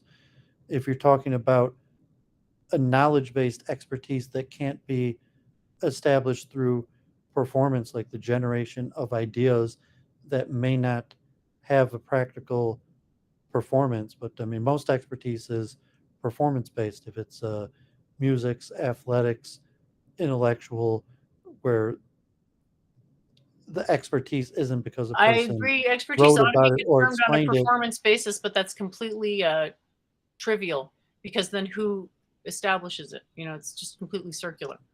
Who says who's a good performance? The experts. What makes you an expert? A good performance. Okay, congratulations. You know, baby's first circular argument. Whereas the expertise is, you say it's measured, and expertise could be relative to human performance, like an IQ, where you don't necessarily say a person with 150 IQ wouldn't necessarily be called an expert, but it's a relative performance level to athletics. And there's a threshold of performance that's considered an expert, or there's theories of expertise and criteria for expertise. And it's saying, like, I mentioned the quote, amateur practices till they get it right, to professional practices till they can't get it wrong. And it's just a heuristic like that. An expert is the performance level where they not only get it right, they can't get it wrong. Or just say exceptional performance. My parents went to the symphony orchestra, and so that's the level everybody, you have first chair, second chair, they have levels. But anybody who's in a major symphony orchestra, presumably at the level where they practice till they can't get it wrong. And so your average person who couldn't even get it right if they tried, to the expert performance where they make no noticeable mistakes, to if you're talking like basketball, where there's always mistakes, but there's a level of performance that, but I mean, just generally expertise is established through measurement. And if you're going to say No, a it's threshold not. level of performance, It's established by performance, which depends on the field. And we've been over this many times, and you saying it's not the case doesn't change it at all. You just said what I said. It's established through performance. And you said that was determined by measurements, and it's more determined by the expert. Performance. So there's a circular relationship between the experts and performance. It's the experts that determine what constitutes a good performance. And the experts might disagree. And the degree of disagreement tolerated between experts, that's a variable between fields. So understanding expertise is largely in the meta, in the sense that it's what is preserved across fields, but it's never preserved to the same proportion. And I'd say something like consciousness, which is totally obscure, then lends itself to the same decomposition, is sort of not understanding the concept of generalization itself. Yeah, I mean, I fundamentally disagree. The expertise. Well, of course, you want it to be something easy because it goes along with your narrative, because you have this narrative. For some reason, you need to have this narrative about expertise. And it's who's going to agree with this? If you can't provide, do you have any idea how high the evidential burden is for that claim that you're making? That there's this standard template for expertise across. Well, I'm studying. I mean, you're basically just talking out of your ass, as opposed to I've read the majority who's worked of in a field that actually confers meaningful expertise out of the two of us, though? Oh, right, it's me. So it depends whether reading books or actually having field experience. It depends which one of those you want to say trumps. Okay. Yeah, I'm not sure that I'm not sure your qualification or where you conferred expertise, but it's saying it's performance. For some reason, you're in denial about my career. It just seems it's impossible for you to believe that I had a respectable career where I was a much sought after expert. But that's fine. That's all fine. So I think it's important that I get several opinions on how to write, because clearly I need some perspective. So he wasn't able to answer my question about whether I should go with AI to write my thing, or if I should get someone else to write it, or if I should try to keep writing it myself. And he said he had a Wittgenstein phase. I don't know what that means exactly. So maybe someone can help me out. But yeah, I mean, apparently Wittgenstein wrote some stuff that was pretty incomprehensible, largely.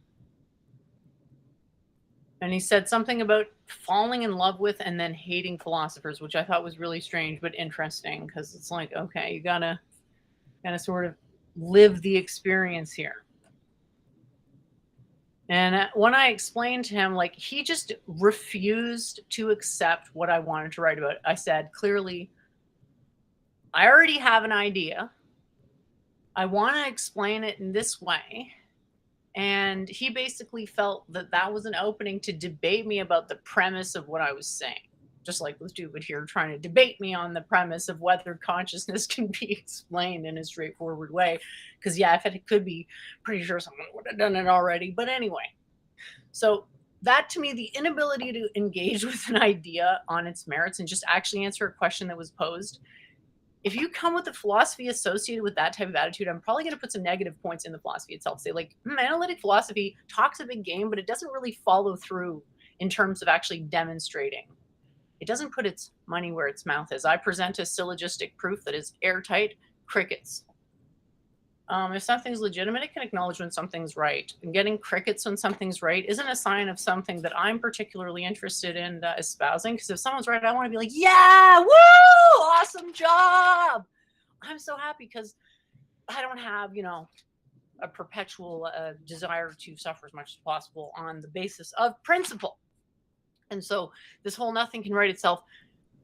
Who out of anybody here has ever worked with AI? Oh, that's right, me. Okay, so I have experience in how it works, and I know how these models get trained. So I know it's just a matter of making a universal background model for a certain type of voice, which is something that if I get enough training data, aka books that are already written, that's just a brute force question.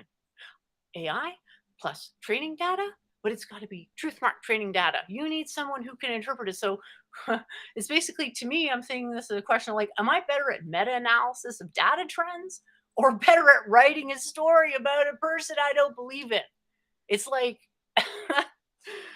so anyway, he said to read Frege or Frege. I don't know how to say it. I don't know what that means. But you have to understand that somebody like Bertrand Russell is not particularly insightful to me, because when you get to that point of like the negative axiom in the structure of the argument, at that point you should conclude that you can't have negative axiom. The failure to conclude that is basically a misunderstanding of how reasoning is supposed to work. So, instead of just acknowledging it, is just like, okay, let's make this whole thing about just paradoxes. And if you can solve all those problems by just saying, well, we can't have negative axioms, that would probably be like problematic, because then you could just have all this reasoning that disallows negative axioms that actually doesn't have this problem. So basically, they don't seem to be able to justify why can we not just synthetically create the logic so that it engineers the paradoxes out of it. So there is a bit of an implicit, I don't want to say a narrative, but there's always, I guess what I'm kind of getting at some level is that every question has an answer built into it. And sometimes there's more, information in the meta level, actually all the time. So anyway, just something to think about. He said to read Sense of Style by Steven Pinker. Did you ever read that one? No, I don't think I have that one. I may give that a look, because apparently it's actually about writing. And another thing he said was, what's the headline? And that I ought to be able to explain phenomenology, which I'm assuming that's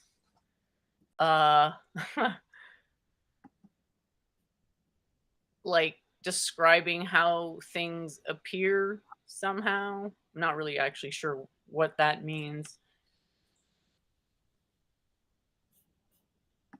And he took issue with Hegel because people think that because something is incomprehensible, that it's deep. So I guess the jury's still out on that.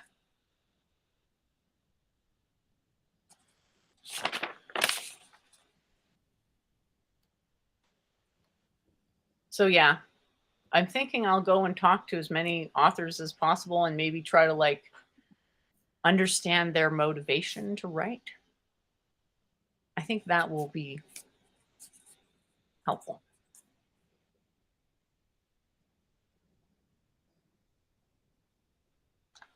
So I don't know if you've ever heard about anything to do with this direct and indirect realism stuff. But as far as I could tell, it was pretty much there weren't really any alternatives. There was like direct realism, which is, I mean, I am just shocked that anybody could believe in, excuse me, could espouse direct realism. Because correct me if I'm wrong, but it's basically saying that we perceive the world exactly as it is. What do you think? Is that like, could you ever see that, believing that?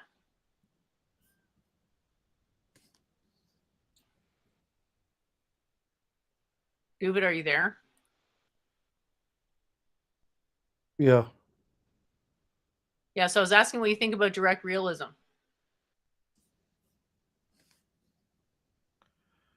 I guess that's the Aristotelian view, as opposed to if it's another way of I have no idea. It seems like an Plato absolutely versus nonsensical Aristotle. view. I mean, the Plato, you're saying like the forms in the cave, and you're saying indirect, that reality is something different than what we sense. I suppose direct realism is that basically what you see is what you get. Yeah. So that would be problematic, because then how would you account for all the differences in perception that people have and all the different beliefs and all that? So it really does seem just shocking that anybody could think that this was how it worked. And I guess to those people, I'm curious, like, what is the point of philosophy if you're a direct realist? If everything is exactly how it seems, then what is the point of philosophy? And then indirect realism. That's not, I mean, I think it's just saying that the senses provide us with a direct awareness of the object as they really are. So it's not saying that a person's observation is correct. It's just saying that the sense perception is connected to what the object actually is, as opposed to more Platonics. I mean, generally, I was like you're saying that Descartes, Plato are more indirect, Aristotle's direct, and it's the role of the senses being able to decipher reality. So I would say probably direct realism is the main school, maybe for like quantum mechanics and physics, but science, materialism is probably more in the school of direct realism. Can you just repeat the last thing you said? The science, materialistic science, is probably more in the school of direct realism. Okay, so scientific realism, maybe. Like, Well, are you these saying just they're connected? words. I mean, Wikipedia redirects naive realism by why the words naive realism and or direct realism is another word for direct realism, and the concept just being that sense perception provides an accurate understanding of reality, as opposed to indirect, where you're saying you can't trust your senses. The senses only give you an indirect understanding of reality. So I would say like T Jump is a direct realist. Isn't he more of a logical realist?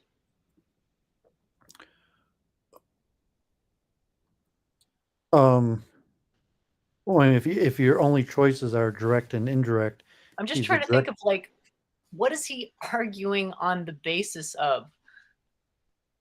I'm saying if your only choice is direct or indirect, he's a direct realist. You're gonna all this stuff. How do you conclude that exactly? The idea that the senses provide us with a direct awareness of objects as they really are. Okay. And Why would and why do you conclude? I just don't understand why you think T-Jump thinks this. Because I'm putting it in line to materialism.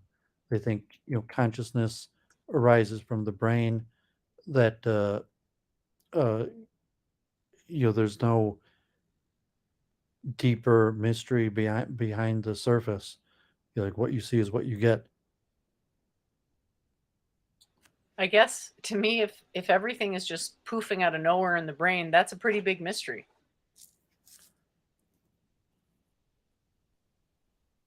So I guess it's maybe denying the mystery and just sort of saying it's just the brain and that's all there is to it and nothing more to see here, kind of thing. Hey, Yes, so Victoria. that your senses provide you with a direct awareness of the objects as they really are. That the sense perception. So if it's something like consciousness or science, that is saying that the senses are the measure of the object as they really are. And that's direct realism. And so I guess the unsaid thing here is that that logic is an object somehow. Because to me, what the fallacy T-Jump's making is that he's assuming he can wield logic. I mean, you're claiming it's a fallacy. You're saying it's a school that you fall into one or the other, and then you're saying one of the schools it's a is fallacy. a fallacy. Direct realism is a fallacy in the sense that you're basically saying that your sense organs don't do anything to perception. Their effect upon perception is negligible. That's what direct realism is. And that is absolutely incoherent in an interferential model. For sure, because there is no out there to perceive. There's no objects that exist. So for sure, direct realism, if it's about perceiving external objects, right there, I mean, whether it's as they are or not, that wouldn't be how I see it. Not because the objects are internal, because there's no actual objects. Physicality doesn't actually have objects in it. It has structure. So there's a difference between an object and a structure in my system.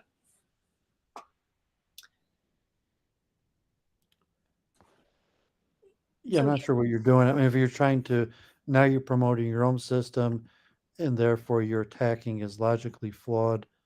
I'm not saying it's logically flawed. I'm saying that it is physically, it's incompatible with physics. To the way you perceive things. I said it's not compatible with physics. Not that it's illogical. I think I took issue with you describing the Eastern systems as illogical.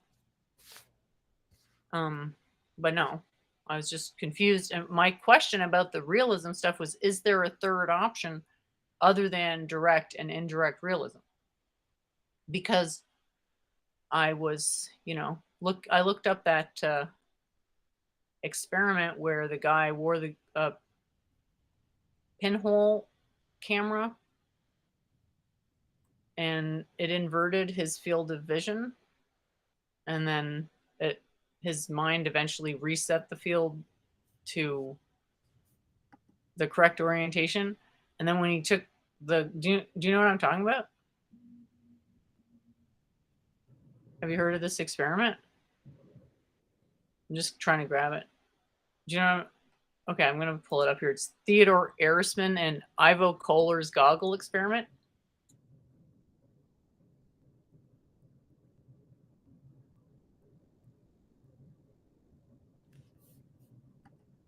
Are you familiar with this?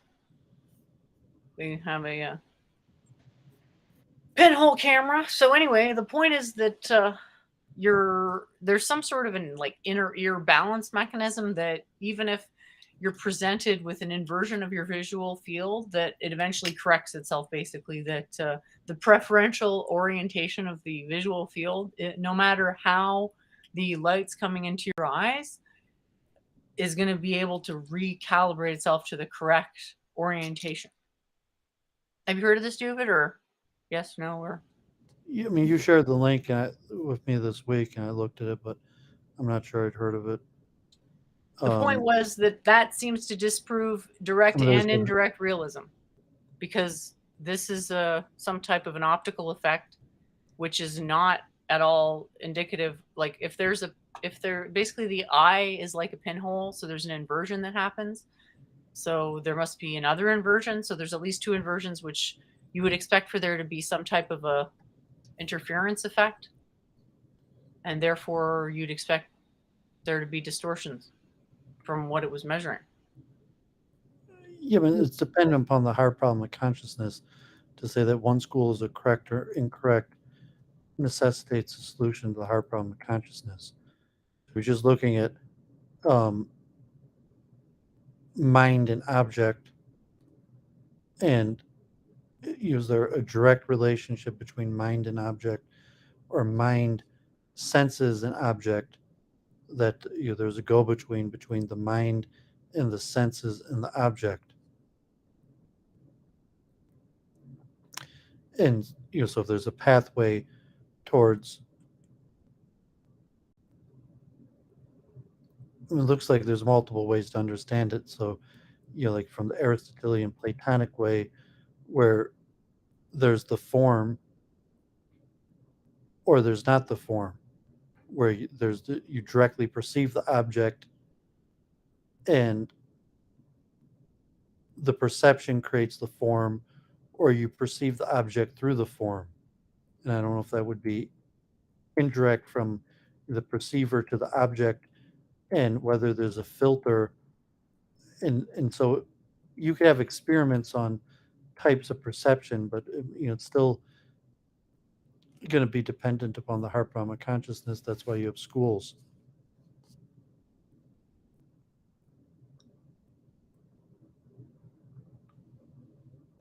Yeah, so if there were a solution to the hard problem of consciousness, there'd be an answer. Well, and that's why you have schools of people who are direct or indirect approach to how they understand. And if you're talking, specifically, you're going to limit direct or indirect realism to sense perception, or you're going to put it to some larger understanding of the understanding of ideas.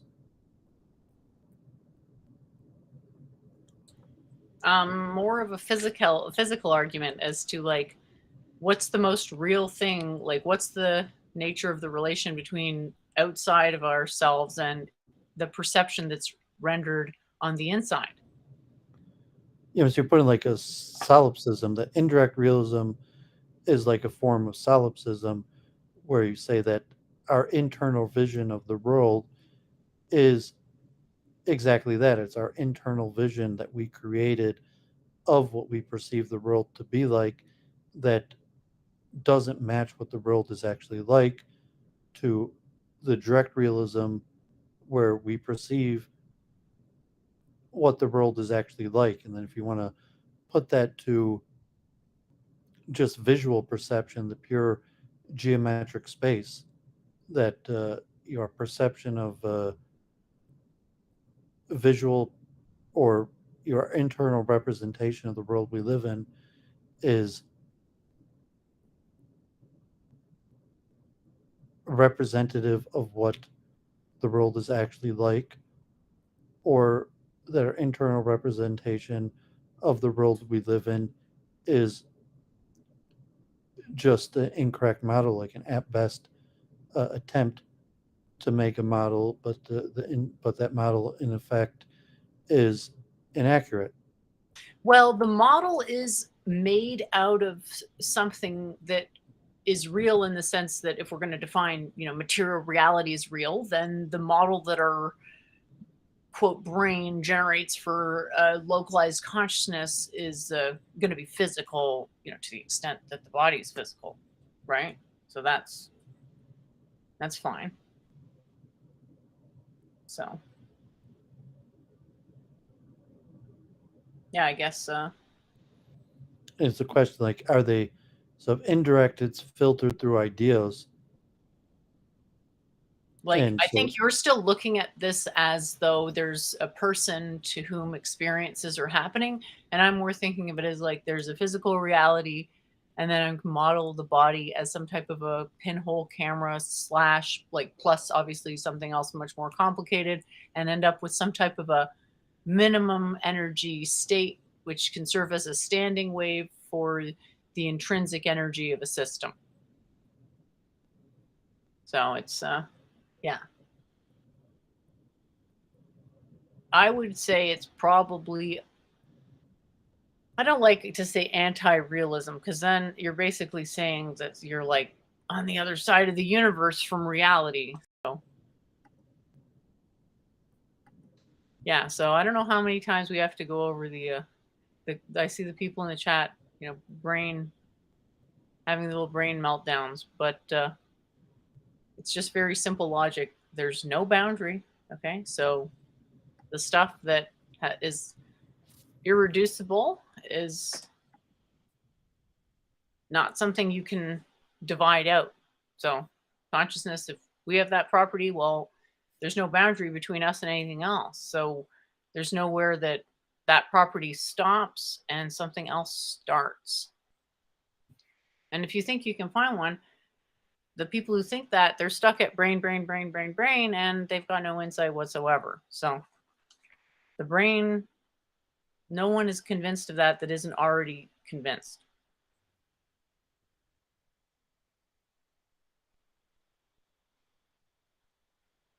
So it's interesting that, direct realism is also called naive realism. If you look, naive from a level, like showing a lack of experience, wisdom, or judgment, or more classical naive is natural and unaffected, or innocent, and saying so. Direct realism, naive realism, coming from the word natural, that it's a natural realism, as opposed to indirect, that our perception is unnatural. So if you substituted the words, well, I don't think we could even go that far, because if something was unnatural, then there would be a boundary between natural and unnatural, and that wouldn't work either. Well, I was saying that's kind of just to help people think about it, that if you compare direct and indirect realism and put the word natural versus unnatural realism. Yeah, well, I'm not going to do that for the reason I just said it, because unnatural implies there's a boundary between nature and non-nature, and that doesn't make sense. Because nature is real. Well, differentiate. Direct realism is naive realism. Naive just means natural. So if it's natural realism, and so it's natural realism and indirect realism. So no, it's natural realism and unnatural realism.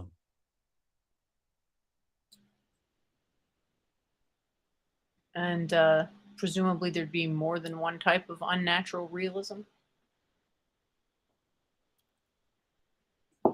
Well, yeah, sure, but it's saying it's opposition to natural realism. The alternative theory or school to natural realism is unnatural realism, indirect realism.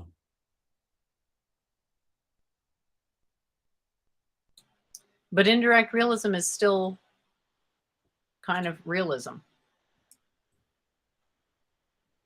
because the definition is really quite similar to direct realism. Like, it's just saying, oh, then maybe there's a couple things that are kind of different. Like, there's nothing where it's saying it's completely different.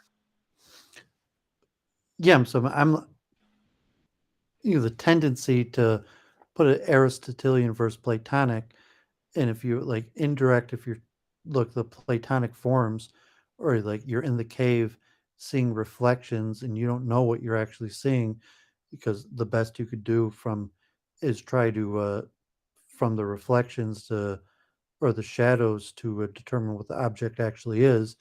Saying that's unnatural realism, where it's saying you don't really know what's real. You know it's real. You're perceiving something, and the something that you're perceiving is real, but it's indirect, so your knowledge of it is at a lesser level. So, I mean, the direct realism is a higher level of confidence of your working with reality. So, if It's I'm basically phenomenal conservatism. as a dualist, I'm probably an indirect realist like that. So, I'm saying that our connection to reality that I believe is further removed, and as opposed to the direct realist is more comfortable with the connection with what they perceive to be reality.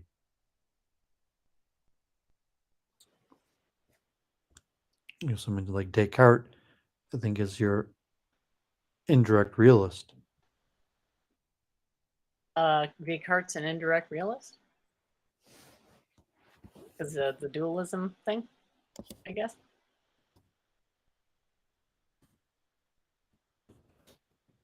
So he, in his own scripture or text, does he actually call himself a dualist? Or because I know it's just called that now. I mean, you talk about it all the time, Cartesian dualism or substance dualism. John Locke and Rene Descartes are supporters of indirect realism, the position that our conscious experience are not of the real world, but an internal representation.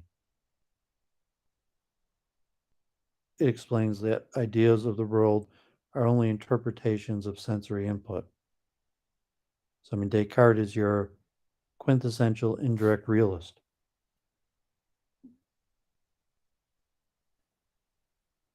But also John Locke. And John Aristotle's your quintessential direct realist.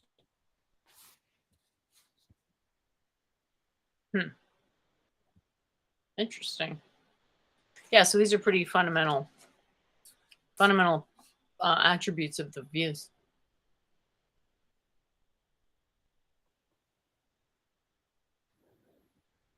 And it could be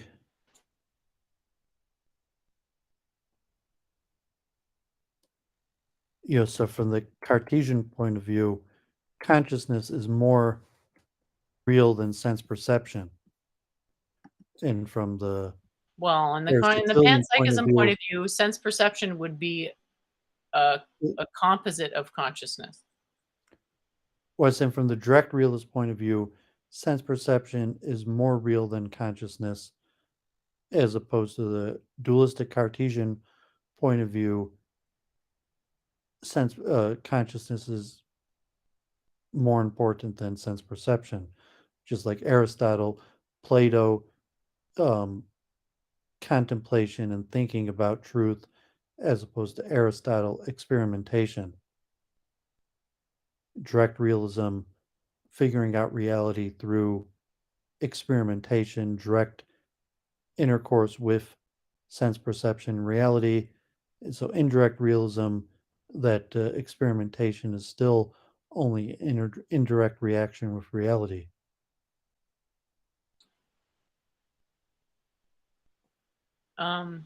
Right. So the idea is if you can only indirectly connect to reality, you want to verify things through science. And if you think you can connect directly to reality, then you should just be verifying things with your senses. Is that it? Because I'm getting kind of tripped up in terms of like I think you're concepts of the soul. Direct realism gives more credence to sense perception. So direct realism gives more credence to what we call the scientific method, like science, the vague terminology, but because both use science, but that introspection, indirect realism, probably introspection is more important, and direct realism, extroception, measurement of reality is more important.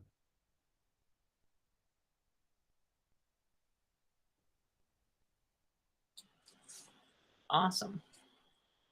Well, that really helps because there, maybe would be good for there to be a third option, perhaps, or even a fourth option, because those two don't seem to really capture things. There seems to be some massive problems in both of those views. For example, the goggles thing. I mean, it should be a dualistic spectrum. So I mean, you're in the spectrum between direct and Well, I don't know indirect. really what you mean by that. I don't know what that means basically. If you're looking at the between mind and object, so there's a spectrum between your direct relationship with the object to your indirect relationship with the object. Well, you're assuming objects exist and a person exists. Yeah, so you're a direct realist. You're saying the fact that you have sense perception is you're taking it fact basis that the object of your perception is real. What? I'm sorry, that was so confusing. The realism has to do with perception of objects. So the direct Okay. realism takes it as evidentiary that the object is real because you have a perception of it. Okay.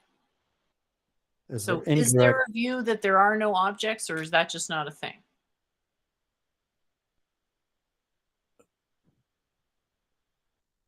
well, I mean, it could be a extreme of indirect realism. By saying that indirect realism, you're not directly interacting with the object, you have to interact with the perception problem. So, I mean, direct realism to the one extreme that completely eliminates the perception problem, that the perception of the object is as is, that the sense perception of the object is representative of the reality of the object. You know, the extreme of indirect realism that you say that no, you have no, in reality, you have no idea how representative the perception of the object is with the actual object.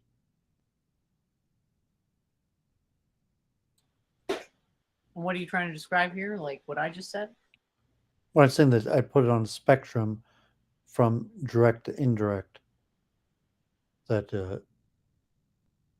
from And what it's that doesn't defined. really encompass my view because both of those views presuppose the existence of an object and a subject.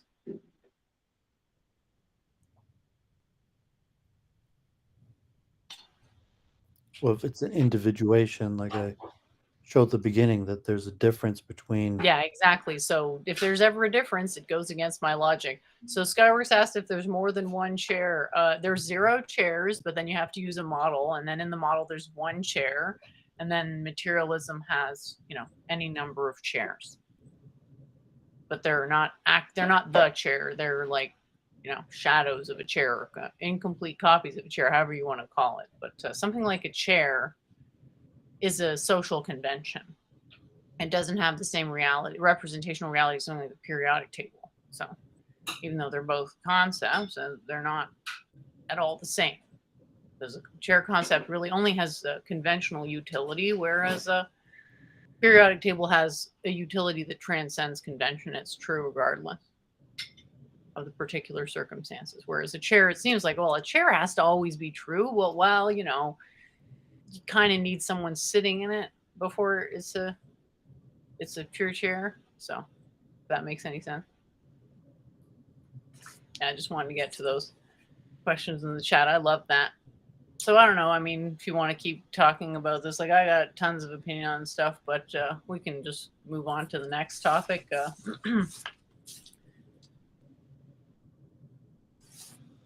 In terms of a name, I don't know if you had a thought about what we should call it. I was thinking meta-realism or perceptual subjectivism. I don't know. That was just sort of something I threw out there.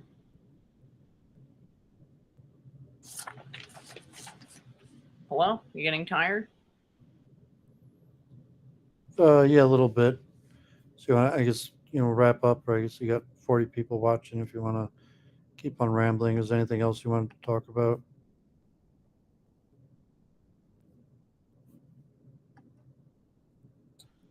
Well, I did do some writing, but I didn't really get as far as I wanted to with it, and it doesn't have the structure that you like. So I didn't send it or anything, but it's basically a list of things that you could learn from bees. Because a lot of people don't understand the concept of the guru, so I thought I'd write a little something on that. And also still working on my write-up for how to approach the locks, the bandhas, the yogic bandhas, and hopefully not hurt yourself in the process. Victoria wants to know why this ancient subject is a discussion point. But yeah, if you want to head out and you're done for the night. I mean, I got a couple other things, but they're pretty, unstructured. It was pretty much just. I was super happy that I got to have that combo with the writer.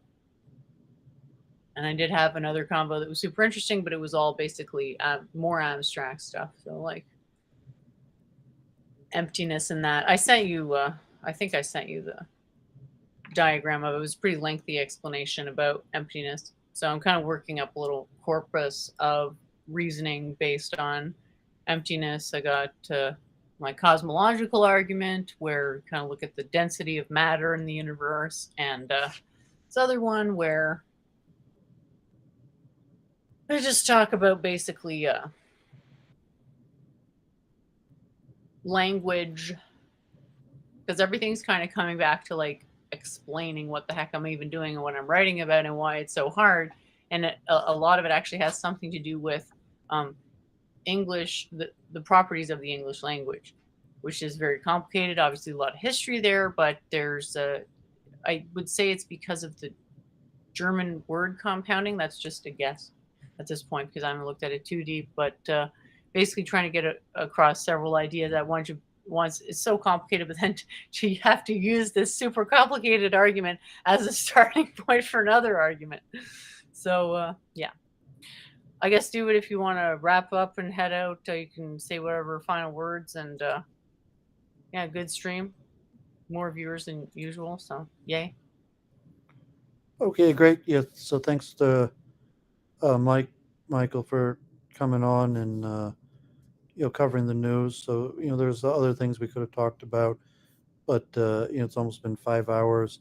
So wrap up if Jennifer wants to keep on going. I'll encourage you to. So just keep up with our studies and our activity, and you'll see you next week. I'll probably do Mob Talk again with John Wolf on his channel tomorrow. You'll see if we keep that regular, if we have what to talk about. I'm coaching chess now Thursday, so I didn't do Charles Moskowitz this week. I might have to cancel again this week, so we'll see moving forward what's going on with that.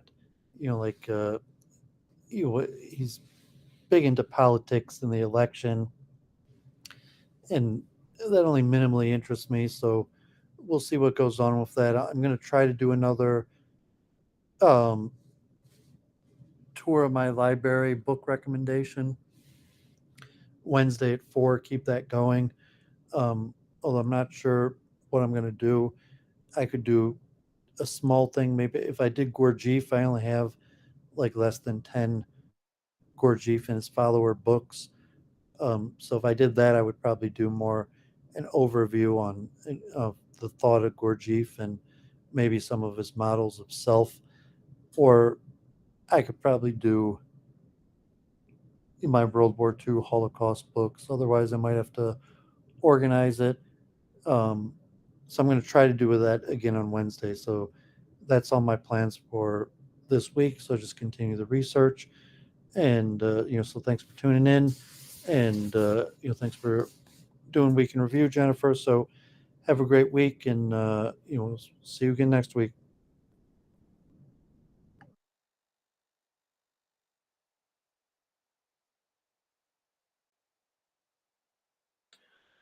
All right, thanks for that, Doooovid. Great show. Anders asked what meta-realism is. I was doing a little research and I stumbled on this article talking about, or Wikipedia rather, article talking about direct and indirect realism. Okay. And they were both pretty generous. I guess the word is they're like epistemically generous. So I was really surprised, but it explained a lot. I was surprised to sort of see that this is actually pretty common, and it makes a lot of sense because I think it's sort of what our senses present to us. That, well, if what I, reach out and touch, if I reach out and I put my hand on a wall and my eyes predict me intersecting or touching that wall at the exact same time as I feel that wall, well, yeah, it makes sense to think, well, because my eyes and my hand match up for the sense perception and I'm inferring from that. Therefore, everything is accurate. But you don't need to go to the extent to deconstruct your entire process of consciousness. Yeah, God bless you, but you don't have to go to that point to just. It's not really about knowing everything about a topic. All these topics are quite complicated. It's just maybe to go in the direction of like a reasonable supposition. So you can reason it out yourself and just look at generally the level of structure that is rendering this experience and what we know about things that render things and how they don't really. So basically saying that, like, if you remember those old movie projector things, they're actually on like the reels and stuff. It's like that the reels are the same as what's on the movie. Like, why would you start there? So, there's certainly other. I think the pinhole camera, and anyone can look this up if they're interested, is an experiment where someone wore a pinhole camera on their head for a while and it flipped their visual field, and then when they took the camera off, it remained that way. So, right there should tell you visual field has tons of what you might call artifacting. So if there's artifacting, now I think it's pretty unrealistic to think that the artifacting is coming from like externally. Like, I don't think anyone disagrees that the pinhole camera is the thing that caused that person who did the experiments visual field to become flipped, right? So that tells me that what's perceived is an image, and an image bears the same relation to the quote reality generating it as the image on the screen bears to the reals that generate it. And obviously this metaphor is like incomplete, but it's a starting point to say, like, well, first of all, I don't know what the connection between the projector and the projection is. I don't really have any reason to think they'd be identical. In fact, maybe they would be similar somewhat, because one is resulting from perhaps several inversions of the original one. So it's very complicated because at the beginning of the analysis, you're sort of assuming that there are objects out in the world, and then there's a subject who's experiencing those objects, which is a great model. But when you get down to the level where you can resolve the hard problem of consciousness, it falls apart. So Victoria asked why this ancient subject is a discussion point. Well, I'm interested in it. I'm interested in consciousness, specifically the physics of consciousness. So that's why it's being discussed. And indirect and direct realism, I think, speaks to physics to some extent.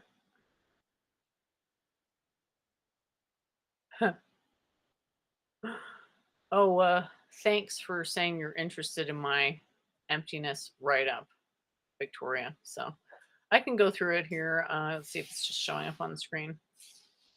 Nope. Oh, this is big enough. I guess I can try to make it a little bit bigger. Okay.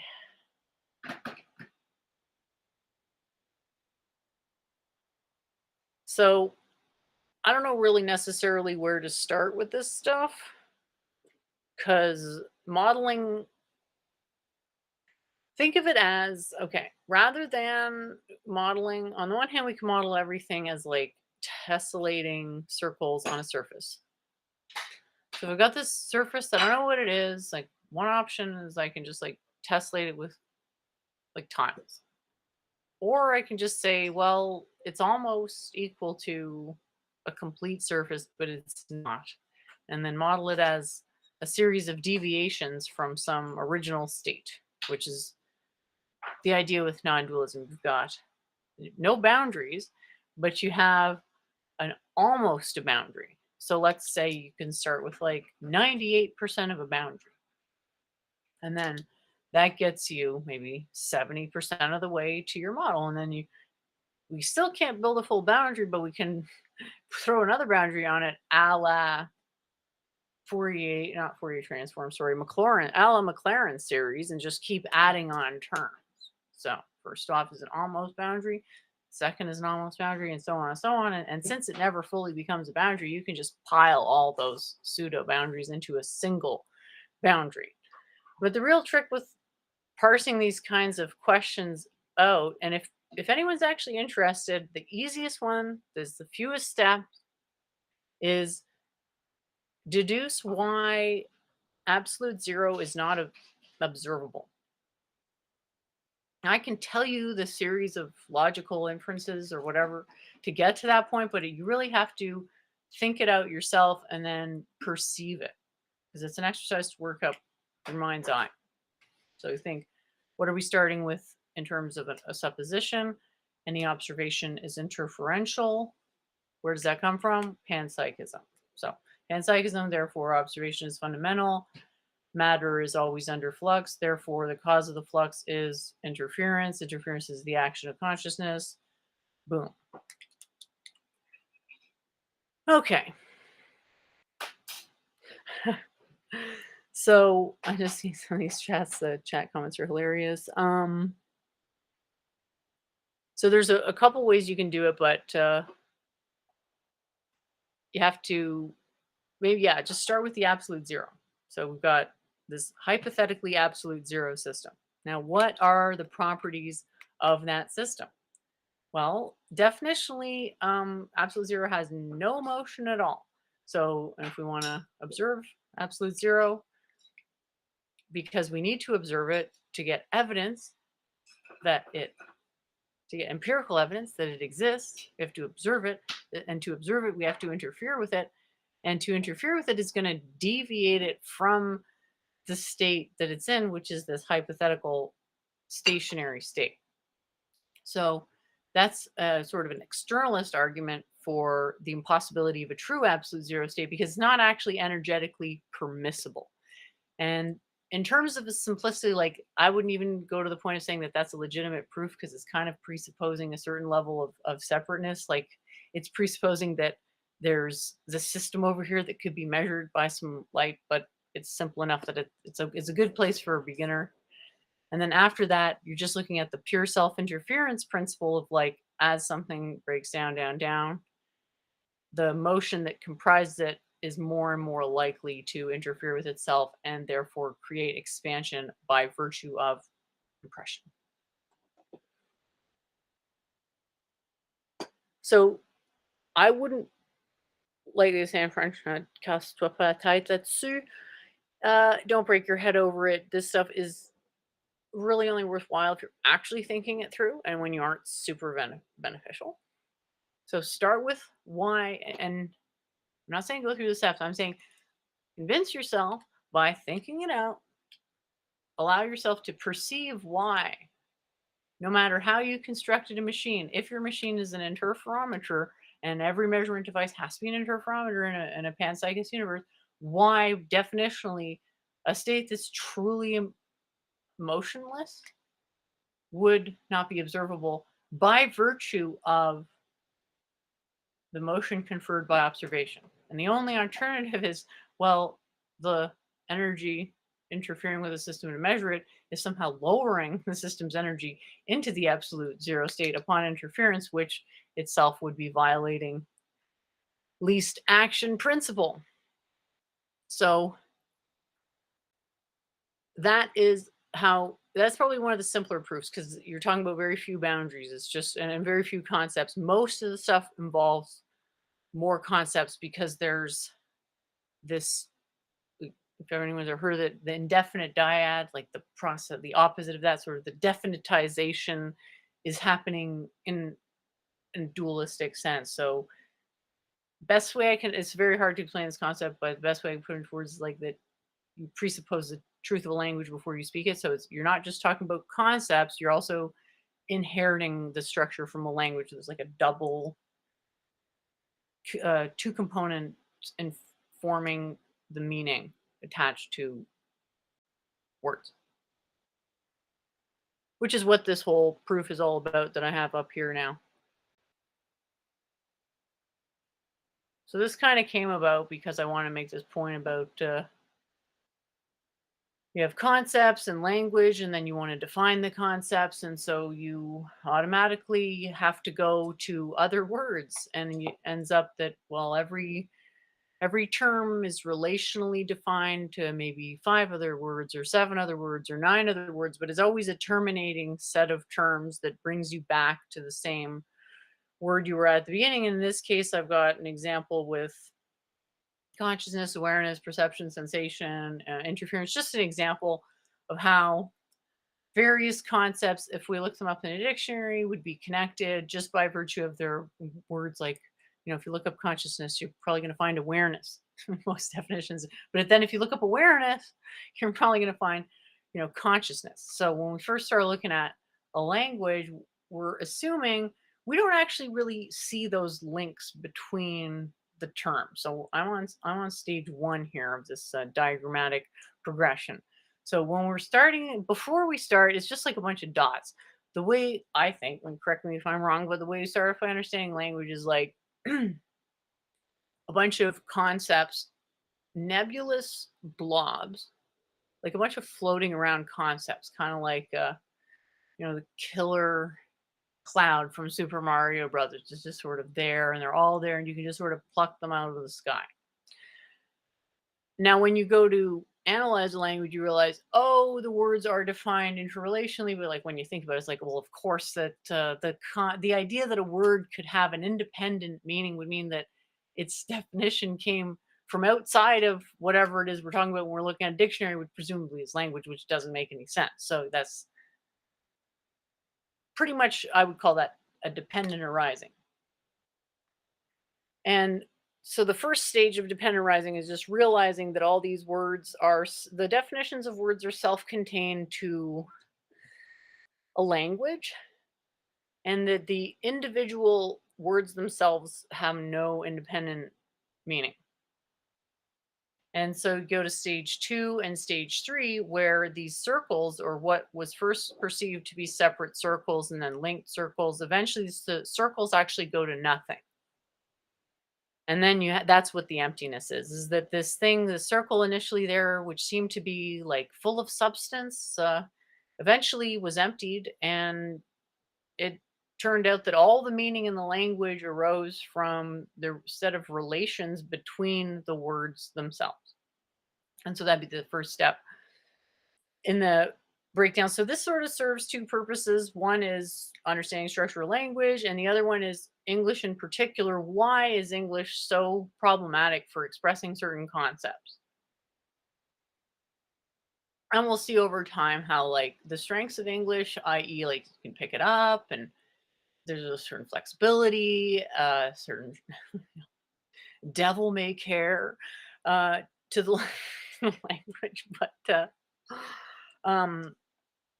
it has the ability to synthetically generate, I still don't have a word for it, but like these big substances, these apparent substances.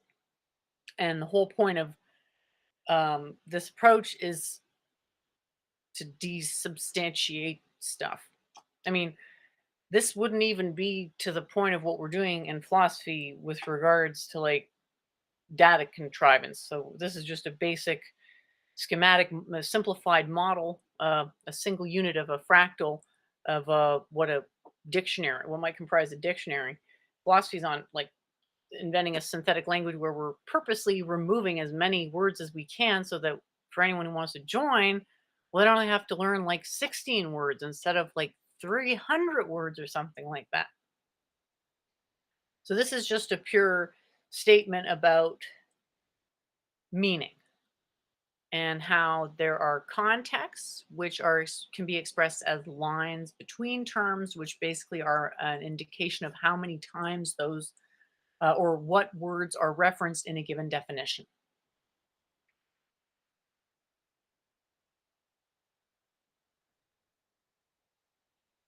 So Daryl's going to come in and defend the brain origination hypothesis. Okay, so I really hope people will at some point give the other side a chance,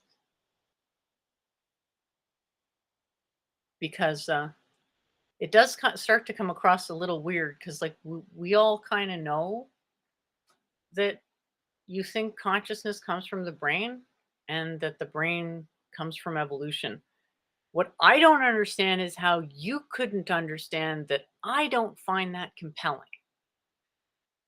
And it's just weird because, like, if I find something compelling and someone else does, I'm just like, cool. I might make some arguments, but what I'm not going to do is just keep repeating the same thing like some sort of doll stuck on loop. So, first step in our decomposition, we've got understanding that the perception, because we're not even at meaning yet, we've presupposed this far that language bears meaning. Why would we want to have a presupposition like that? It's completely tenuous. So we just basically remove that presupposition in the next step, because we're looking to have some type of a general statement. And so we say, well, we sort of put the burden of proof on. I mean, anyone's welcome to come in and say, to dissent to this opinion, but as it stands, it would appear that there's no real self-evident link. Let's see how I worded it. Am I right up here? If meaning is a function of reality and there's no means to verifiably reference reality from the vantage of language, then there can exist no meaning in language. Once this truth has been experienced, one may conclude the language is empty of meaning. So that's not an ending point, by the way. That's a new starting point, so that rather than getting tripped up on silly ideas like magical brain emergent mind reading based on definitions that can't be pinned down, you just sort of say, oh, that's cool. Maybe now I have to learn some other way to validate stuff. And it does kind of make sense, doesn't it, to validate outside of the context of one's own impressions. Otherwise, you kind of get stuck in that odd a direct realism loop. And I think a real problem these people are facing, frankly, is like, how do you account for the amount? Okay. There's a lot of energy that goes into the sensory apparatus. So what is all that energy for exactly? To me, it makes sense that there's a huge degree of difference between what's out there and what's rendered inside me. And the proof of that is that I have a nearly perfect reconstruction that I know is illusory. So that means that the entire perception field, that the default position that matches the evidence that's readily verifiable, is that it's entirely constructed. Now, that doesn't mean it's not real. We just have to qualify its relation to reality. So think about when you're driving down the road and it's super hot and it looks like the pavement is boiling or the asphalt is boiling, but it's just an illusion. Or I guess I should start using a better example of like, I think it's oasis. Yeah, an oasis in the desert. There you go. The oasis It's not real. Something real caused it. It just has an appearance that does not represent reality. So it's sort of like a double bluff. There's like, oh, all this stuff's coming into the body. Plus, consciousness is sort of tricking itself into seeing it all in a way that plausibly most of the time, unless you actually investigate it with more than a cursory glance, seems to accord with direct realism. All right, let me just see what the next comment is. Andre says it's tricky because in one sense it's direct realism, objects are what they appear. And in another sense, it's indirect. There are no actual separate object systems. I don't think the paradigm works because it presupposes objects and subjects are distinct. And whenever that happens, you're presuming a boundary. And whenever you shove a boundary into a model, you're creating the possibility of artifacting. And we may be invoking a model. Like, imagine if it turns out that cognitively you're invoking a model 500 times every time you use it. What if that's the case? Do you want to have the same error compounded 500 times in your perceptual nexus? So let's just get on the same page to say something to the effect of like, yeah, we can all relate to direct realism. And the idea that anything other than direct realism is true is definitely scary. But this is philosophy. It's not like kite flying or whatever. It's not basket weaving. So the whole I'm scared that my sense experience is hallucination. Okay, but like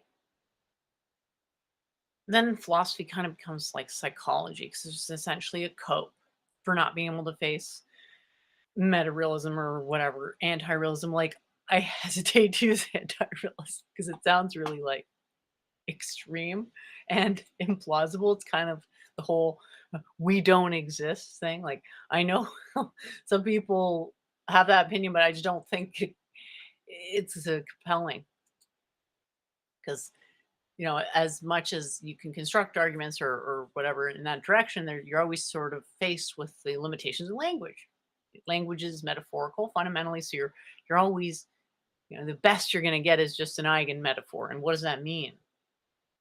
Is an eigen metaphor really beyond reproach?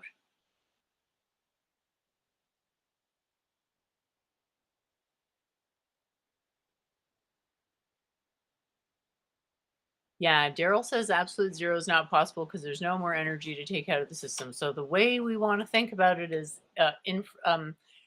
interaction centric. So to start out with, there's no subjects, there's no objects, there's a localization where an interaction is going to take place, and then building backwards from there in terms of which you could think of like as a composite requisite complexity. Victoria asked if this is a working draft. It's just sort of something I put together after a convo on the topic to summarize my views. So I wasn't sure if it was blog worthy. I'm kind of like taking a break from blogging to really just work on writing. And I'm doing a combo of like talking to all sorts of different people who might have tangentially or relevant expertise / just reading. I'm not reading as much as I should, but yeah, I'm sort of at that point. Under says absolute zero as a principle. No, I mean as a state of matter.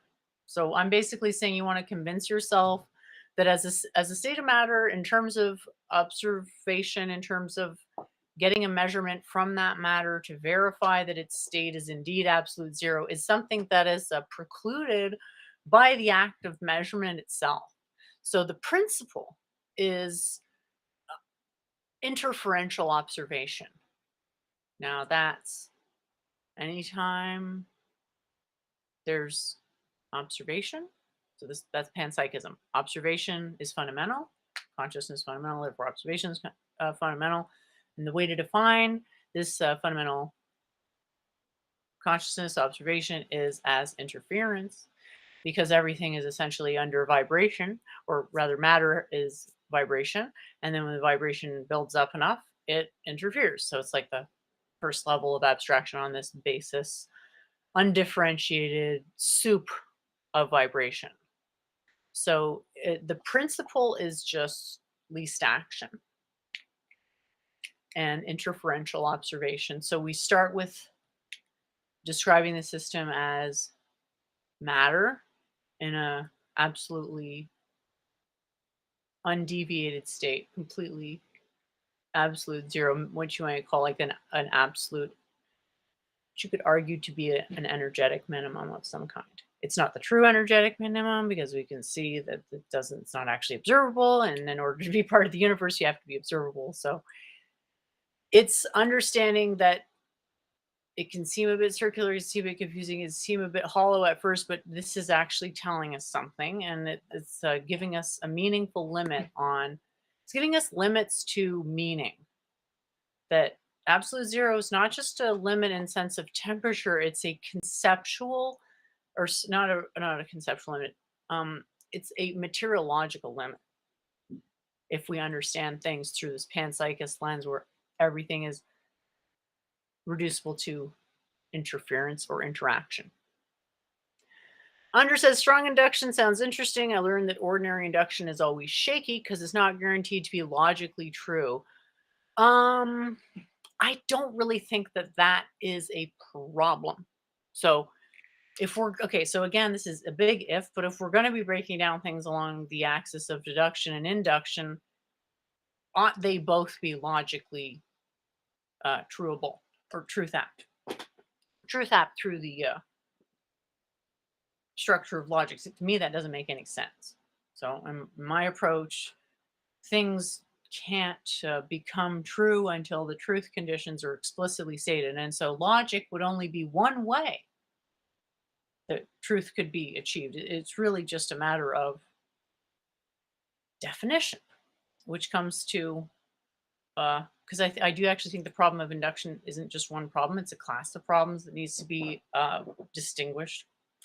And what I thought was so awesome this week was somebody actually called me out, and I was so excited. They're like, why are there so many categories if it's non-dualism? And I was like, oh my God, I was so excited. I love that kind of question. Is like, okay, you're getting the logic of it. And how it's like, okay, just because maybe there's like 24 cosmological principles and non-dualism, that's not a contradiction. Just like, sacrificing yourself to yourself to save yourself from yourself may not be logically inconsistent. But I'm not talking about induction in the sense of a probabilistic decomposition. There is already a system of probability that I approach that has qualitative priors. We can talk about that another time, but like I wouldn't even word it the way that it's. I even think that the current wording, like that is on Wiki about like, well, we don't know if tomorrow is going to be like today. I think that's actually too easy to straw man because we don't have an accurate enough accurate enough definition of evolution. If we actually understood evolution and how it really works and how it's like ongoing, it's living almost like it is not almost, but it is literally a living process and vibrantly animating life. But no, we sort of see it as like this dead, like materialistic zombies, like occasionally not dying through this like horrible whatever. So I think it's just kind of easy to brush off the problem of induction. Is just like, well, why the hell? Like, if it's being presented as, do we know if the sun's gonna come up tomorrow? It's kind of like, okay, what are you saying? That this problem is as important as whether the sun's gonna come up tomorrow? It's like, I don't think about that because it's not gonna matter, right? Is if it happens, anything that's happened to that point doesn't matter, okay? And it ain't happening. So that's to me a bit of a straw person of what induction is really about, which is the way I understand it at least. And then maybe if this is not induction, I can call it something else, which is sort of be like, maybe we can't just understand everything as just being induction, but it's like what I put on the screen here. If you have multiple models that gives the same description and they have the same, what you might call like metaphysical parsimony, I don't see how you adjudicate between them. I don't see, I mean, you need to invoke another metric. And to me, any metric you invoke is necessarily less empirical. Maybe there's some, exception in Sanskrit, but let's not talk about that right now either. But I see these two problems as essentially different. So we ought to make a distinction, because when we're talking about scientific realism, we're talking about a model that's true because it tells us something that hasn't happened on the basis of structural configurational attributes, i.e., uh, like 9.81 gravity acceleration. Like, I know what the terminal velocity is going to be or whatever because of computation. So that's induction and scientific realism. Now, there's problems with defining realism as science, but fine. Okay, we can just say that's one category of things that got some problems, but we still use it. Doesn't matter. It's got utility even in spite of the problem. Phenomenal realism is what you might call, like, I don't want to say the problem of language, but maybe the question of what it means for one language to be, maybe not even a language, but a particular phrasing to be better than another. And at that point, I might realize I'm actually making a category error because there's more than one implementation. So the problem with phenomenal realism is it sort of presupposes that there is just one model that could be the best model, when the reality is that models are always optimized to implementations, and implementations are evolving. So it's very complicated, but we want to sort of decompose the problem into components that are maybe not quite digestible yet, but could be theoretically digestible at some point. Marx says saying empty means there is a container. Great point. Amazing point. It actually doesn't. That's the choice of words. That's why they choose empty, because empty is not meant to reference a container. It's meant to think of a container with a salad in it, and then think of the salad just disappearing, okay? And then think of the transition of the saladed container to the empty container happening super fast, and then subtract the container from that transition, and you have moving emptiness. So emptiness is a property-ish, it's a process-ish, but the way we're looking at it right now is coming out of something that's really practice relational, which is the applied technology of Buddhism, where you go in vis-a-vis various methodologies and, I guess, experience attributes or aspects of emptiness directly. Anders says digital information can represent all kinds of meaning, yet it's only ones and zeros, so it must be an external context or how it's structured that gives meaning to digital information. We haven't gotten past the perception of meaning. We maybe can't ground meaning, and that actually may be good, because it may be the same class of questions as, like, what's the meaning of life? What's the point of life? And it seems to me frustrating temporarily that there's no self-evident answer. But if there was, that's a sort of tyranny and totalitarianism that I just don't think you'd like it. And so the problem with looking at things this way, Anders, is that what's your definition of information? Like, I'm not trying to give you a hard time, but information, meaning, what's the connection there? Is meaning predicated on information? And if so, what's the nature of that information? Can we really distinguish it from any other experience? And do we really need to? I guess I don't think so. I think it's more, you need a coherent dependency structure that the more you think about it, the more clarity you get.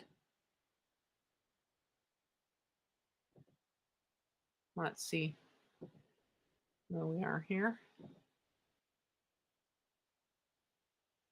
So this isn't meant to be pointing at a particular conclusion or like attacking a particular school. It's more just saying, like, we're not moving forward because these questions aren't really phrased in a way that they can be answered, because all the uncertainty conferred by, like, the restrictive use of deductive logic is being heaped onto this, like, mystical induction concept that maybe it's not just one thing. And clearly it's not, because although not saying it's impossible that they could line up a description and a model that predicts information about a future description, those wouldn't, nobody would say it's reasonable to presume those are equal as a starting point of reasoning. Daryl says you can only use language to convey that meaning. No, Daryl, there's a lot of other things you can do. One of the things is, well, really the only thing is intention. So language is one of the forms, it's one of the ways we express our intention. But the most important way to express intention is action. I mean, other than intention, obviously. Action. So we've got language, we've got action, we've got diagrams, we've got math, we've got logic. And most importantly, we have the best machines in history for doing material physics. We have the Nyquist rule. Like, we have tons of things to convey meaning. And even that, we're not even at meaning yet. We're just at more structured systems that appear to convey meaning. Okay? Appear to convey meaning, but upon closer inspection, there's this relational kind of beehive trash heap that's totally empty, blah, blah, blah. But hey, isn't that kind of cool? Because then you can get like this meta structure too on top of it. And then it all, I don't want to say it doesn't matter that it's meaningless, but I can only speak for myself. I find it interesting to ponder. Ponder says it's interesting, without a container, the word empty is just a label. I would think of it as not quite properties, but kind of on the verge of being properties. Like, imagine if there was literally nothing and then it was starting to become something. Okay. What is the first thing that it would be? It starts as absolutely nothing. That is absolutely freaking nothing. No space, no time, no temperature, no charge, no mass, like nothing. Okay. That's not even empty, because empty is actually maybe not a thing, but it's something that we can kind of talk about, whereas nothing is just literally nothing. So you can see how, if you were reasoning this way, starting with absolutely nothing, what's the first thing we're going to jump up from that infinity soup of nothingness will kind of make sense that we might go to emptiness first. What's the benefit of emptiness? Well, it can be three-dimensional, it can be 3 + 1 dimensional. It kind of is outside of dimensions. So that really helps, because we're in 3 to 3 + 1 dimensions. So it's intuitive in that sense, but it's not too intuitive. It certainly is something you could argue is the substance containing the least properties after the absolute absence of all substances. I'm not saying I take that position. I'm just trying to sort of give an idea of the history here. Now, if I was going to take that method of reasoning and apply it to math, I'd say, okay, start with nothing, and then I'm gonna grab a point, and then I'm gonna extend that point to a line, and then I'm gonna connect the line together to a circle, and then I'm gonna spin that circle into a sphere, and then I'm gonna suck that circle into itself as it's spinning and get the hyperbolic figure 8 knot complement, and so on and so forth. So building up levels of abstraction and complexity step by step. And that way you have direct proof, or whatever you want to call it, direct demonstration of the complexity. And you can try other solutions, say, oh, maybe this is simpler, maybe it's not. Oh, find the actual simplest one and then throw it out as a challenge. Say, like, go ahead and see if you can find a simpler one. And for example, this problem of induction, I've broken it down into 2 categories. Hey, maybe we need a 3rd category. And I've completely missed something. Maybe there's some other way to unify it that I haven't thought of. So it's meant to be an evolving, adapting, interesting thing that when someone else has put out a proof, if you're serious about it, you should be able to follow that proof literally through the thought process of the person who wrote it. At least that's my standard. I don't know if Ramanujan Acharya would agree with me there. Mark says he struggled with infinity from a young age. Well, I think that is pretty common, and I really hope people who feel like hopeless in math will just let that go and give themselves a chance to appreciate it for what it is. Maybe not learn it, but like, there are no real boundaries. Math is all about synthetic constructed boundaries, but there are real symmetries, and math discovers symmetries. So there's a very special relationship between math and reality. That if we set it up properly, we have proper understanding of math, can be quite insightful into reality. But there's also a lot of people who just they're teachers for the wrong reason. They can't teach math for shit. Like, don't blame yourself for that. Yes, math is not that hard, not that easy to understand. It's not impossible. And the first step is just to say, just to be agnostic about your own incompetence. Maybe you have some special insight into math and you never knew about it. Maybe not, but it's just better to keep an open mind. Defining infinity as an inexhaustible potential. I'm just going to go with boundary. So if something has a boundary, then it's finite. And if something doesn't have a boundary, it's infinite, which means that I have infinities that have like a finite amount of matter in them because they don't have a boundary. And that just works better for me. And like with induction, I break it into two categories. I break down the number of infinities to several various infinities. So you've got the cosmological infinity, which is that which is there's that for which there's nothing greater than. And then you just have a generic infinity, which is a system understood to not be finished, aka not have a boundary. So we've got, induction. We definitely need to push the understanding of induction a little bit further because there's this concept in math for induction, and it's a very specific implementation of induction. What I'm talking about is more along the lines of how science does induction, like how, even if my model, let's like I got my science model, it's great, it's so accurate. How do I know what the relation is between that model and reality? That's fundamentally it. I don't think breaking it up into scientific realism and phenomenal realism, maybe those aren't the right terms. I don't think this really actually solves it. It just makes it more clear that there's limitations to knowability. And it's worth knowing those limitations to knowability because then you can really have a lot of fun playing in that area. It's like kind of, if you live in the forest, you never trim any trees, but if you have a backyard, you can make it look super nice. Probably not the best metaphor.